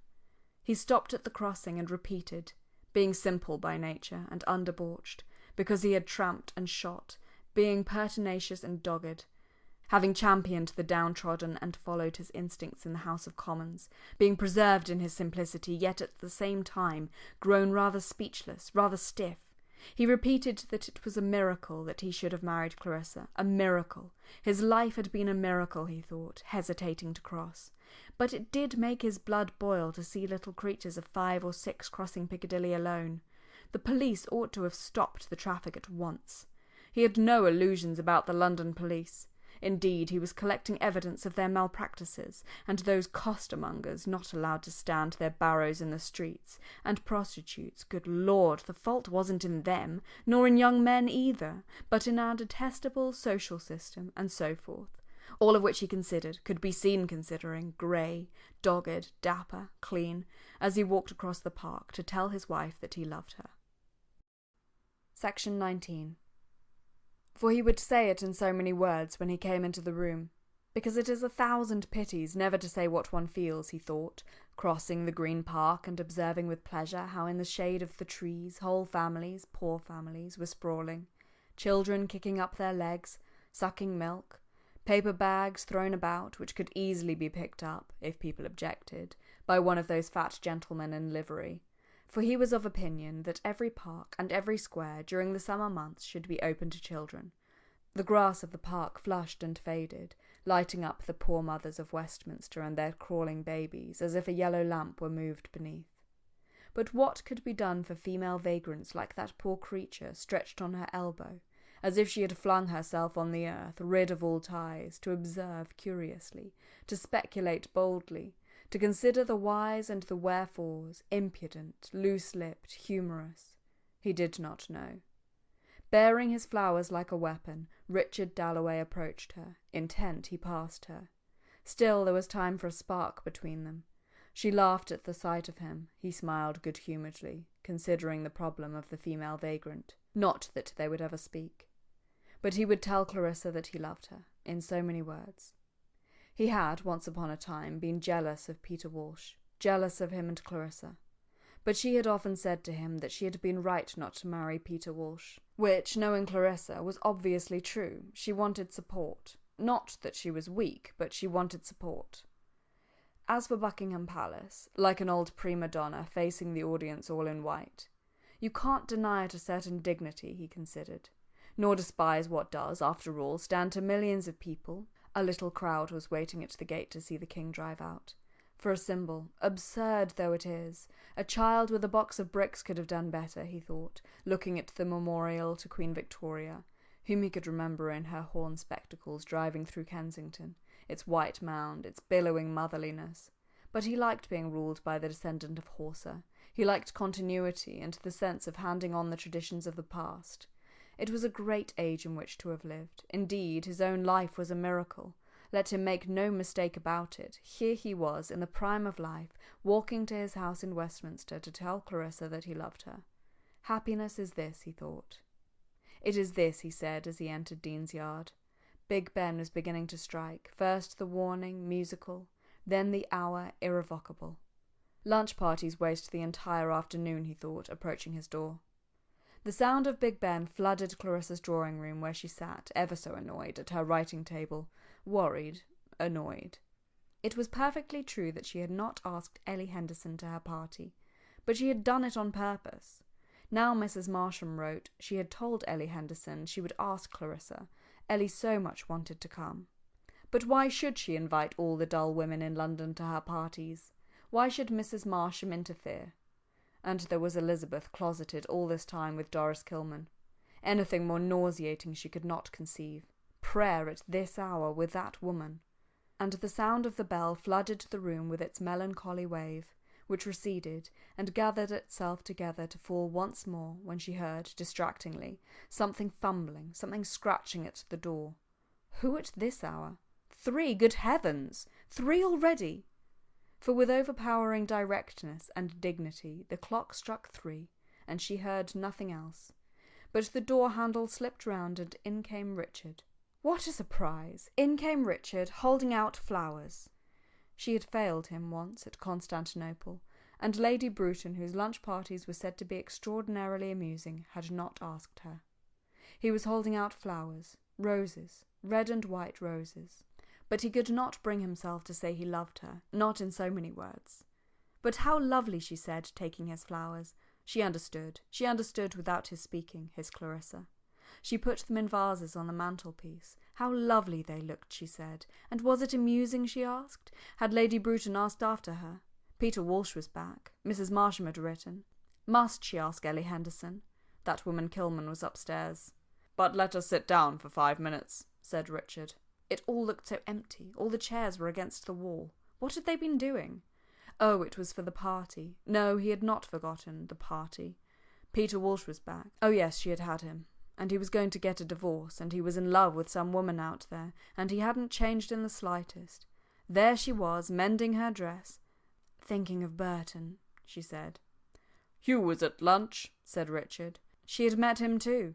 Well, he was getting absolutely intolerable, buying Evelyn necklaces, fatter than ever, an intolerable ass. And it came over me, I might have married you, she said, thinking of Peter, sitting there in his little bow tie, with that knife, opening it, shutting it. Just as he always was, you know.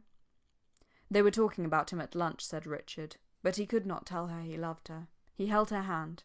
Happiness is this, he thought. They had been writing a letter to the Times for Millicent Bruton. That was about all Hugh was fit for. And our dear Miss Kilman? He asked. Clarissa thought the roses absolutely lovely, first bunched together, now of their own accord starting apart. Kilman arrives just as we've done lunch, she said. Elizabeth turns pink. They shut themselves up. I suppose they're praying. Lord, he didn't like it, but these things pass over if you let them. In a mackintosh with an umbrella, said Clarissa. He had not said "I love you," but he held her hand. Happiness is this, he thought. "But why should I ask all the dull women in London to my parties?" said Clarissa. "And if Mrs. Marsham gave a party, did she invite her guests?" "Poor Ellie Henderson," said Richard. It was a very odd thing how much Clarissa minded about her parties, he thought. But Richard had no notion of the look of a room. However, what was he going to say? If she worried about these parties, he would not let her give them. Did she wish she had married Peter? But he must go. He must be off, he said, getting up. But he stood for a moment as if he were about to say something, and she wondered what? Why? There were the roses. "Some committee?" she asked as he opened the door. "Armenians," he said. Or perhaps it was Albanians. And there is a dignity in people, a solitude, even between husband and wife, a gulf. And that one must respect, thought Clarissa, watching him open the door, for one would not part with it oneself, or take it against his will from one's husband, without losing one's independence, one's self-respect, something, after all, priceless. He returned with a pillow and a quilt. "An hour's complete rest after luncheon," he said, and he went. How like him! He would go on saying an hour's complete rest after luncheon to the end of time because a doctor had ordered it once. It was like him to take what doctors said literally, part of his adorable, divine simplicity, which no one had to the same extent, which made him go and do the thing, while she and Peter frittered their time away bickering. He was already halfway to the House of Commons, to his Armenians, his Albanians, having settled her on the sofa, looking at his roses. And people would say, "Clarissa Dalloway is spoilt." She cared much more for her roses than for the Armenians. Hunted out of existence, maimed, frozen, the victims of cruelty and injustice.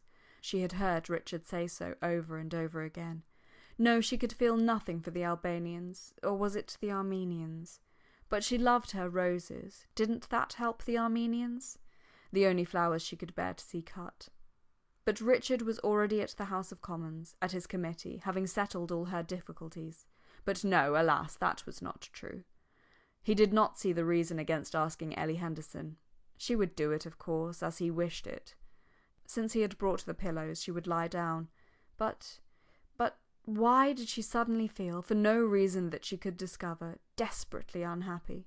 As a person who has dropped some grain of pearl or diamond into the grass and parts the tall blades very carefully, this way and that, and searches here and there vainly, and at last spies it there at the roots, so she went through one thing and another. No, it was not Sally Seton saying that Richard would never be in the cabinet because he had a second-class brain. It came back to her. No, she did not mind that.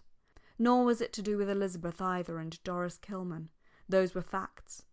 It was a feeling, some unpleasant feeling, earlier in the day perhaps, something that Peter had said, combined with some depression of her own, in her bedroom, taking off her hat, and what Richard had said had added to it. But what had he said? There were his roses. Her parties, that was it, her parties. Both of them criticised her very unfairly, laughed at her very unjustly for her parties. That was it, that was it. Well, how was she going to defend herself? Now that she knew what it was, she felt perfectly happy.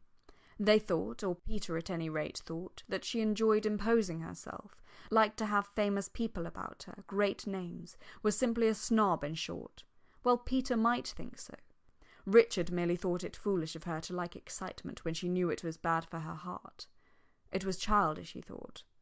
And both were quite wrong. What she liked was simply life. "That's what I do it for," she said, speaking aloud to life. Since she was lying on the sofa, cloistered, exempt, the presence of this thing which she felt to be so obvious became physically existent, with robes of sound from the street, sunny, with hot breath whispering, blowing out the blinds. But suppose Peter said to her, "Yes, yes, but your parties, what's the sense of your parties?" All she could say was, and nobody could be expected to understand, "They're an offering," which sounded horribly vague. But who was Peter to make out that life was all plain sailing? Peter always in love with the wrong woman. "What's your love?" she might say to him. And she knew his answer, how it is the most important thing in the world, and no woman possibly understood it. Very well. But could any man understand what she meant either, about life? She could not imagine Peter or Richard taking the trouble to give a party for no reason whatever. But to go deeper, beneath what people said, and these judgments, how superficial, how fragmentary they are. In her own mind now, what did it mean to her, this thing she called life? Oh, it was very queer. Here was so-and-so in South Kensington, someone up in Bayswater, and somebody else, say, in Mayfair. And she felt quite continuously a sense of their existence, and she felt what a waste, and she felt what a pity, and she felt if only they could be brought together. So she did it, and it was an offering, to combine, to create. But to whom? An offering for the sake of offering, perhaps. Anyhow, it was her gift. Nothing else had she of the slightest importance, could not think, write, even play the piano.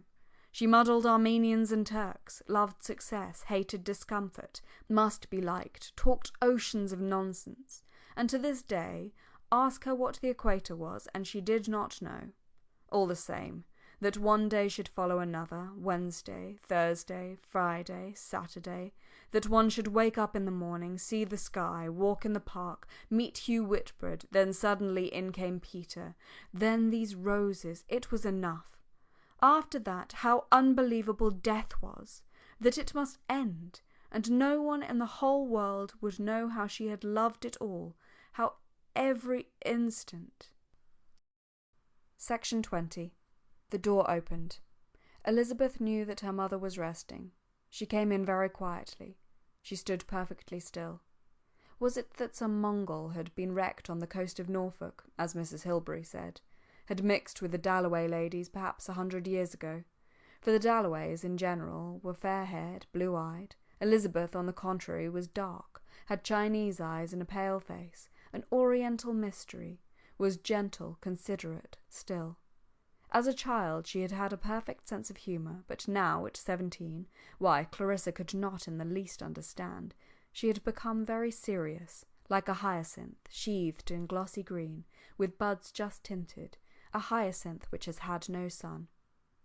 She stood quite still and looked at her mother. But the door was ajar, and outside the door was Miss Kilman, as Clarissa knew, Miss Kilman in her mackintosh, listening to whatever they said. Yes, Miss Kilman stood on the landing and wore a mackintosh, but had her reasons. First, it was cheap. Second, she was over 40 and did not, after all, dress to please. She was poor, moreover, degradingly poor.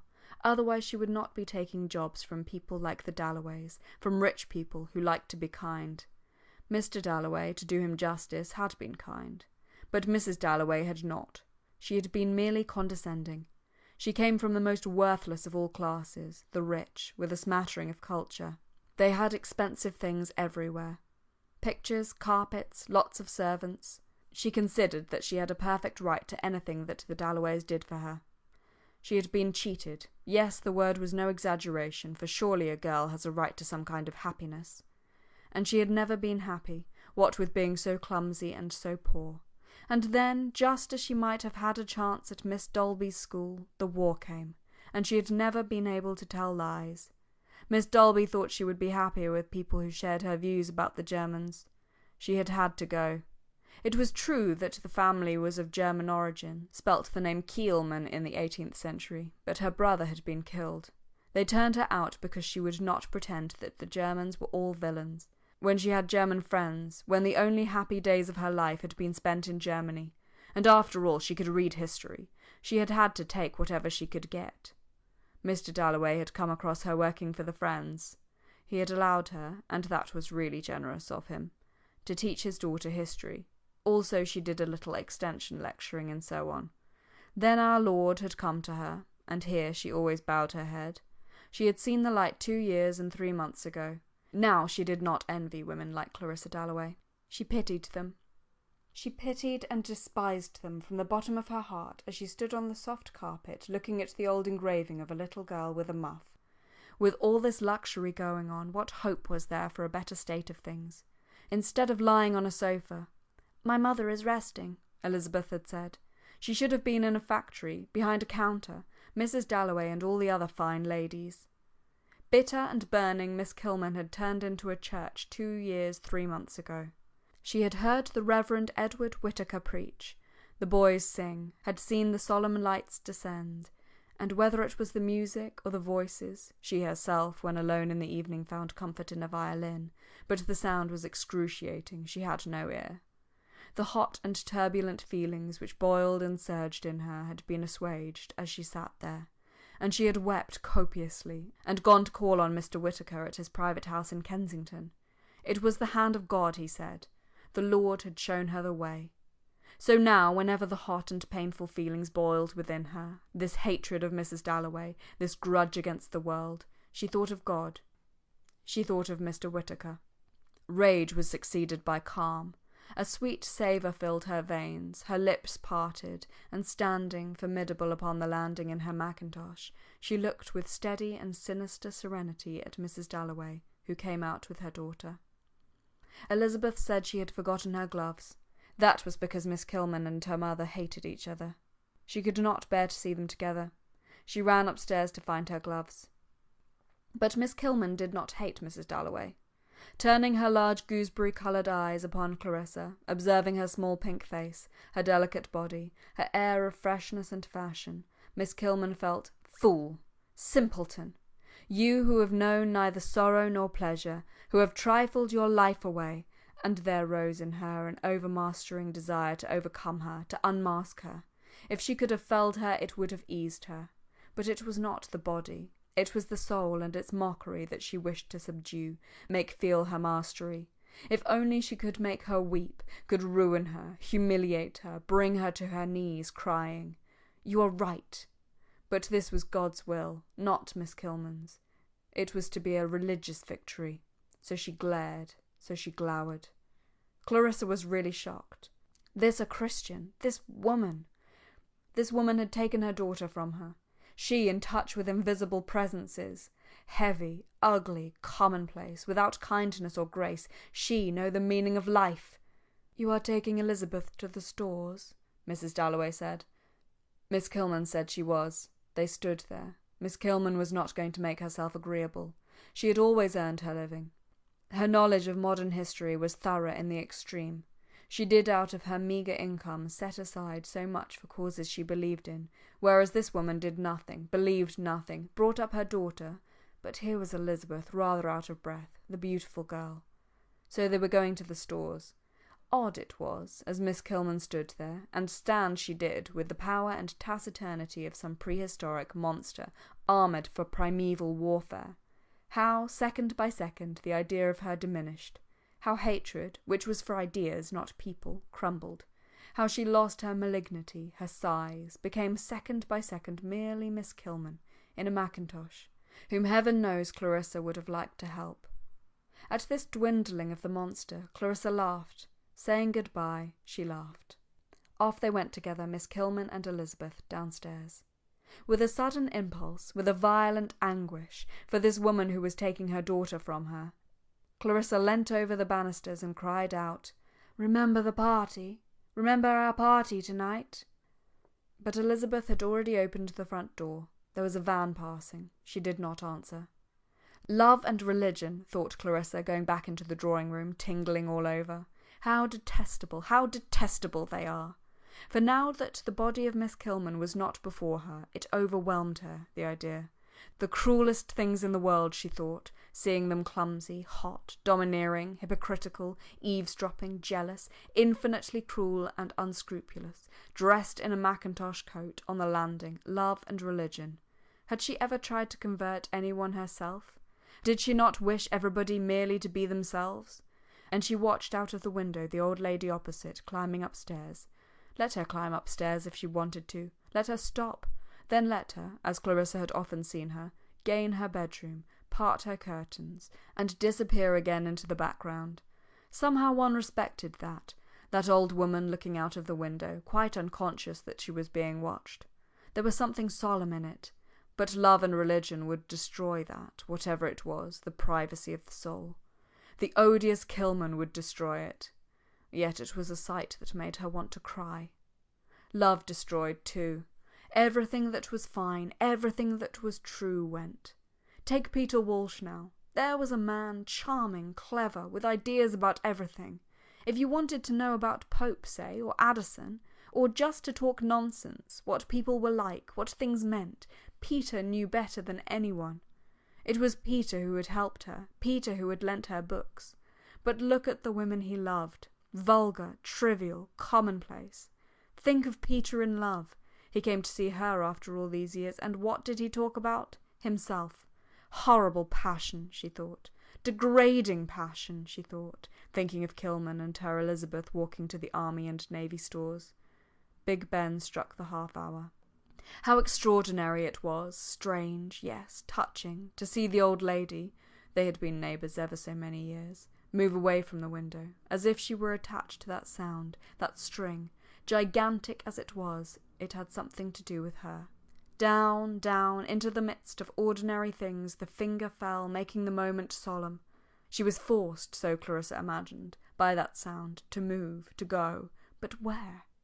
Clarissa tried to follow her as she turned and disappeared, and could still just see her white cap moving at the back of the bedroom. She was still there, moving about at the other end of the room.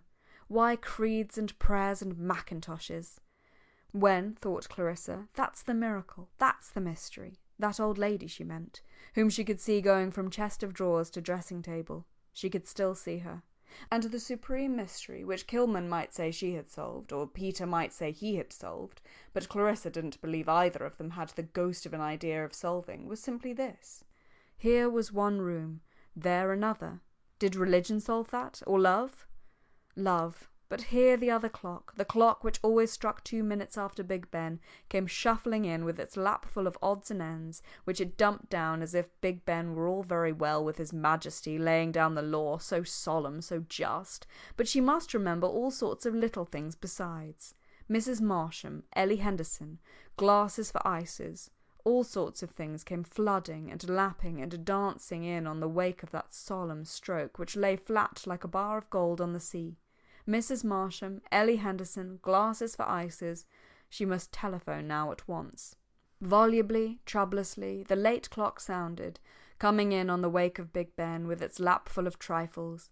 Beaten up, broken up by the assault of carriages, the brutality of vans, the eager advance of myriads of angular men, of flaunting women, the domes and spires of offices and hospitals, the last relics of this lap full of odds and ends seemed to break, like the spray of an exhausted wave, upon the body of Miss Kilman, standing still in the street for a moment to mutter, "It is the flesh." It was the flesh that she must control. Clarissa Dalloway had insulted her, that she expected, but she had not triumphed. She had not mastered the flesh. Ugly, clumsy, Clarissa Dalloway had laughed at her for being that, and had revived the fleshly desires, for she minded looking as she did beside Clarissa. Nor could she talk as she did. But why wish to resemble her? Why? She despised Mrs. Dalloway from the bottom of her heart.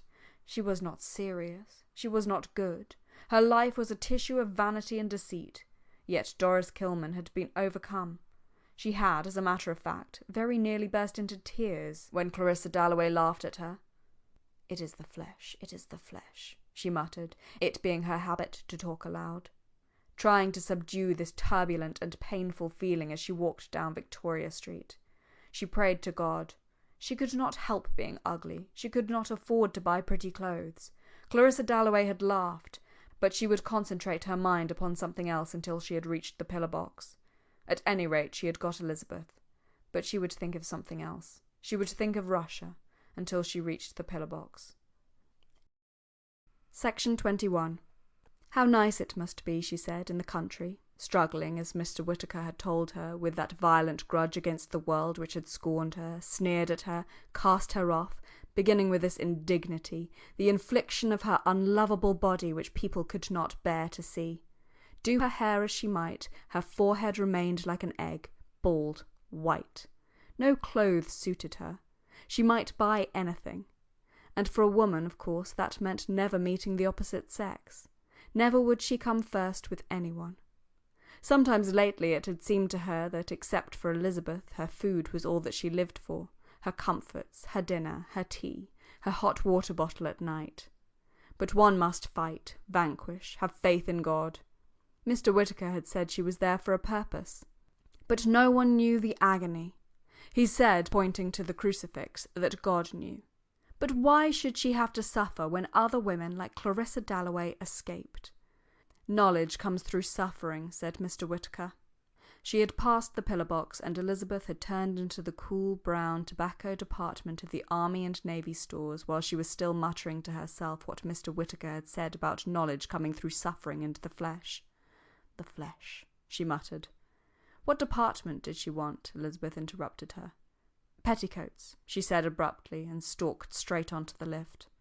Up they went. Elizabeth guided her this way and that, guided her in her abstraction as if she had been a great child, an unwieldy battleship. There were the petticoats, brown, decorous, striped, frivolous, solid, flimsy, and she chose, in her abstraction, portentously, and the girl serving thought her mad. Elizabeth rather wondered, as they did up the parcel, what Miss Kilman was thinking. They must have their tea, said Miss Kilman, rousing, collecting herself. They had their tea. Elizabeth rather wondered whether Miss Kilman could be hungry. It was her way of eating with intensity, then looking again and again at a plate of sugared cakes on the table next them. Then, when a lady and a child sat down and the child took the cake, could Miss Kilman really mind it? Yes, Miss Kilman did mind it. She had wanted that cake, the pink one. The pleasure of eating was almost the only pure pleasure left her, and then to be baffled even in that. When people are happy, they have a reserve, she had told Elizabeth, upon which to draw, whereas she was like a wheel without a tyre. She was fond of such metaphors. Jolted by every pebble, so she would say, staying on after the lesson, standing by the fireplace with her bag of books, her satchel, she called it, on a Tuesday morning, after the lesson was over. And she talked too about the war. After all, there were people who did not think the English invariably right. There were books. There were meetings. There were other points of view. Would Elizabeth like to come with her to listen to so-and-so, a most extraordinary-looking old man? Then Miss Kilman took her to some church in Kensington, and they had tea with a clergyman. She had lent her books, law, medicine, politics. All professions are open to women of your generation, said Miss Kilman. But for herself, her career was absolutely ruined, and was it her fault? Good gracious, said Elizabeth, no. And her mother would come calling to say that a hamper had come from Burton, and would Miss Kilman like some flowers. To Miss Kilman she was always very, very nice. But Miss Kilman squashed the flowers all in a bunch and hadn't any small talk, and what interested Miss Kilman bored her mother, and Miss Kilman and she were terrible together, and Miss Kilman swelled and looked very plain. But then Miss Kilman was frightfully clever. Elizabeth had never thought about the poor. They lived with everything they wanted. Her mother had breakfast in bed every day. Lucy carried it up, and she liked old women because they were duchesses, and being descended from some lord. But Miss Kilman said, one of those Tuesday mornings when the lesson was over, "My grandfather kept an oil and colour shop in Kensington." Miss Kilman made one feel so small. Miss Kilman took another cup of tea. Elizabeth, with her oriental bearing, her inscrutable mystery, sat perfectly upright. No, she did not want anything more. She looked for her gloves, her white gloves. They were under the table. Ah, but she must not go. Miss Kilman could not let her go. This youth that was so beautiful, this girl whom she genuinely loved. Her large hand opened and shut on the table. But perhaps it was a little flat somehow, Elizabeth felt, and really she would like to go. But, said Miss Kilman, I've not quite finished yet. Of course, then, Elizabeth would wait. But it was rather stuffy in here. Are you going to the party tonight? Miss Kilman said. Elizabeth supposed she was going. Her mother wanted her to go. She must not let parties absorb her, Miss Kilman said, fingering the last 2 inches of a chocolate eclair. She did not much like parties, Elizabeth said. Miss Kilman opened her mouth, slightly projected her chin, and swallowed down the last inches of the chocolate eclair, then wiped her fingers and washed the tea round in her cup. She was about to split asunder, she felt. The agony was so terrific. If she could grasp her, if she could clasp her, if she could make her hers absolutely and forever and then die, that was all she wanted. But to sit here, unable to think of anything to say, to see Elizabeth turning against her, to be felt repulsive even by her, it was too much. She could not stand it. The thick fingers curled inwards. I never go to parties, said Miss Kilman, just to keep Elizabeth from going. People don't ask me to parties. And she knew as she said it that it was this egotism that was her undoing. Mr. Whittaker had warned her, but she could not help it. She had suffered so horribly. "Why should they ask me?" she said. "I'm plain. I'm unhappy." She knew it was idiotic, but it was all those people passing, people with parcels who despised her, who made her say it. However, she was Doris Kilman. She had her degree. She was a woman who had made her way in the world. Her knowledge of modern history was more than respectable. "I don't pity myself," she said. "I pity—" She meant to say your mother, but no, she could not to Elizabeth. "I pity other people," she said. "More." Like some dumb creature who has been brought up to a gate for an unknown purpose, and stands there longing to gallop away, Elizabeth Dalloway sat silent. Was Miss Kilman going to say anything more? "Don't quite forget me," said Doris Kilman. Her voice quivered. Right away to the end of the field the dumb creature galloped in terror. The great hand opened and shut. Elizabeth turned her head. The waitress came. "One had to pay at the desk," Elizabeth said, and went off, drawing out, so Miss Kilman felt, the very entrails in her body, stretching them as she crossed the room, and then, with a final twist, bowing her head very politely, she went. She had gone. Miss Kilman sat at the marble table among the eclairs, stricken once, twice, thrice by shocks of suffering. She had gone. Mrs. Dalloway had triumphed.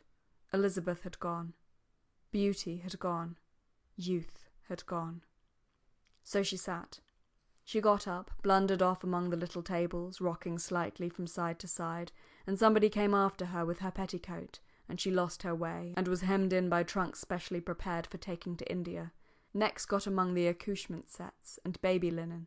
Through all the commodities of the world, perishable and permanent, hams, drugs, flowers, stationery, variously smelling, now sweet, now sour, she lurched, saw herself thus lurching with her hat askew, very red in the face, full length in a looking-glass, and at last came out into the street. The tower of Westminster Cathedral rose in front of her, the habitation of God. In the midst of the traffic there was the habitation of God. Doggedly she set off with her parcel to that other sanctuary, the Abbey, where, raising her hands in a tent before her face, she sat beside those driven into shelter too. The variously assorted worshippers, now divested of social rank, almost of sex, as they raised their hands before their faces, but once they removed them, instantly reverent, middle-class, English men and women, some of them desirous of seeing the waxworks. But Miss Kilman held her tent before her face. Now she was deserted, now rejoined. New worshippers came in from the street to replace the strollers, and still, as people gazed round and shuffled past the tomb of the unknown warrior, still she barred her eyes with her fingers and tried, in this double darkness, for the light in the Abbey was bodiless, to aspire above the vanities, the desires, the commodities, to rid herself both of hatred and of love. Her hands twitched. She seemed to struggle. Yet to others God was accessible, and the path to him smooth. Mr. Fletcher, retired, of the Treasury, Mrs. Gorham, widow of the famous K.C., approached him simply, and having done their praying, leant back, enjoyed the music, the organ pealed sweetly, and saw Miss Kilman at the end of the row, praying, and being still on the threshold of their underworld, thought of her sympathetically as a soul haunting the same territory, a soul cut out of immaterial substance, not a woman, a soul. But Mr. Fletcher had to go. He had to pass her, and being himself neat as a new pin, could not help being a little distressed by the poor lady's disorder, her hair down, her parcel on the floor. She did not at once let him pass. But as he stood gazing about him at the white marbles, grey window panes, and accumulated treasures, for he was extremely proud of the Abbey, her largeness, robustness, and power as she sat there shifting her knees from time to time, it was so rough the approach to her God, so tough her desires, impressed him as they had impressed Mrs. Dalloway. She could not get the thought of her out of her mind that afternoon. The Reverend Edward Whittaker, and Elizabeth too. And Elizabeth waited in Victoria Street for an omnibus. It was so nice to be out of doors. She thought perhaps she need not go home just yet. It was so nice to be out in the air. So she would get on to an omnibus. And already, even as she stood there, in her very well-cut clothes, it was beginning. People were beginning to compare her to poplar trees, early dawn, hyacinths, fawns, running water, and garden lilies, and it made her life a burden to her, for she so much preferred being left alone to do what she liked in the country. But they would compare her to lilies, and she had to go to parties, and London was so dreary compared with being alone in the country with her father and the dogs. Buses swooped, settled, were off. Garish caravans, glistening with red and yellow varnish. But which should she get on to? She had no preferences. Of course she would not push her way. She inclined to be passive. It was expression she needed, but her eyes were fine, Chinese, Oriental, and as her mother said, with such nice shoulders and holding herself so straight, she was always charming to look at. And lately, in the evening especially, when she was interested, for she never seemed excited, she looked almost beautiful, very stately, very serene. What could she be thinking? Every man fell in love with her, and she was really awfully bored. For it was beginning. Her mother could see that. The compliments were beginning. That she did not care more about it, for instance, for her clothes, sometimes worried Clarissa. But perhaps it was as well with all these puppies and guinea pigs about, having distemper, and it gave her a charm. And now there was this odd friendship with Miss Kilman. Well, thought Clarissa about 3 o'clock in the morning, reading Baron Marbo, for she could not sleep, it proves she has a heart. Section 22. Suddenly Elizabeth stepped forward and most competently boarded the omnibus, in front of everybody. She took a seat on top. The impetuous creature, a pirate, started forward, sprang away. She had to hold the rail to steady herself, for a pirate it was, reckless, unscrupulous, bearing down ruthlessly, circumventing dangerously, boldly snatching a passenger or ignoring a passenger, squeezing eel-like and arrogant in between, and then rushing insolently, all sails spread, up Whitehall. And did Elizabeth give one thought to poor Miss Kilman, who loved her without jealousy, to whom she had been a fawn in the open, a moon in a glade? She was delighted to be free. The fresh air was so delicious. It had been so stuffy in the Army and Navy stores, and now it was like riding, to be rushing up Whitehall, and to each movement of the omnibus the beautiful body in the fawn-coloured coat responded freely like a rider, like the figurehead of a ship. For the breeze slightly disarrayed her, the heat gave her cheeks the pallor of white-painted wood, and her fine eyes, having no eyes to meet, gazed ahead, blank, bright, with the staring, incredible innocence of sculpture. It was always talking about her own sufferings that made Miss Kilman so difficult. And was she right? If it was being on committees and giving up hours and hours every day, she hardly ever saw him in London, that helped the poor. Her father did that, goodness knows. If that was what Miss Kilman meant about being a Christian, but it was so difficult to say. Oh, she would like to go a little further. Another penny, was it, to the Strand? Here was another penny, then. She would go up the Strand. She liked people who were ill, and every profession is open to the women of your generation, said Miss Kilman. So she might be a doctor. She might be a farmer. Animals are often ill. She might own 1,000 acres and have people under her. She would go and see them in their cottages. This was Somerset House. One might be a very good farmer, and that, strangely enough, though Miss Kilman had her share in it, was almost entirely due to Somerset House. It looked so splendid, so serious, that great grey building. And she liked the feeling of people working. She liked those churches, like shapes of grey paper, breasting the stream of the Strand. It was quite different here from Westminster, she thought, getting off at Chancery Lane. It was so serious, it was so busy. In short, she would like to have a profession. She would become a doctor, a farmer, possibly go into Parliament if she found it necessary, all because of the Strand. The feet of those people busy about their activities, hands putting stone to stone, minds eternally occupied, not with trivial chatterings, comparing women to poplars, which was rather exciting, of course, but very silly, but with thoughts of ships, of business, of law, of administration, and with it all so stately. She was in the Temple, gay, there was the river, pious, there was the church, made her quite determined, whatever her mother might say, to become either a farmer or a doctor. But she was, of course, rather lazy. And it was much better to say nothing about it. It seemed so silly. It was the sort of thing that did sometimes happen when one was alone. Buildings without architects' names, crowds of people coming back from the city, having more power than single clergymen in Kensington, than any of the books Miss Kilman had lent her. to stimulate what lay slumberous, clumsy, and shy on the mind's sandy floor to break surface, as a child suddenly stretches its arms.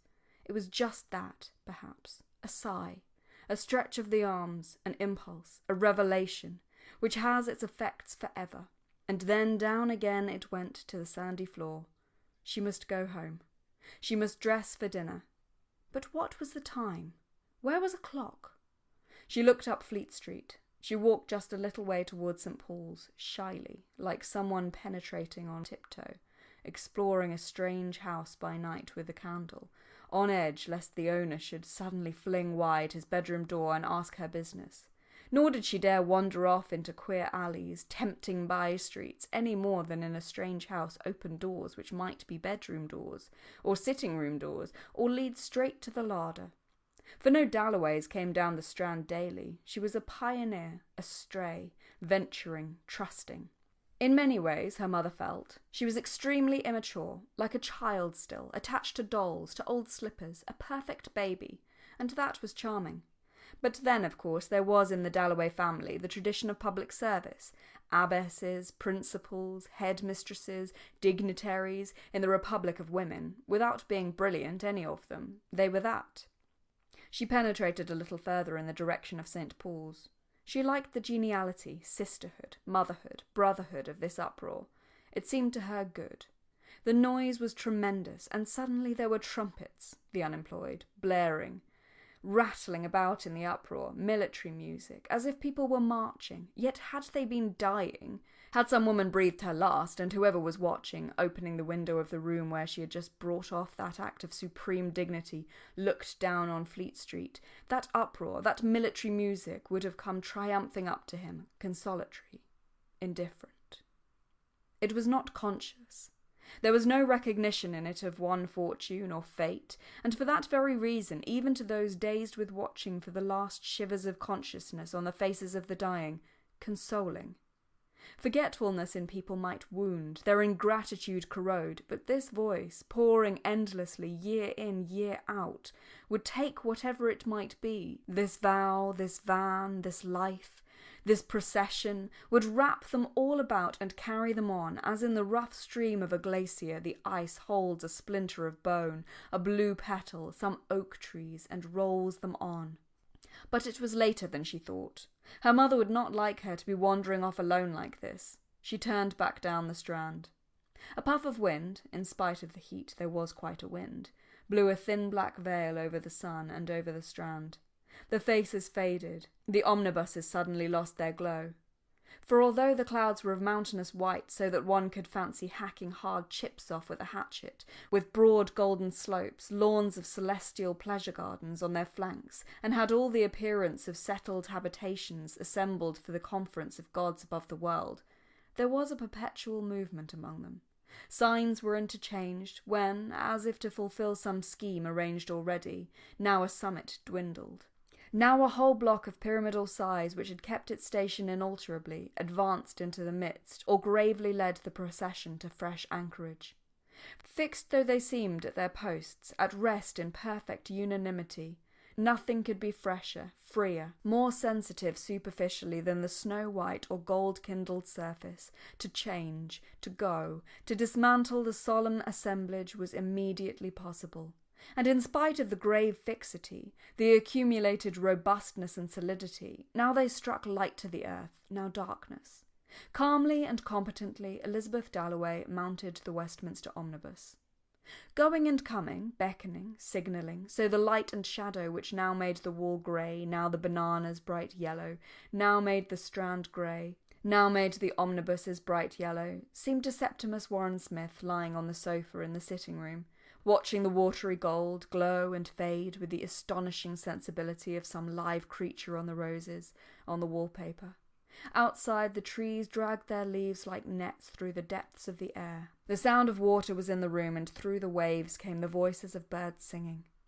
Every power poured its treasures on his head, and his hand lay there on the back of the sofa, as he had seen his hand lie when he was bathing, floating, on the top of the waves, while far away on shore he heard dogs barking and barking far away. "Fear no more," says the heart in the body. "Fear no more." He was not afraid. At every moment nature signified by some laughing hint, like that gold spot which went round the wall, there, there, there.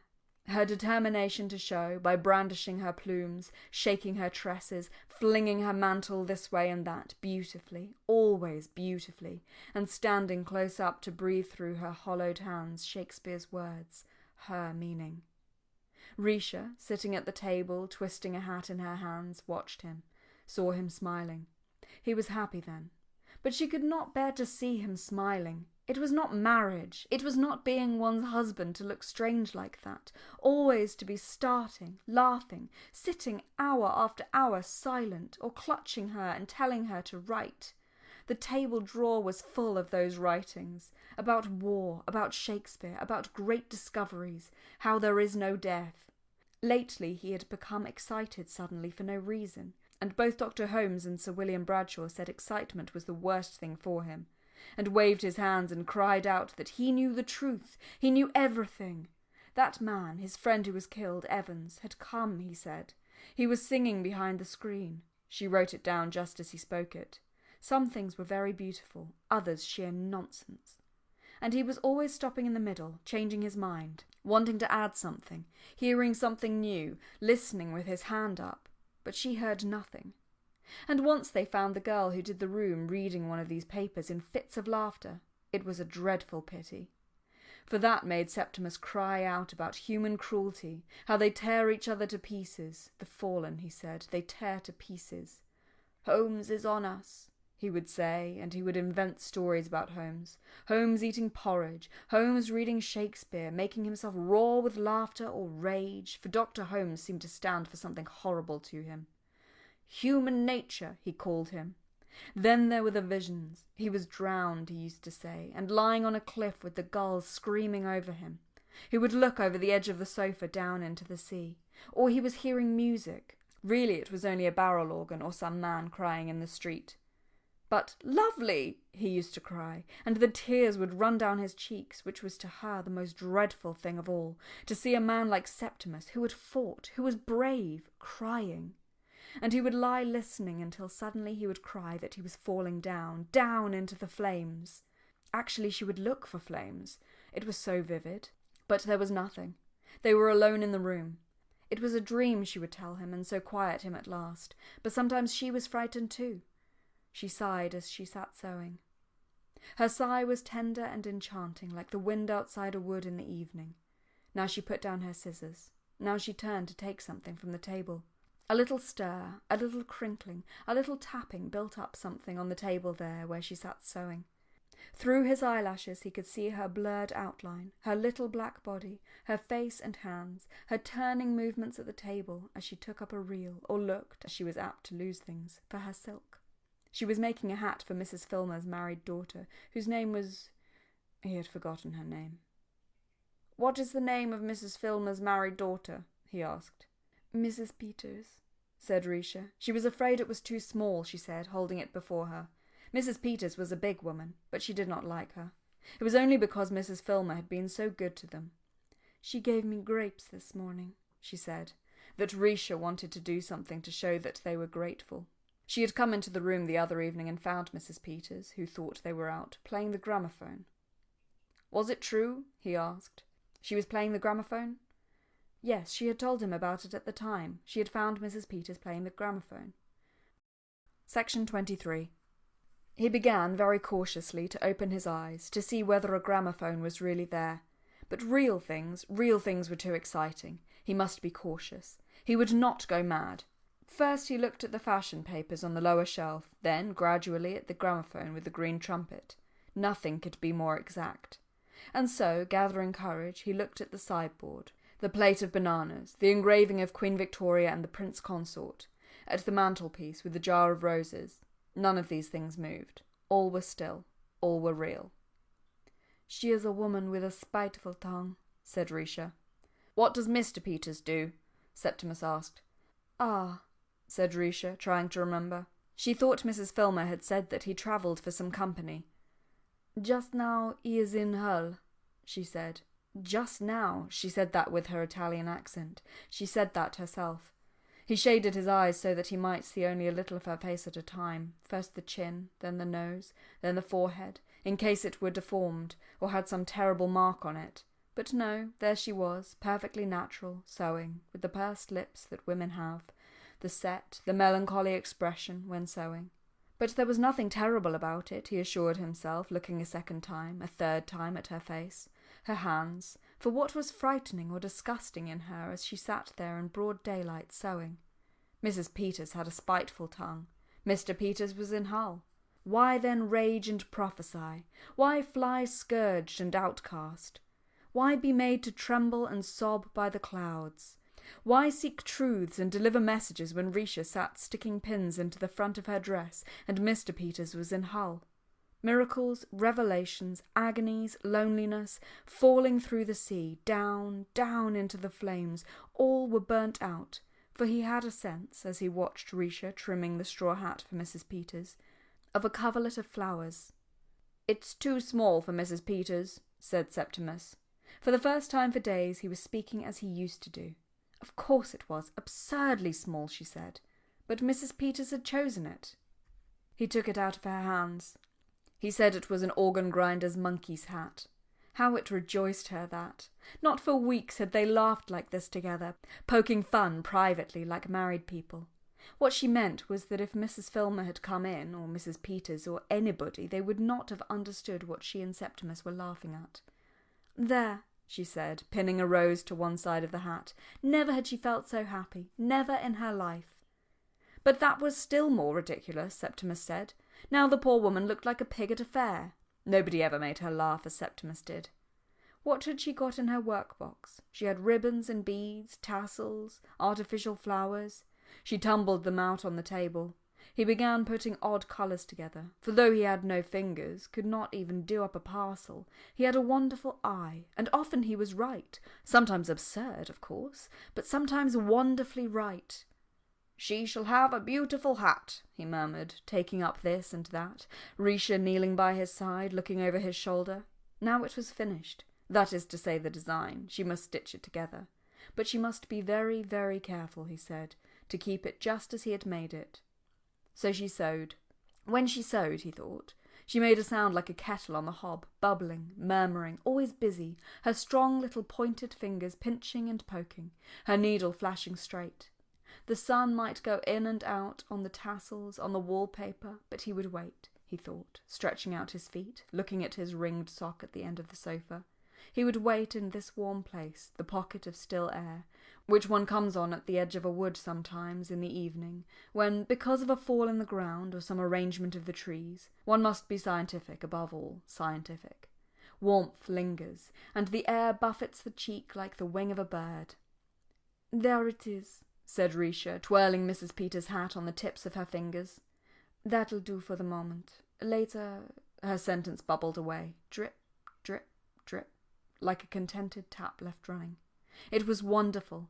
Never had he done anything which made him feel so proud. It was so real, it was so substantial, Mrs. Peters' hat.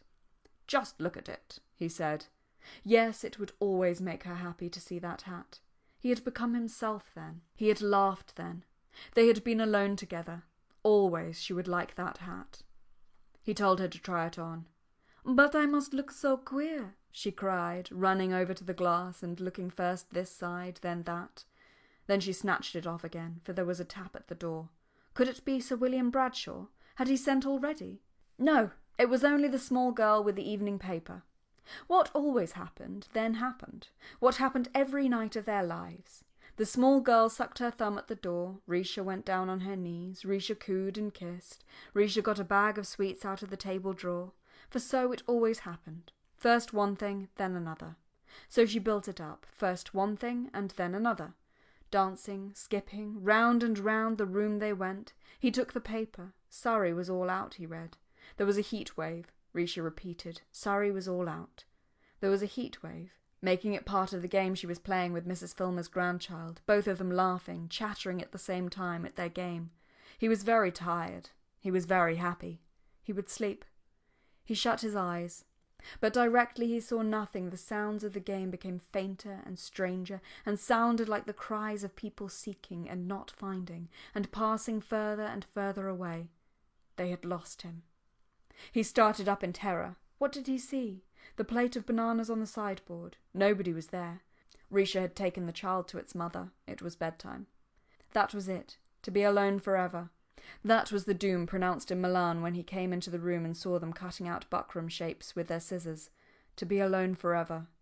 He was alone with the sideboard and the bananas. He was alone, exposed on this black eminence, stretched out, but not on a hilltop, not on a crag, on Mrs. Filmer's sitting-room sofa. As for the visions, the faces, the voices of the dead, where were they? There was a screen in front of him with black bulrushes and blue swallows. Where he had once seen mountains, where he had seen faces, where he had seen beauty, there was a screen.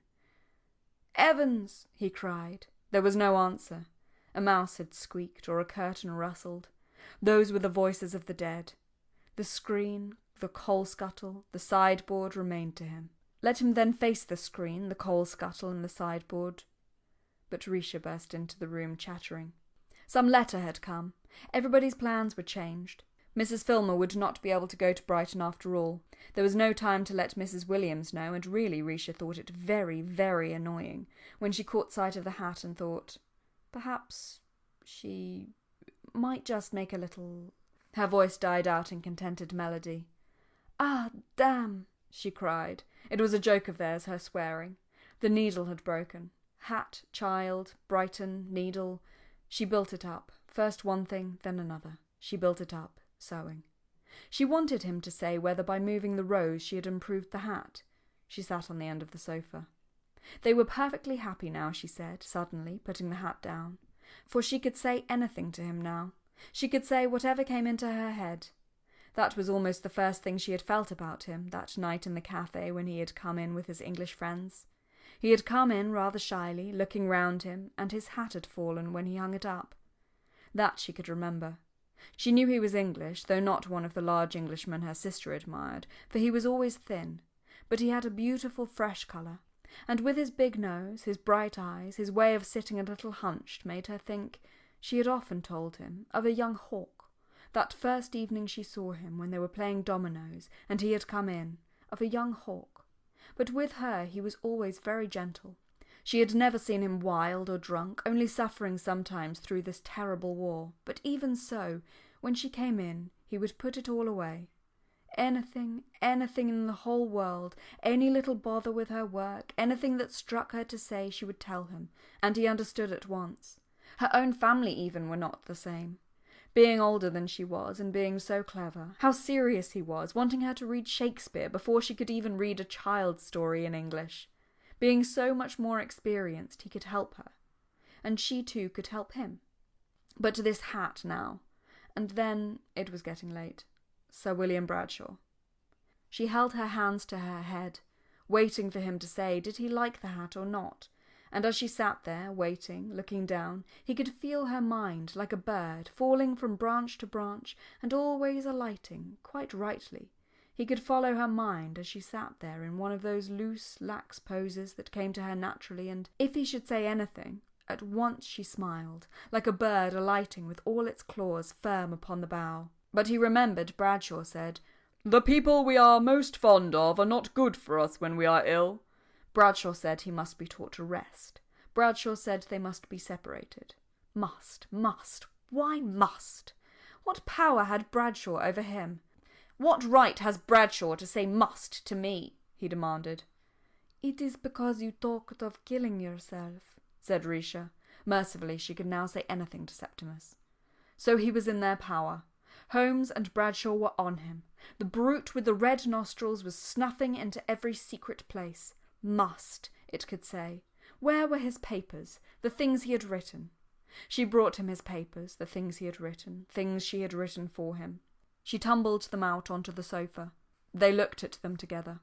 Diagrams, designs, little men and women brandishing sticks for arms with wings, were they, on their backs? Circles traced round shillings and sixpences, the suns and stars, zigzagging precipices with mountaineers ascending, roped together, exactly like knives and forks, sea pieces with little faces laughing out of what might perhaps be waves, the map of the world. Burn them, he cried. Now for his writings, how the dead sing behind rhododendron bushes, odes to time, conversations with Shakespeare, Evans, Evans, Evans. His messages from the dead. Do not cut down trees. Tell the Prime Minister. Universal love, the meaning of the world. Burn them, he cried. But Risha laid her hands on them. Some were very beautiful, she thought. She would tie them up, for she had no envelope, with a piece of silk. Even if they took him, she said, she would go with him. They could not separate them against their wills, she said. Section 24. Shuffling the edges straight, she did up the papers and tied the parcel almost without looking. Sitting beside him, he thought, as if all her petals were about her. She was a flowering tree, and through her branches looked out the face of a lawgiver, who had reached a sanctuary where she feared no one, not Holmes, not Bradshaw, a miracle, a triumph, the last and greatest. Staggering, he saw her mount the appalling staircase, laden with Holmes and Bradshaw, men who never weighed less than 11 stone 6, who sent their wives to court, men who made 10,000 a year and talked of proportion, who, different in their verdicts, for Holmes said one thing, Bradshaw another, yet judges they were, who mixed the vision and the sideboard, saw nothing clear, yet ruled, yet inflicted. Must, they said. Over them she triumphed. There, she said. The papers were tied up. No one should get at them. She would put them away, and, she said, nothing should separate them. She sat down beside him and called him by the name of that hawk or crow which, being malicious and a great destroyer of crops, was precisely like him. No one could separate them, she said. Then she got up to go into the bedroom to pack their things, but hearing voices downstairs and thinking that Dr. Holmes had perhaps called, ran down to prevent him coming up. Septimus could hear her talking to Holmes on the staircase. "My dear lady, I have come as a friend," Holmes was saying. "No, I will not allow you to see my husband," she said. He could see her, like a little hen with her wings spread barring his passage, but Holmes persevered. "My dear lady, allow me," Holmes said, putting her aside. Holmes was a powerfully built man. Holmes was coming upstairs. Holmes would burst open the door. Holmes would say, "In a funk, eh?" Holmes would get him. But no, not Holmes, not Bradshaw. Getting up rather unsteadily, hopping indeed from foot to foot, he considered Mrs. Filmer's nice clean bread knife with bread carved on the handle. Ah, but one mustn't spoil that. The gas fire? But it was too late now. Holmes was coming. Razors he might have got, but Risha, who always did that sort of thing, had packed them. There remained only the window, the large Bloomsbury lodging house window, the tiresome, the troublesome and rather melodramatic business of opening the window and throwing himself out. It was their idea of tragedy, not his or Risha's, for she was with him. Holmes and Bradshaw liked that sort of thing. He sat on the sill. But he would wait till the very last moment. He did not want to die. Life was good, the sun hot. Only human beings. What did they want? Coming down the staircase opposite, an old man stopped and stared at him. Holmes was at the door. "I'll give it to you," he cried, and flung himself vigorously, violently, down onto Mrs. Filmer's area railings. "The coward!" cried Dr. Holmes, bursting the door open. Risha ran to the window. She saw. She understood. Dr. Holmes and Mrs. Filmer collided with each other. Mrs. Filmer flapped her apron and made her hide her eyes in the bedroom. There was a great deal of running up and down stairs. Dr. Holmes came in, white as a sheet, shaking all over, with a glass in his hand. She must be brave and drink something, he said. What was it? Something sweet. For her husband was horribly mangled, would not recover consciousness, she must not see him, must be spared as much as possible, would have the inquest to go through, poor young woman. Who could have foretold it? A sudden impulse. No one was in the least to blame, he told Mrs. Filmer. And why the devil he did it, Dr. Holmes could not conceive. It seemed to her as she drank the sweet stuff that she was opening long windows, stepping out into some garden. But where? The clock was striking. 1, 2, 3. How sensible the sound was, compared with all this thumping and whispering, like Septimus himself. She was falling asleep. But the clock went on striking. 4, 5, 6, and Mrs. Filmer waving her apron — they wouldn't bring the body in here, would they? — seemed part of that garden, or a flag. She had once seen a flag slowly rippling out from a mast when she stayed with her aunt at Venice. Men killed in battle were thus saluted, and Septimus had been through the war. Of her memories, most were happy. She put on her hat and ran through cornfields. Where could it have been? Onto some hill, somewhere near the sea, for there were ships, gulls, butterflies. They sat on a cliff. In London, too, there they sat, and half dreaming came to her through the bedroom door, rain falling, whisperings, stirrings among dry corn, the caress of the sea, as it seemed to her, hollowing them in its arched shell and murmuring to her laid on shore. Strewn, she felt, like flying flowers over some tomb. "He is dead," she said, smiling at the poor old woman who guarded her with the honest light blue eyes fixed on the door. They wouldn't bring him in here, would they? But Mrs. Filmer pooh-poohed. Oh no, they were carrying him away now. Ought she not to be told? Married people ought to be together, Mrs. Filmer thought. But they must do as the doctor said. "Let her sleep," said Dr. Holmes, feeling her pulse. She saw the large outline of his body standing dark against the window. So that was Dr. Holmes. One of the triumphs of civilization, Peter Walsh thought. It is one of the triumphs of civilization, as the light high bell of the ambulance sounded. Swiftly, cleanly, the ambulance sped to the hospital, having picked up instantly, humanely, some poor devil, someone hit on the head, struck down by disease, knocked over perhaps a minute or so ago at one of these crossings, as might happen to oneself. That was civilization. It struck him coming back from the East, the efficiency, the organisation, the communal spirit of London. Every cart or carriage of its own accord drew aside to let the ambulance pass. Perhaps it was morbid, or was it not touching, rather, the respect which they showed this ambulance with its victim inside? Busy men hurrying home, yet instantly bethinking them as it passed of some wife, or presumably how easily it might have been them there, stretched on a shelf with a doctor and a nurse. Ah, but thinking became morbid, sentimental. Directly one began conjuring up doctors, dead bodies, a little glow of pleasure, a sort of lust too over the visual impression warned one not to go on with that sort of thing any more. Fatal to art, fatal to friendship. True. And yet, thought Peter Walsh, as the ambulance turned the corner, though the light high bell could be heard down the next street and still farther as it crossed the Tottenham Court Road, chiming constantly, it is the privilege of loneliness. In privacy one may do as one chooses. One might weep if no one saw. It had been his undoing, this susceptibility, in Anglo-Indian society, not weeping at the right time, or laughing either. I have that in me, he thought, standing by the pillar-box, which could now dissolve in tears. Why, heaven knows.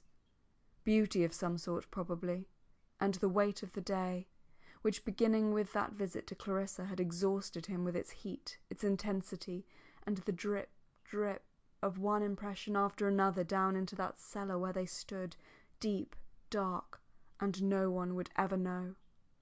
Partly for that reason, its secrecy, complete and inviolable, he had found life like an unknown garden, full of turns and corners, surprising, yes. Really, it took one's breath away, these moments. There, coming to him by the pillar-box opposite the British Museum, one of them, a moment in which things came together, this ambulance, and life, and death. It was as if he was sucked up to some very high roof by that rush of emotion, and the rest of him, like a white shell-sprinkled beach, left bare. It had been his undoing in Anglo-Indian society, this susceptibility.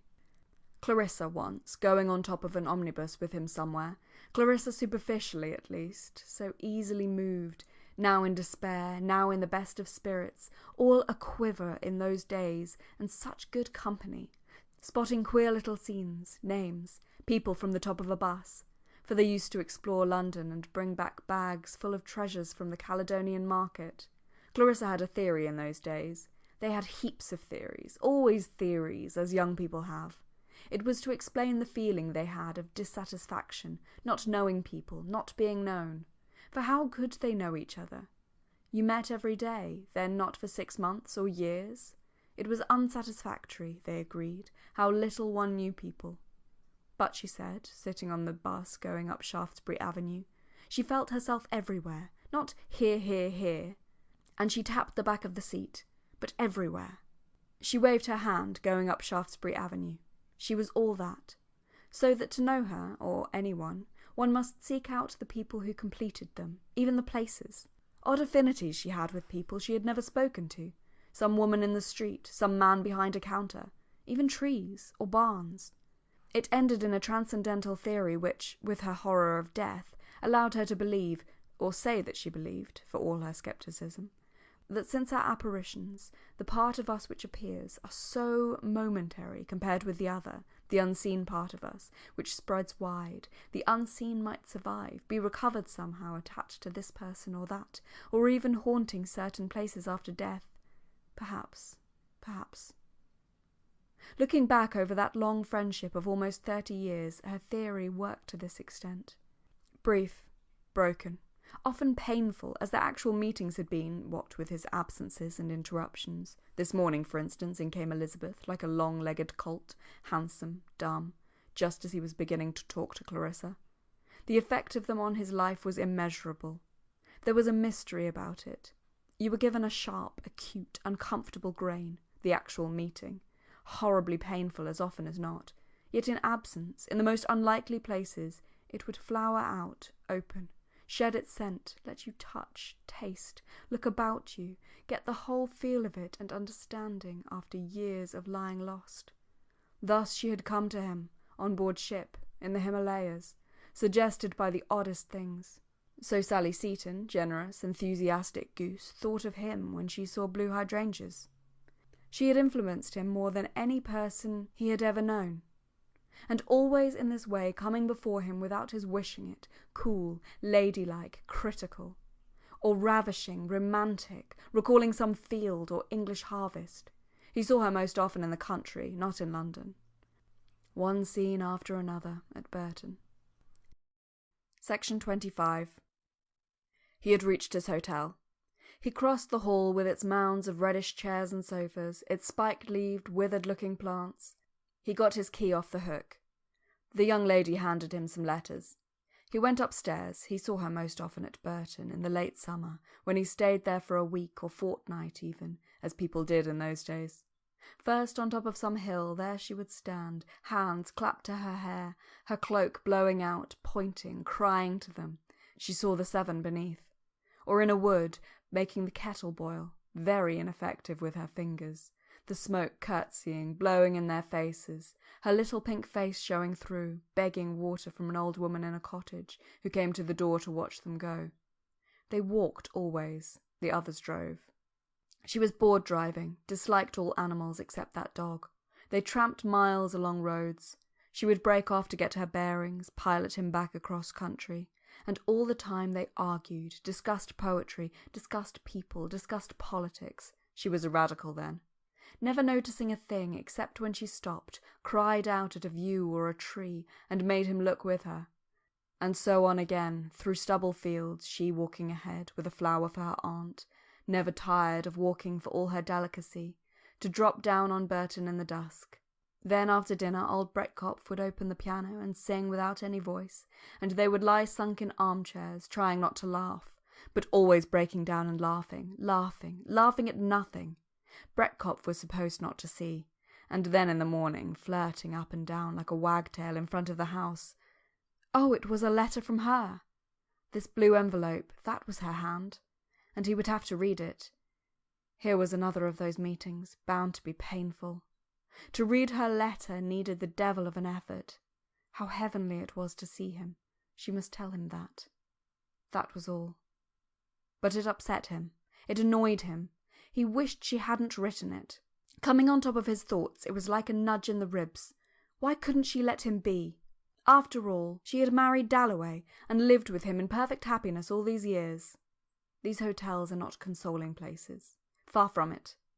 Any number of people had hung up their hats on those pegs.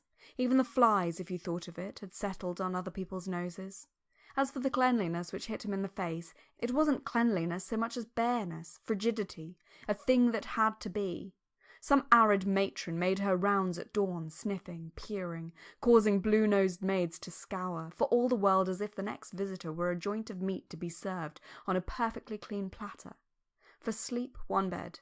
For sitting in, one armchair. For cleaning one's teeth and shaving one's chin, one tumbler, one looking-glass.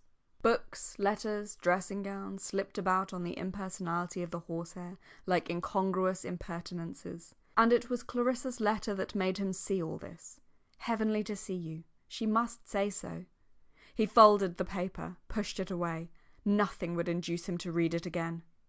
To get that letter to him by 6 o'clock, she must have sat down and written it directly he left her. Stamped it, sent somebody to the post. It was, as people say, very like her. She was upset by his visit. She had felt a great deal, had, for a moment, when she kissed his hand, regretted, envied him even, remembered possibly, for he saw her look it, something he had said, how they would change the world if she married him, perhaps. Whereas it was this. It was middle age. It was mediocrity. Then forced herself with her indomitable vitality to put all that aside, there being in her a thread of life which for toughness, endurance, power to overcome obstacles and carry her triumphantly through, he had never known the like of. Yes, but there would come a reaction directly he left the room. She would be frightfully sorry for him. She would think what in the world she could do to give him pleasure, short always of the one thing. And he could see her with the tears running down her cheeks, going to her writing-table and dashing off that one line which he was to find greeting him. Heavenly to see you. And she meant it. Peter Walsh had now unlaced his boots. But it would not have been a success, their marriage. The other thing, after all, came so much more naturally. It was odd. It was true. Lots of people felt it. Peter Walsh, who had done just respectably, filled the usual posts adequately, was liked, but thought a little cranky, gave himself airs. It was odd that he should have had, especially now that his hair was grey, a contented look, a look of having reserves.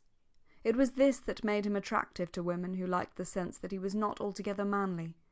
There was something unusual about him, or something behind him. It might be that he was bookish, never came to see you without taking up the book on the table. He was now reading, with his bootlaces trailing on the floor. Or that he was a gentleman, which showed itself in the way he knocked the ashes out of his pipe, and in his manners, of course, to women. For it was very charming and quite ridiculous how easily some girl without a grain of sense could twist him round her finger, but at her own risk. That is to say, though he might be ever so easy, and indeed with his gaiety and good breeding fascinating to be with, it was only up to a point. She said something. No, he saw through that. He wouldn't stand that. No. Then he could shout and rock and hold his sides together over some joke with men. He was the best judge of cooking in India. He was a man. But not the sort of man one had to respect, which was a mercy, not like Major Simmons, for instance. Not in the least like that, Daisy thought, when, in spite of her 2 small children, she used to compare them. He pulled off his boots. He emptied his pockets. Out came with his pocket-knife a snapshot of Daisy on the veranda, Daisy all in white, with a fox terrier on her knee. Very charming, very dark. The best he had ever seen of her. It did come, after all, so naturally. So much more naturally than Clarissa. No fuss, no bother, no finicking and fidgeting, all plain sailing. And the dark, adorably pretty girl on the veranda exclaimed. He could hear her. Of course she would give him everything, she cried. She had no sense of discretion. Everything he wanted, she cried, running to meet him, whoever might be looking. And she was only 24, and she had 2 children. Well. Well, indeed, he had got himself into a mess at his age, and it came over him when he woke in the night pretty forcibly. Suppose they did marry. For him it would be all very well, but what about her? Mrs. Burgess, a good sort and no chatterbox, in whom he had confided, thought this absence of his in England ostensibly to see lawyers, might serve to make Daisy reconsider, think what it meant. It was a question of her position, Mrs. Burgess said. The social barrier, giving up her children. She'd be a widow with a past one of these days, draggling about in the suburbs, or more likely, indiscriminate. You know, she said, what such women get like with too much paint. But Peter Walsh pooh-poohed all that. He didn't mean to die yet.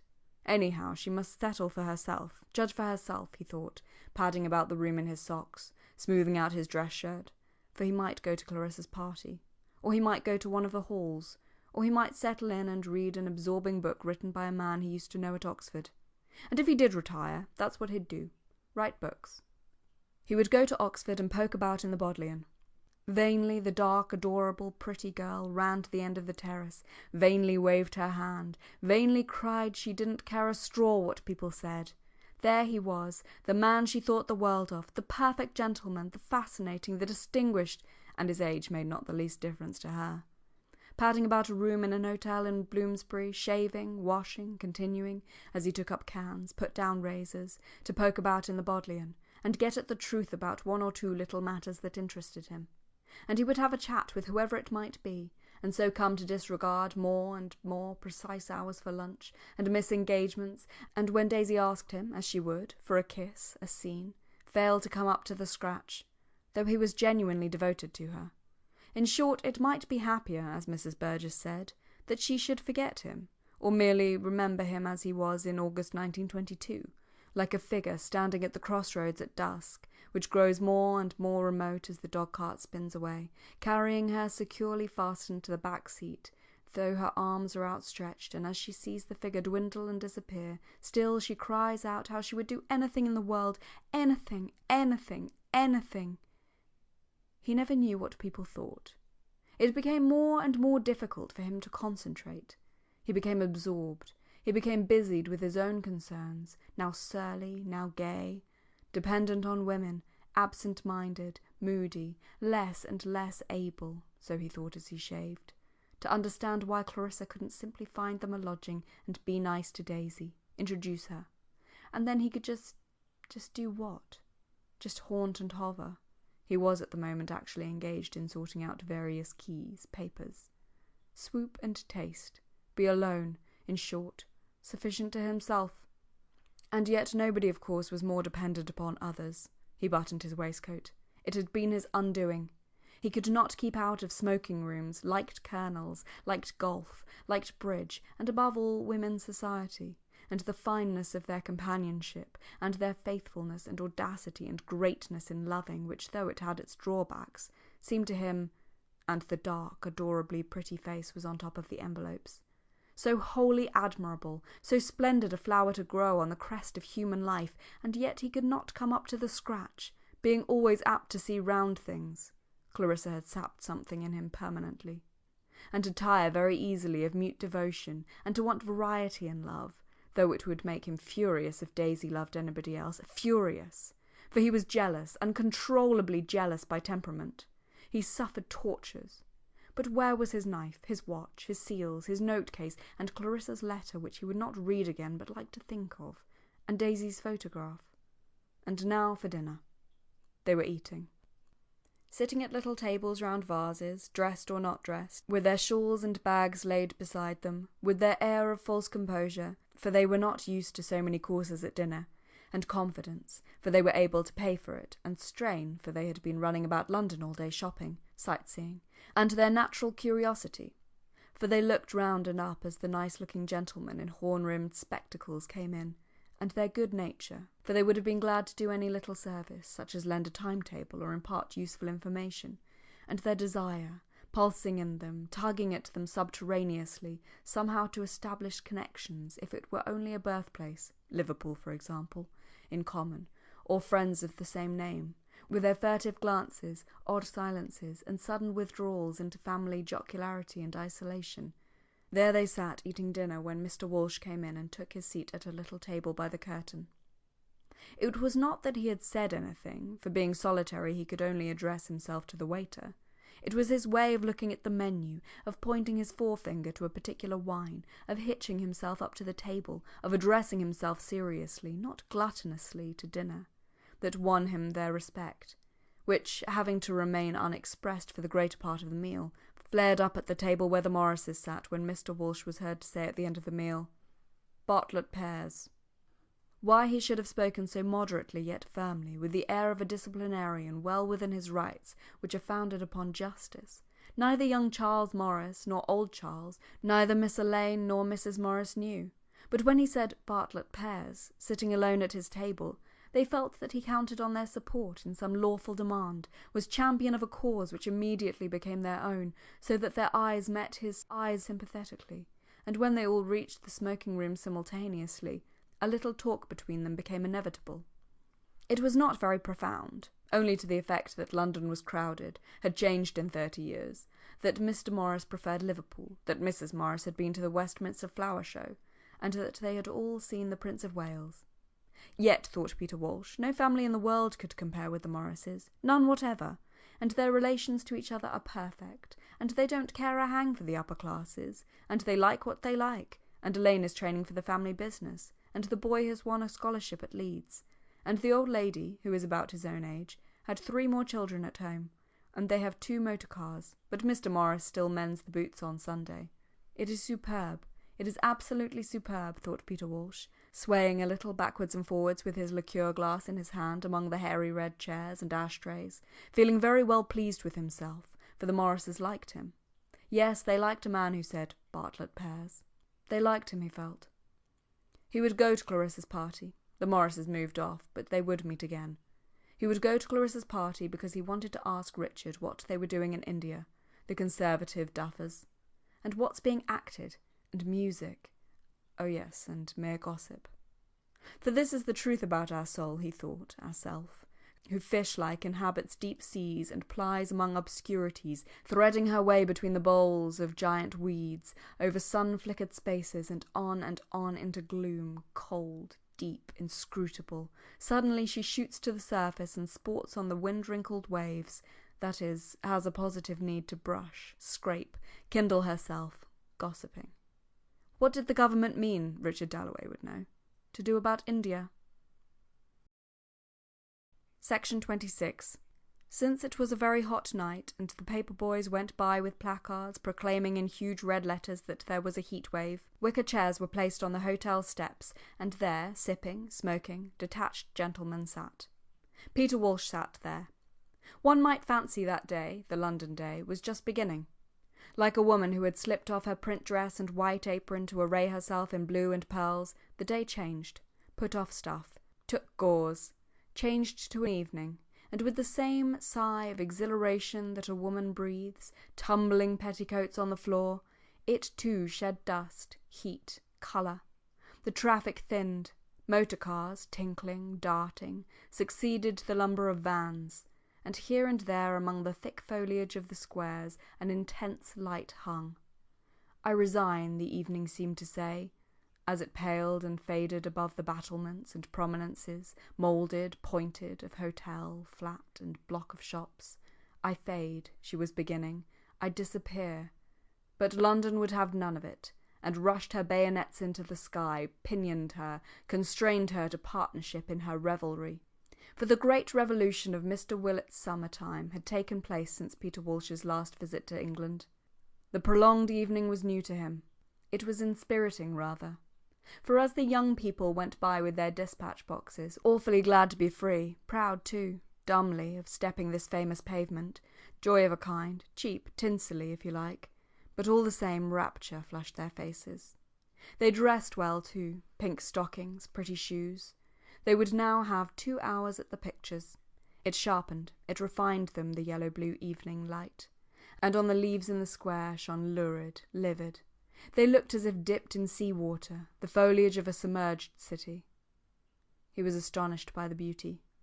It was encouraging, too, for where the returned Anglo-Indians sat by rights, he knew crowds of them, in the Oriental Club biliously summing up the ruin of the world, here was he, as young as ever, envying young people their summer-time and the rest of it, and more than suspecting, from the words of a girl, from a housemaid's laughter, intangible things you couldn't lay your hands on, that shift in the whole pyramidal accumulation which in his youth had seemed immovable, On top of them it had pressed, weighed them down, the women especially, like those flowers Clarissa's Aunt Helena used to press between sheets of grey blotting paper with Littre's dictionary on top, sitting under the lamp after dinner. She was dead now. He had heard of her, from Clarissa, losing the sight of one eye. It seemed so fitting, one of nature's masterpieces, that old Miss Parry should turn to glass. She would die like some bird in a frost gripping her perch. She belonged to a different age, but being so entire, so complete, would always stand up on the horizon, stone-white, eminent, like a lighthouse marking some past stage on this adventurous, long, long voyage, this interminable— He felt for a copper to buy a paper, and read about Surrey and Yorkshire. He had held out that copper millions of times. Surrey was all out once more. This interminable life. But cricket was no mere game. Cricket was important. He could never help reading about cricket. He read the scores in the stop press first, then how it was a hot day, then about a murder case. Having done things millions of times enriched them, though it might be said to take the surface off. The past enriched, and experience, and having cared for one or two people, and so having acquired the power which the young lack, of cutting short, doing what one likes, not caring a rap what people say, and coming and going without any very great expectations. He left his paper on the table and moved off. Which, however, and he looked for his hat and coat, was not altogether true of him, not tonight, for here he was starting to go to a party, at his age, with the belief upon him that he was about to have an experience. But what? Beauty, anyhow. Not the crude beauty of the eye. It was not beauty pure and simple, Bedford Place leading into Russell Square. It was straightness and emptiness, of course, the symmetry of a corridor. But it was also windows lit up, a piano, a gramophone sounding, a sense of pleasure-making hidden, but now and again emerging when, through the uncurtained window, the window left open, one saw parties sitting over tables, young people slowly circling, conversations between men and women, maids idly looking out, a strange comment theirs when work was done. Stockings drying on top ledges, a parrot, a few plants. Absorbing, mysterious, of infinite richness, this life. And in the large square where the cabs shot and swerved so quick, there were loitering couples, dallying, embracing, shrunk up under the shower of a tree. That was moving, so silent, so absorbed, that one passed discreetly, timidly, as if in the presence of some sacred ceremony to interrupt which would have been impious. That was interesting. And so on into the flare and glare. His light overcoat blew open. He stepped with indescribable idiosyncrasy, leant a little forward, tripped, with his hands behind his back, and his eyes still a little hawk-like. He tripped through London, towards Westminster, observing. Was everybody dining out, then? Doors were being opened here by a footman to let issue a high-stepping old dame in buckled shoes, with 3 purple ostrich feathers in her hair. Doors were being opened for ladies wrapped like mummies in shawls with bright flowers on them, ladies with bare heads. And in respectable quarters, with stucco pillars through small front gardens lightly swathed with combs in their hair, having run up to see the children, women came, men waited for them, with their coats blowing open, and the motor started. Everybody was going out. What with these doors being opened, and the descent and the start, it seemed as if the whole of London were embarking in little boats moored to the bank, tossing on the waters as if the whole place were floating off in carnival. And Whitehall was skated over, silver-beaten as it was, skated over by spiders, and there was a sense of midges round the arc lamps. It was so hot that people stood about talking. And here in Westminster was a retired judge, presumably, sitting foursquare at his house door dressed all in white. An Anglo-Indian, presumably. And here a shindy of brawling women, drunken women, here only a policeman and looming houses, high houses, domed houses, churches, parliaments, and the hoot of a steamer on the river, a hollow, misty cry.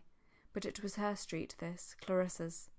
Cabs were rushing round the corner, like water round the piers of a bridge, drawn together, it seemed to him, because they bore people going to her party, Clarissa's party. The cold stream of visual impressions failed him now, as if the eye were a cup that overflowed and let the rest run down its china walls unrecorded. The brain must wake now. The body must contract now, entering the house, the lighted house, where the door stood open, where the motor cars were standing, and bright women descending. The soul must brave itself to endure. He opened the big blade of his pocket-knife. Lucy came running full tilt downstairs, having just nipped into the drawing-room to smooth a cover, to straighten a chair, to pause a moment and feel whoever came in must think how clean, how bright, how beautifully cared for when they saw the beautiful silver, the brass fire-irons, the new chair-covers and the curtains of yellow chintz. She appraised each, heard a roar of voices, people already coming up from dinner. She must fly. The Prime Minister was coming, Agnes said. So she had heard them say in the dining-room, she said, coming in with a tray of glasses. Did it matter? Did it matter in the least? One Prime Minister more or less?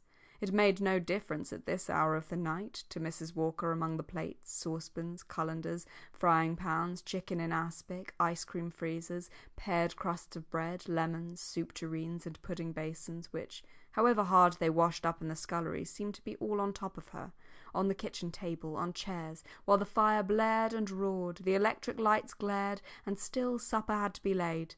All she felt was, one Prime Minister more or less made not a scrap of difference to Mrs. Walker. The ladies were going upstairs already, said Lucy. The ladies were going up, one by one, Mrs. Dalloway walking last, and almost always sending back some message to the kitchen. My love to Mrs. Walker, that was it one night.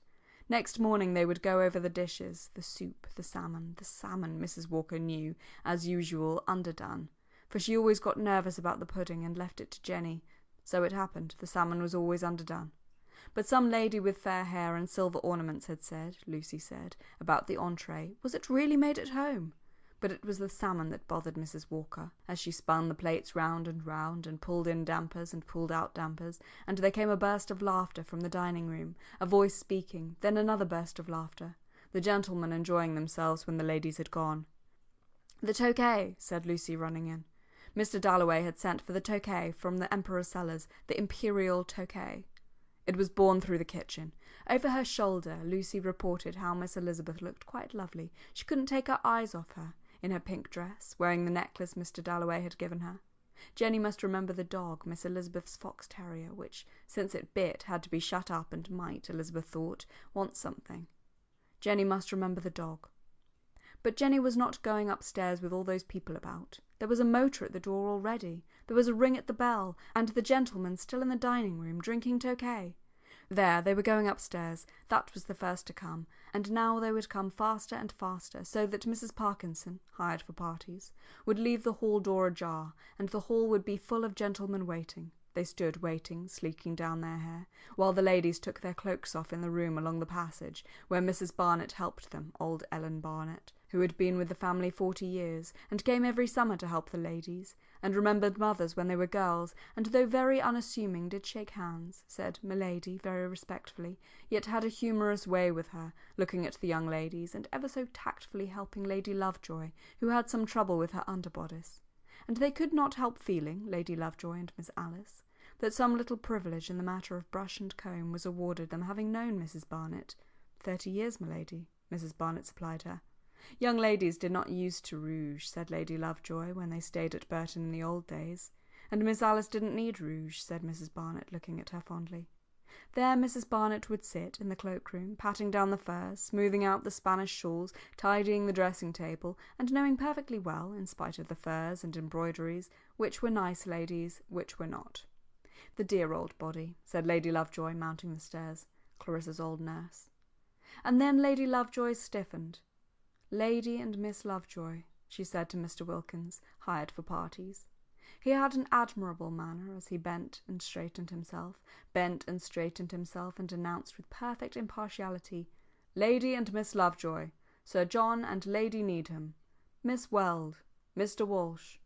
His manner was admirable. His family life must be irreproachable, except that it seemed impossible that a being with greenish lips and shaven cheeks could ever have blundered into the nuisance of children. "How delightful to see you," said Clarissa. She said it to everyone. "How delightful to see you." She was at her worst, effusive, insincere. It was a great mistake to have come. He should have stayed at home and read his book, thought Peter Walsh. Should have gone to a music hall. He should have stayed at home, for he knew no one. Oh dear, it was going to be a failure, a complete failure. Clarissa felt it in her bones as dear old Lord Lexham stood there apologising for his wife who had caught cold at the Buckingham Palace garden party. She could see Peter out of the tail of her eye, criticising her, there in that corner. Why, after all, did she do these things? Why seek pinnacles and stand drenched in fire? Might it consume her anyhow, burn her to cinders? Better anything, better brandish one's torch and hurl it to earth than taper and dwindle away like some Ellie Henderson. It was extraordinary how Peter put her into these states just by coming and standing in a corner. He made her see herself, exaggerate. It was idiotic. But why did he come then, merely to criticise? Why always take, never give? Why not risk one's one little point of view? There he was, wandering off, and she must speak to him. But she would not get the chance. Life was that. Humiliation, renunciation. What Lord Lexham was saying was that his wife would not wear her furs at the garden party because, "My dear, you ladies are all alike." Lady Lexham being 75 at least. It was delicious how they petted each other, that old couple. She did like old Lord Lexham.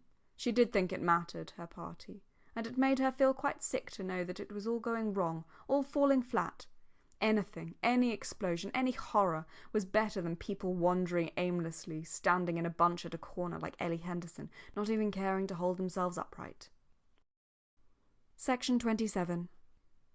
Gently the yellow curtain with all the birds of paradise blew out, and it seemed as if there were a flight of wings into the room, right out, then sucked back, for the windows were open.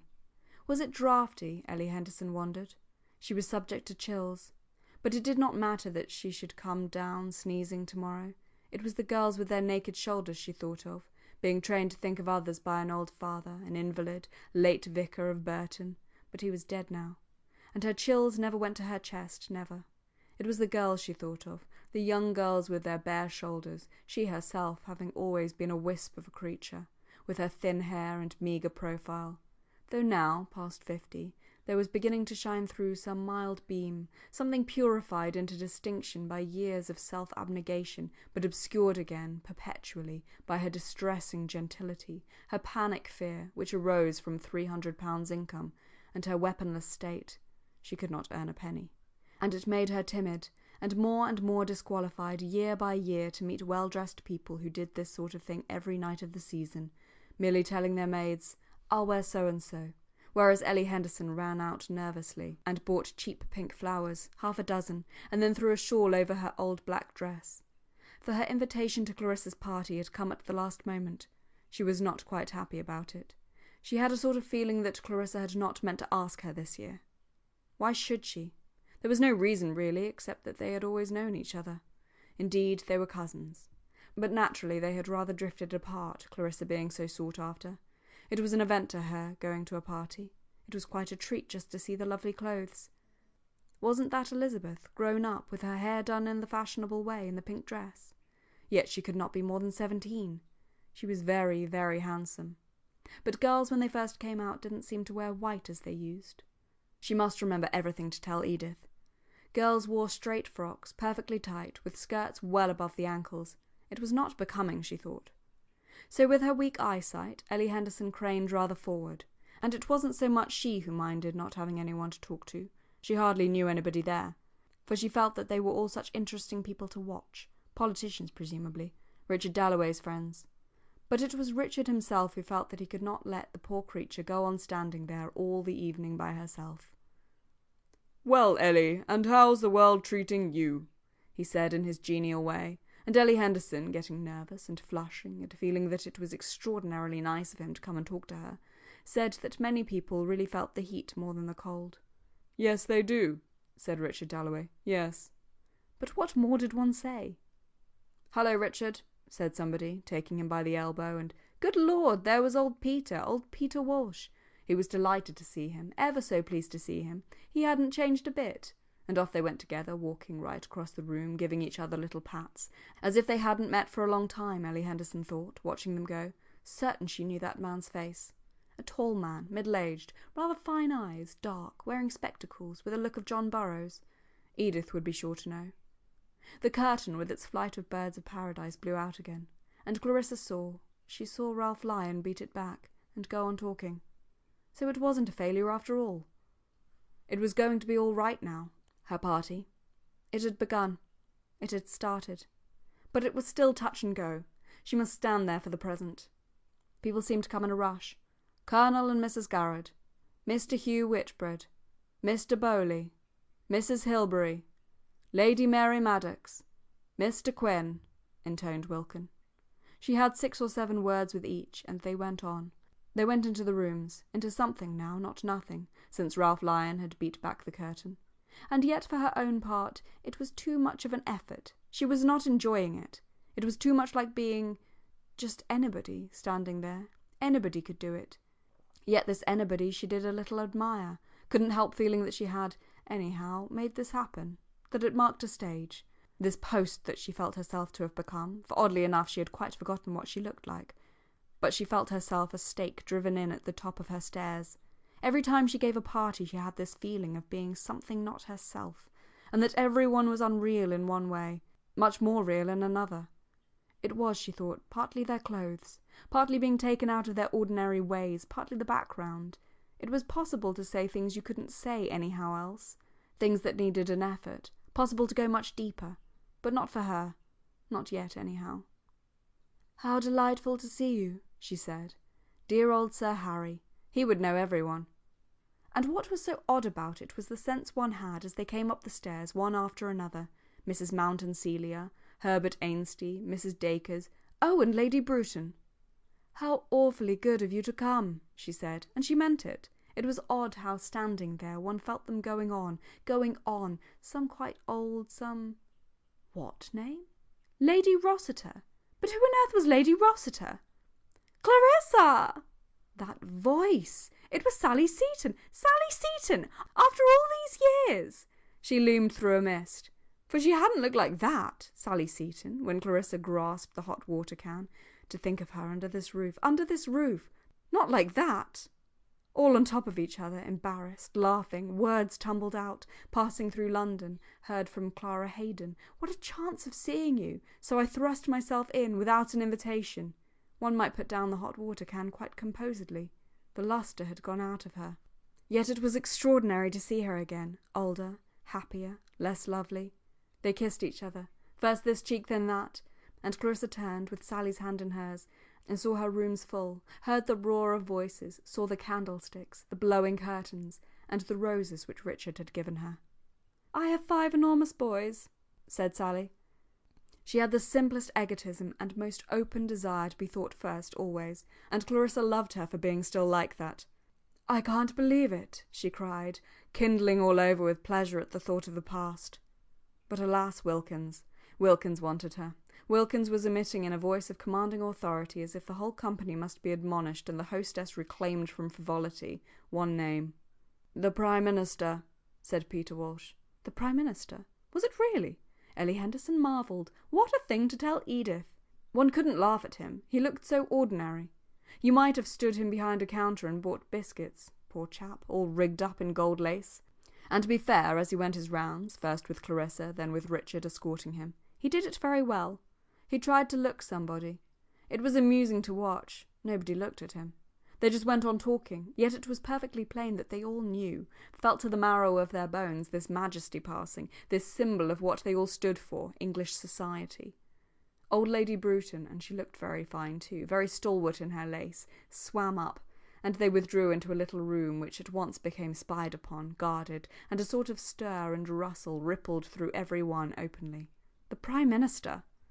Lord, the snobbery of the English, thought Peter Walsh, standing in the corner. How they loved dressing up in gold lace and doing homage. There. That must be, by Jove, it was, Hugh Whitbread snuffing round the precincts of the great, grown rather fatter, rather whiter, the admirable Hugh. He looked always as if he were on duty, thought Peter, a privileged but secretive being, hoarding secrets which he would die to defend, though it was only some little piece of tittle-tattle dropped by a court footman, which would be in all the papers tomorrow. Such were his rattles, his baubles, in playing with which he had grown white, come to the verge of old age, enjoying the respect and affection of all who had the privilege of knowing this type of the English public school man. Inevitably one made up things like that about Hugh. That was his style, the style of those admirable letters which Peter had read thousands of miles across the sea in the Times, and had thanked God he was out of that pernicious hubble-bubble, if it were only to hear baboons chatter and coolies beat their wives. An olive-skinned youth from one of the universities stood obsequiously by. Him he would patronize, initiate, teach how to get on, for he liked nothing better than doing kindnesses, making the hearts of old ladies palpitate with the joy of being thought of in their age, their affliction, thinking themselves quite forgotten. Yet here was dear Hugh driving up and spending an hour talking of the past, remembering trifles, praising the homemade cake, though Hugh might eat cake with a duchess any day of his life, and to look at him, probably did spend a good deal of time in that agreeable occupation. The all-judging, the all-merciful might excuse. Peter Walsh had no mercy. Villains there must be, and God knows the rascals who get hanged for battering the brains of a girl out in a train do less harm on the whole than Hugh Whitbread and his kindness. Look at him now, on tiptoe, dancing forward, bowing and scraping as the Prime Minister and Lady Bruton emerged, intimating for all the world to see that he was privileged to say something private, to Lady Bruton as she passed. She stopped. She wagged her fine old head. She was thanking him, presumably, for some piece of civility. She had her toadies, minor officials in government offices who ran about putting through little jobs on her behalf, in return for which she gave them luncheon. But she'd arrived from the 18th century. She was all right. And now Clarissa escorted her Prime Minister down the room, prancing, sparkling, with the stateliness of her grey hair.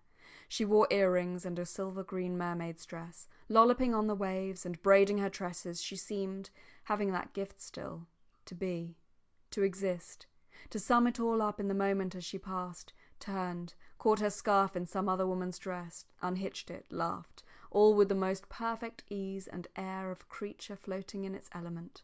But age had brushed her. Even as a mermaid might behold in her glass the setting sun on some very clear evening over the waves, there was a breath of tenderness. Her severity, her prudery, her woodenness were all warmed through now, and she had about her, as she said good-bye to the thick gold-laced man, who was doing his best, and good luck to him, to look important, an inexpressible dignity, an exquisite cordiality, as if she wished the whole world well, and must now, being on the very verge and rim of things, take her leave. So she made him think, but he was not in love. Section 28.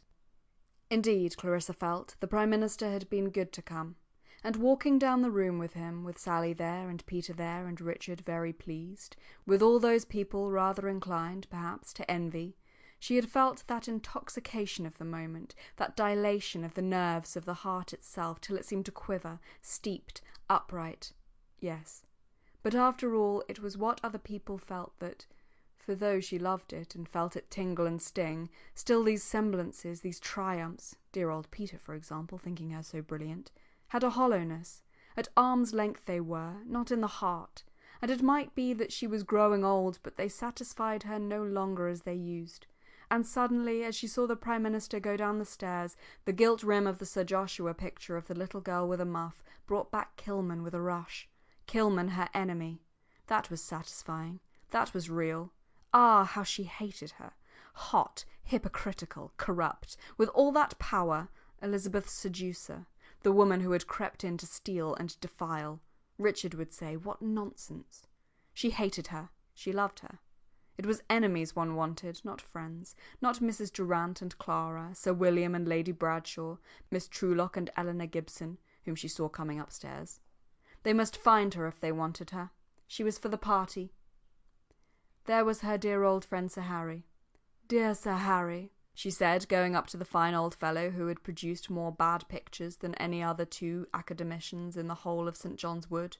They were always of cattle, standing in sunset pools, absorbing moisture, or signifying, for he had a certain range of gesture, by the raising of one foreleg and the toss of the antlers, the approach of the stranger. All his activities, dining out, racing, were founded on cattle, standing, absorbing moisture in sunset pools. "What are you laughing at?" she asked him, for Willie Titcombe and Sir Harry and Herbert Ainsty were all laughing. But no. Sir Harry could not tell Clarissa Dalloway, much though he liked her. Of her type he thought her perfect, and threatened to paint her. His stories of the music-hall stage. He chaffed her about her party. He missed his brandy. These circles, he said, were above him. But he liked her, respected her, in spite of her damnable, difficult upper-class refinement, which made it impossible to ask Clarissa Dalloway to sit on his knee. and up came that wandering will-o'-the-wisp, that vagueless phosphorescence, old Mrs. Hilbery, stretching her hands to the blaze of his laughter about the Duke and the lady, which, as she heard it across the room, seemed to reassure her on a point which sometimes bothered her if she woke early in the morning and did not like to call her maid for a cup of tea. How it is certain we must die. "They won't tell us their stories," said Clarissa. "Dear Clarissa!" exclaimed Mrs. Hilbery. "She looked tonight," she said, "so like her mother as she first saw her walking in a garden in a grey hat." And really Clarissa's eyes filled with tears. Her mother, walking in a garden! But alas, she must go. For there was Professor Brierly, who lectured on Milton, talking to little Jim Hutton, who was unable, even for a party like this, to compass both tie and waistcoat or make his hair lie flat. And even at this distance they were quarrelling, she could see. For Professor Brierly was a very queer fish. With all those degrees, honours, lectureships between him and the scribblers, he suspected instantly an atmosphere not favourable to his queer compound. His prodigious learning and timidity, his wintry charm without cordiality, his innocence blent with snobbery. He quivered if made conscious by a lady's unkempt hair, a youth's boots, of an underworld, very creditable doubtless, of rebels, of ardent young people, of would-be geniuses, and intimated with a little toss of the head, with a sniff, "Humph!" the value of moderation, of some slight training in the classics in order to appreciate Milton. Professor Brierly, Clarissa could see, wasn't hitting it off with little Jim Hutton, who wore red socks, his black being at the laundry, about Milton. She interrupted. She said she loved Bach, so did Hutton. That was the bond between them, and Hutton, a very bad poet, always felt that Mrs. Dalloway was far the best of the great ladies who took an interest in art. It was odd how strict she was. About music she was purely impersonal. She was rather a prig. But how charming to look at! She made her house so nice if it weren't for her professors. Clarissa had half a mind to snatch him off and set him down at the piano in the back room, for he played divinely. "But the noise," she said, "the noise." "The sign of a successful party." Nodding urbanely, the professor stepped delicately off. "He knows everything in the whole world about Milton," said Clarissa. "Does he indeed?" said Hutton, who would imitate the professor throughout Hampstead, the professor on Milton, the professor on moderation, the professor stepping delicately off. "But she must speak to that couple," said Clarissa, "Lord Gayton and Lancey Blow." Not that they added perceptibly to the noise of the party. They were not talking perceptibly, as they stood side by the yellow curtains. They would soon be off elsewhere, together, and never had very much to say in any circumstances. They looked, that was all. That was enough. They looked so clean, so sound, she with an apricot bloom of powder and paint, but he scrubbed, rinsed, with the eyes of a bird, so that no ball could pass him or stroke surprise him.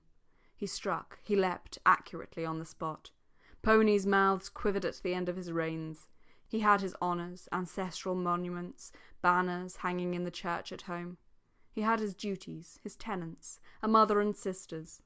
Had been all day at Lord's, and that was what they were talking about. Cricket, cousins, the movies, when Mrs. Dalloway came up. Lord Gayton liked her most awfully. So did Miss Blow. She had such charming manners. "It is angelic, it is delicious of you to have come," she said. She loved Lord's, she loved youth, and Nancy, dressed at enormous expense by the greatest artists in Paris, stood there looking as if her body had merely put forth, of its own accord, a green frill. "I had meant to have dancing," said Clarissa, for the young people could not talk. And why should they? Shout, embrace, swing, be up at dawn, carry sugar to ponies, kiss and caress the snouts of adorable chows, and then, all tingling and streaming, plunge and swim. But the enormous resources of the English language, the power it bestows, after all, of communicating feelings, at their age she and Peter would have been arguing all the evening, was not for them. They would solidify young. They would be good beyond measure to the people on the estate, but alone, perhaps, rather dull. "What a pity," she said. "I had hoped to have dancing." It was so extraordinarily nice of them to have come. But talk of dancing! The rooms were packed. There was old Aunt Helena in her shawl. Alas, she must leave them, Lord Gayton and Nancy Blow. There was old Miss Parry, her aunt. For Miss Helena Parry was not dead. Miss Parry was alive. She was past 80. She ascended staircases slowly with a stick. She was placed in a chair. Richard had seen to it. People who had known Burma in the 70s were always led up to her. Where had Peter got to? They used to be such friends. For at the mention of India, or even Ceylon, her eyes, only one was glass, slowly deepened, became blue, beheld not human beings. She had no tender memories, no proud illusions about viceroys, generals, mutinies. It was orchids she saw, and mountain passes, and herself carried on the backs of coolies in the 60s over solitary peaks, or descending to uproot orchids, startling blossoms never beheld before, which she painted in watercolour, an indomitable Englishwoman, fretful if disturbed by the war, say, which dropped a bomb at her very door, from her deep meditation over orchids and her own figure journeying in the 60s in India. But here was Peter. "Come and talk to Aunt Helena about Burma," said Clarissa, and yet he had not had a word with her all the evening. "We will talk later," said Clarissa, leading him up to Aunt Helena in her white shawl with her stick. "Peter Walsh," said Clarissa. That meant nothing. Clarissa had asked her. It was tiring, it was noisy, but Clarissa had asked her. So she had come. It was a pity that they lived in London, Richard and Clarissa. If only for Clarissa's health, it would have been better to live in the country. But Clarissa had always been fond of society. "He has been in Burma," said Clarissa. Ah! She could not resist recalling what Charles Darwin had said about her little book on the orchids of Burma. Clarissa must speak to Lady Bruton. No doubt it was forgotten now, her book on the orchids of Burma, but it went into 3 editions before 1870, she told Peter. She remembered him now. He had been at Burton, and he had left her, Peter Walsh remembered, without a word in the drawing-room that night when Clarissa had asked him to come boating. "Richard so much enjoyed his lunch party," said Clarissa to Lady Bruton. "Richard was the greatest possible help," Lady Bruton replied. "He helped me to write a letter. And how are you?" "Oh, perfectly well," said Clarissa. Lady Bruton detested illness in the wives of politicians. "And there's Peter Walsh," said Lady Bruton, for she could never think of anything to say to Clarissa, though she liked her. She had lots of fine qualities, but they had nothing in common, she and Clarissa. It might have been better if Richard had married a woman with less charm, who would have helped him more in his work. He had lost his chance of the cabinet. "There's Peter Walsh," she said, shaking hands with that agreeable sinner, that very able fellow who should have made a name for himself but hadn't, always in difficulties with women. And of course old Miss Parry, wonderful old lady. Lady Bruton stood by Miss Parry's chair, a spectral grenadier, draped in black, inviting Peter Walsh to lunch, cordial, but without small talk, remembering nothing whatever about the flora or fauna of India. She had been there, of course, had stayed with 3 viceroys, thought some of the Indian civilians uncommonly fine fellows, but what a tragedy it was, the state of India. The Prime Minister had just been telling her, old Miss Parry, huddled up in her shawl, did not care what the Prime Minister had just been telling her, and Lady Bruton would like to have Peter Walsh's opinion, he being fresh from the centre, and she would get Sir Sampson to meet him, for really it prevented her from sleeping at night, the folly of it, the wickedness, she might say, being a soldier's daughter. She was an old woman now, not good for much. But her house, her servants, her good friend Millie Brush, did he remember her? Were all there, only asking to be used if they could be of help, in short. For she never spoke of England, but this Isle of Men, this dear, dear land was in her blood, without reading Shakespeare. And if ever a woman could have worn the helmet and shot the arrow, could have led troops to attack, ruled with indomitable justice barbarian hordes, and lain under a shield noiseless in a church, or made a green grass mound on some primeval hillside, that woman was Millicent Bruton. Debarred by her sex and some truancy, too, of the logical faculty, she found it impossible to write a letter to the Times. She had the thought of empire always at hand, and had acquired from her association with that armoured goddess her ramrod bearing, her robustness of demeanour, so that one could not figure her, even in death, parted from the earth, or roaming territories over which, in some spiritual shape, the Union Jack had ceased to fly. To be not English, even among the dead! No, no, impossible! Section 29. But was it Lady Bruton, whom she used to know? Was it Peter Walsh grown grey? Lady Rossiter asked herself, who had been Sally Seton. It was old Miss Parry, certainly, the old aunt who used to be so cross when she stayed at Burton. Never should she forget running along the passage naked and being sent for by Miss Parry. And Clarissa, oh, Clarissa! Sally caught her by the arm. Clarissa stopped beside them. "But I can't stay," she said. "I shall come later. Wait," she said, looking at Peter and Sally. They must wait, she meant, until all these people had gone. "I shall come back," she said, looking at her old friends, Sally and Peter, who were shaking hands, and Sally, remembering the past no doubt, was laughing. But her voice was wrung of its old ravishing richness, her eyes not aglow as they used to be when she smoked cigars, when she ran down the passage to fetch her sponge bag without a stitch of clothing on her. And Ellen Atkins asked, what if the gentleman had met her? But everybody forgave her. She stole a chicken from the larder because she was hungry in the night. She smoked cigars in her bedroom. She left a priceless book in the punt. But everybody adored her, except perhaps Papa. It was her warmth, her vitality. She would paint, she would write. Old women in the village never to this day forgot to ask after your friend in the red cloak who seemed so bright. She accused Hugh Whitbread of all people, and there he was, her old friend Hugh, talking to the Portuguese ambassador, of kissing her in the smoking room to punish her for saying that women should have votes. Vulgar men did, she said. And Clarissa remembered having to persuade her not to denounce him at family prayers, which she was capable of doing with her daring, her recklessness, her melodramatic love of being at the centre of everything, and creating scenes, and it was bound, Clarissa used to think, to end in some awful tragedy, her death, her martyrdom, instead of which she had married, quite unexpectedly, a bald man with a large buttonhole who owned, it was said, cotton mills at Manchester, and she had 5 boys. She and Peter had settled down together. They were talking. It seemed so familiar that they should be talking. They would discuss the past. With the two of them, more even than with Richard, she shared her past. The garden, the trees, old Joseph Brettkopf singing Brahms without any voice, the drawing-room wallpaper, the smell of the mats. A part of this Sally must always be, Peter must always be. But she must leave them. There were the Bradshaws whom she disliked. She must go up to Lady Bradshaw, in grey and silver, balancing like a sea lion at the edge of its tank, barking for invitations, duchesses, the typical successful man's wife. She must go up to Lady Bradshaw and say... But Lady Bradshaw anticipated her. "We are shockingly late, dear Mrs. Dalloway. We hardly dared to come in," she said. And Sir William, who looked very distinguished, with his grey hair and blue eyes, said yes. They had not been able to resist the temptation. He was talking to Richard about that bill, probably, which they wanted to get through the Commons.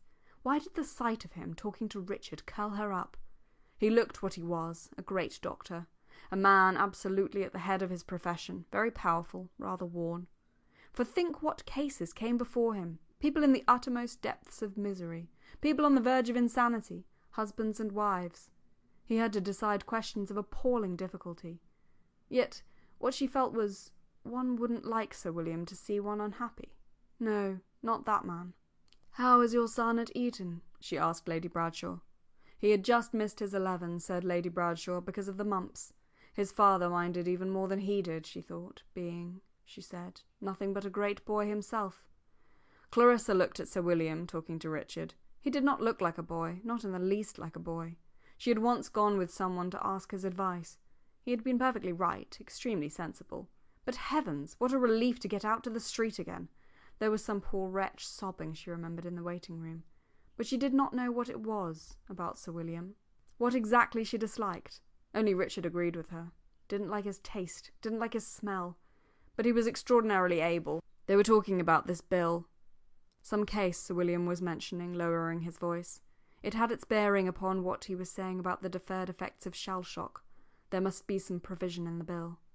Sinking her voice, drawing Mrs. Dalloway into the shelter of a common femininity, a common pride in the illustrious qualities of husbands and their sad tendency to overwork, Lady Bradshaw, poor goose, one didn't dislike her, murmured how, just as we were starting, my husband was called upon the telephone. A very sad case. A young man, that is what Sir William is telling Mr. Dalloway, had killed himself. He had been in the army. Oh, thought Clarissa, in the middle of my party, here's death, she thought. She went on into the little room where the Prime Minister had gone with Lady Bruton. Perhaps there was somebody there, but there was nobody. The chairs still kept the impress of the Prime Minister and Lady Bruton. She turned deferentially, he sitting foursquare, authoritatively. They had been talking about India. There was nobody. The party's splendour fell to the floor, so strange it was to come in alone in her finery. What business had the Bradshaws to talk of death at her party? A young man had killed himself, and they talked of it at her party. The Bradshaws talked of death. He had killed himself. But how? Always her body went through at first when she was told, suddenly, of an accident. Her dress flamed, her body burnt. He had thrown himself from a window. Up had flashed the ground, through him, blundering, bruising, went the rusty spikes. There he lay with a thud, thud, thud in his brain, and then a suffocation of blackness. So she saw it. But why had he done it? And the Bradshaws talked of it at her party. She had once thrown a shilling into the Serpentine, never anything more, but he had flung it away. They went on living. She would have to go back. The rooms were still crowded. People kept on coming. They, all day she had been thinking of Burton, of Peter, of Sally. They would grow old. A thing there was that mattered, a thing, wreathed about with chatter, defaced, obscured in her own life, let drop every day in corruption, lies, chatter. This he had preserved. Death was defiance. Death was an attempt to communicate, people feeling the impossibility of reaching the centre, which mystically evaded them. Closeness drew apart, rapture faded, one was alone. There was an embrace in death. But this young man who had killed himself, had he plunged holding his treasure?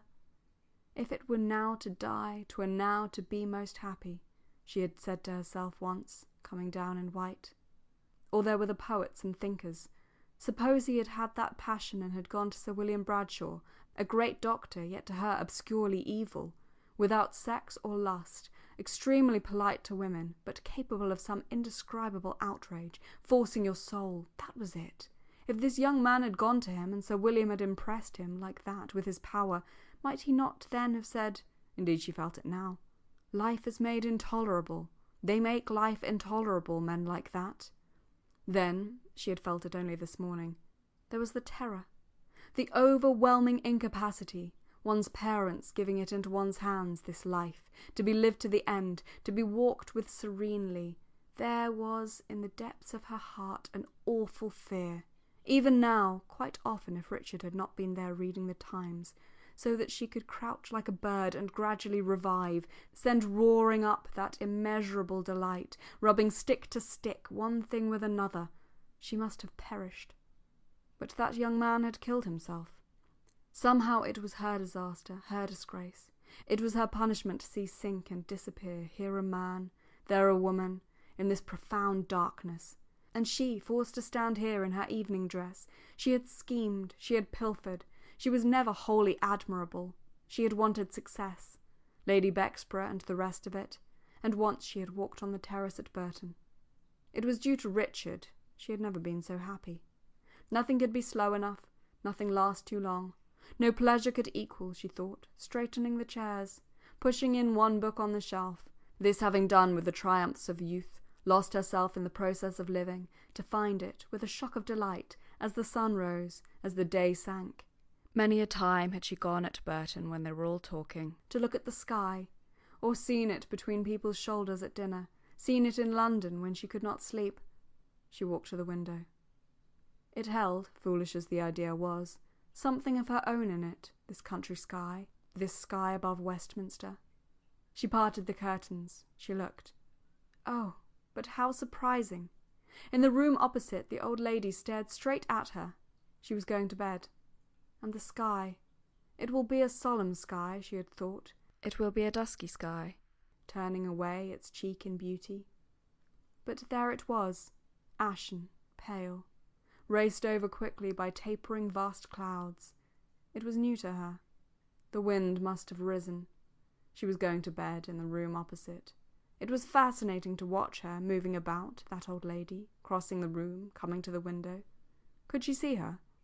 It was fascinating, with people still laughing and shouting in the drawing-room, to watch that old woman, quite quietly, going to bed. She pulled the blind now. The clock began striking. The young man had killed himself, but she did not pity him. With the clock striking the hour, 1, 2, 3, she did not pity him, with all this going on. There, The old lady had put out her light. The whole house was dark now with this going on, she repeated, and the words came to her. Fear no more the heat of the sun. She must go back to them. But what an extraordinary night! She felt somehow very like him, the young man who had killed himself. She felt glad that he had done it, thrown it away. The clock was striking. The leaden circles dissolved in the air. He made her feel the beauty, made her feel the fun. But she must go back. She must assemble. She must find Sally and Peter. And she came in from the little room. "But where is Clarissa?" said Peter. He was sitting on the sofa with Sally. After all these years, he really could not call her Lady Rossiter.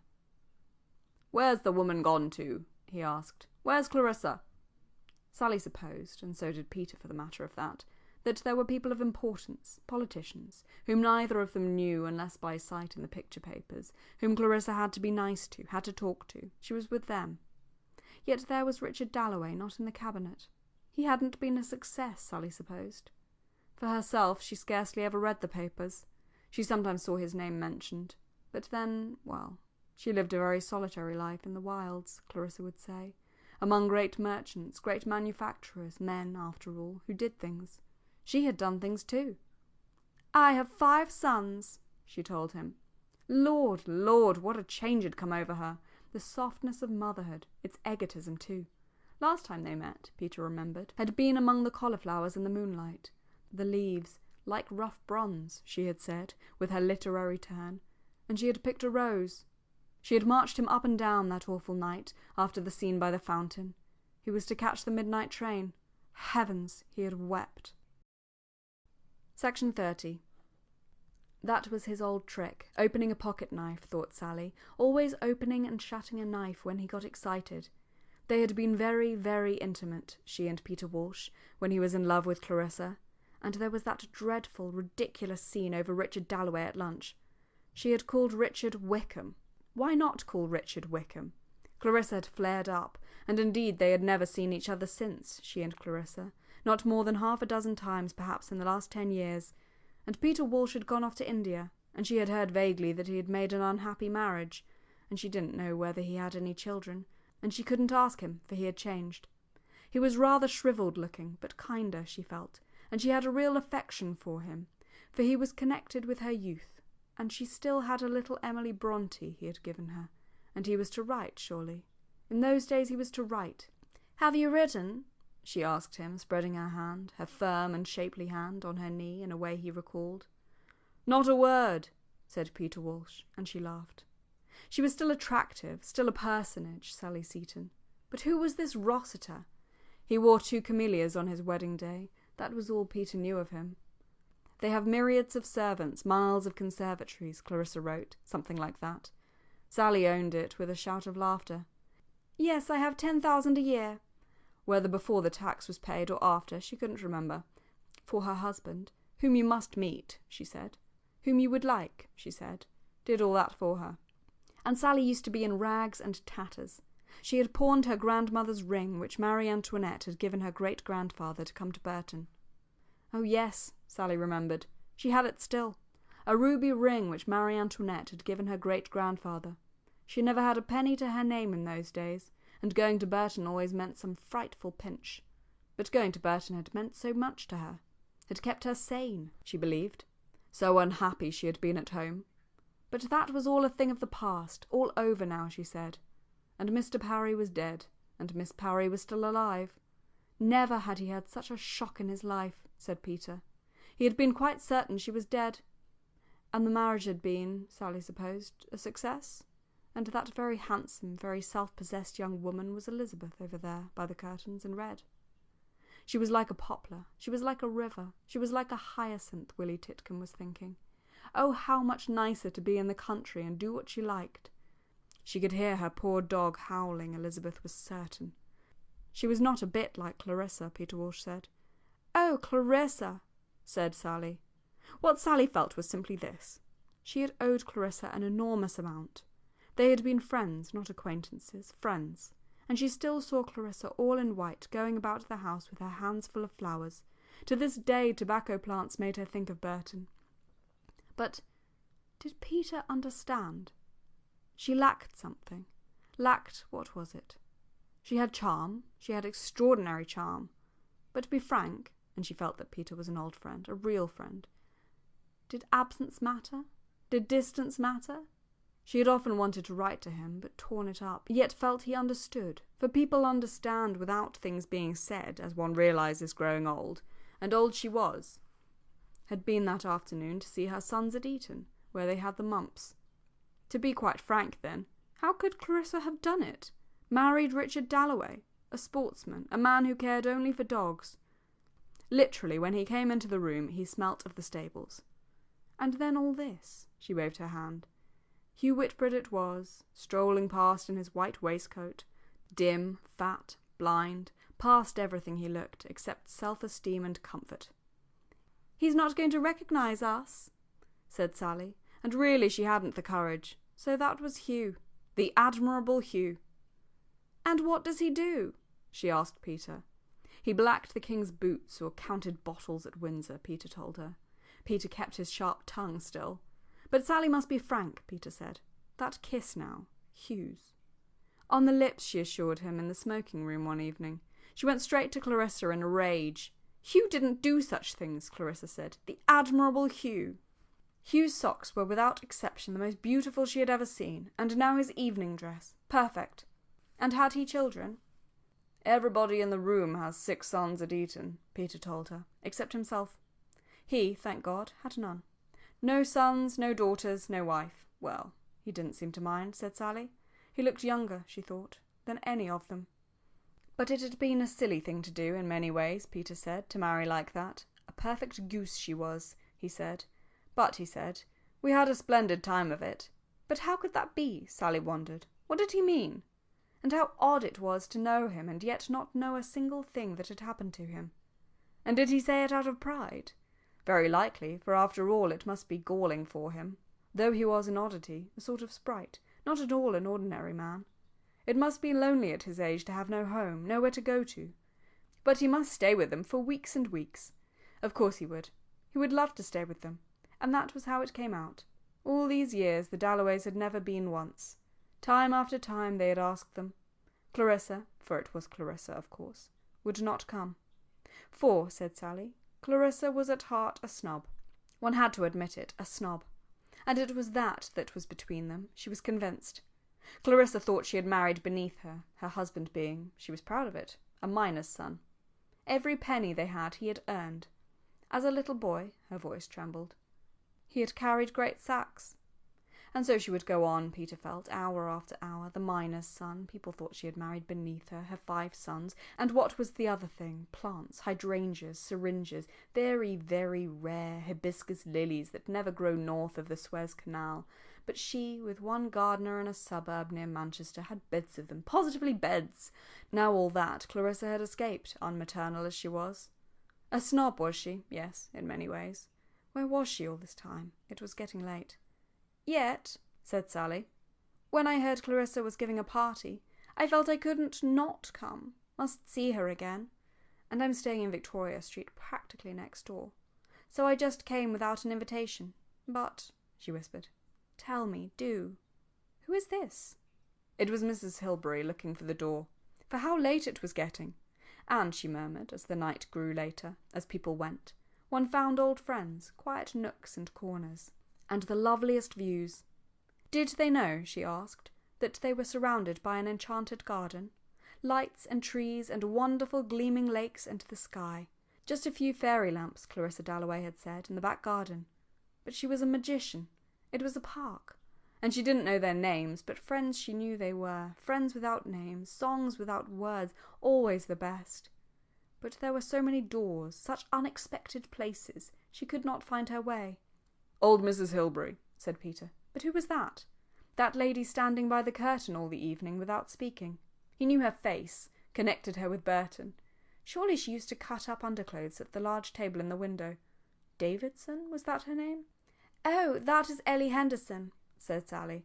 Clarissa was really very hard on her. She was a cousin, very poor. Clarissa was hard on people. She was rather, said Peter. Yet, said Sally, in her emotional way, with a rush of that enthusiasm which Peter used to love her for, yet dreaded a little now, so effusive she might become. How generous to her friends Clarissa was, and what a rare quality one found it, and how sometimes at night or on Christmas Day, when she counted up her blessings, she put that friendship first. They were young, that was it. Clarissa was pure-hearted, that was it. Peter would think her sentimental. So she was. For she had come to feel that it was the only thing worth saying, what one felt. Cleverness was silly. One must say simply what one felt. "But I do not know," said Peter Walsh, "what I feel." Poor Peter, thought Sally.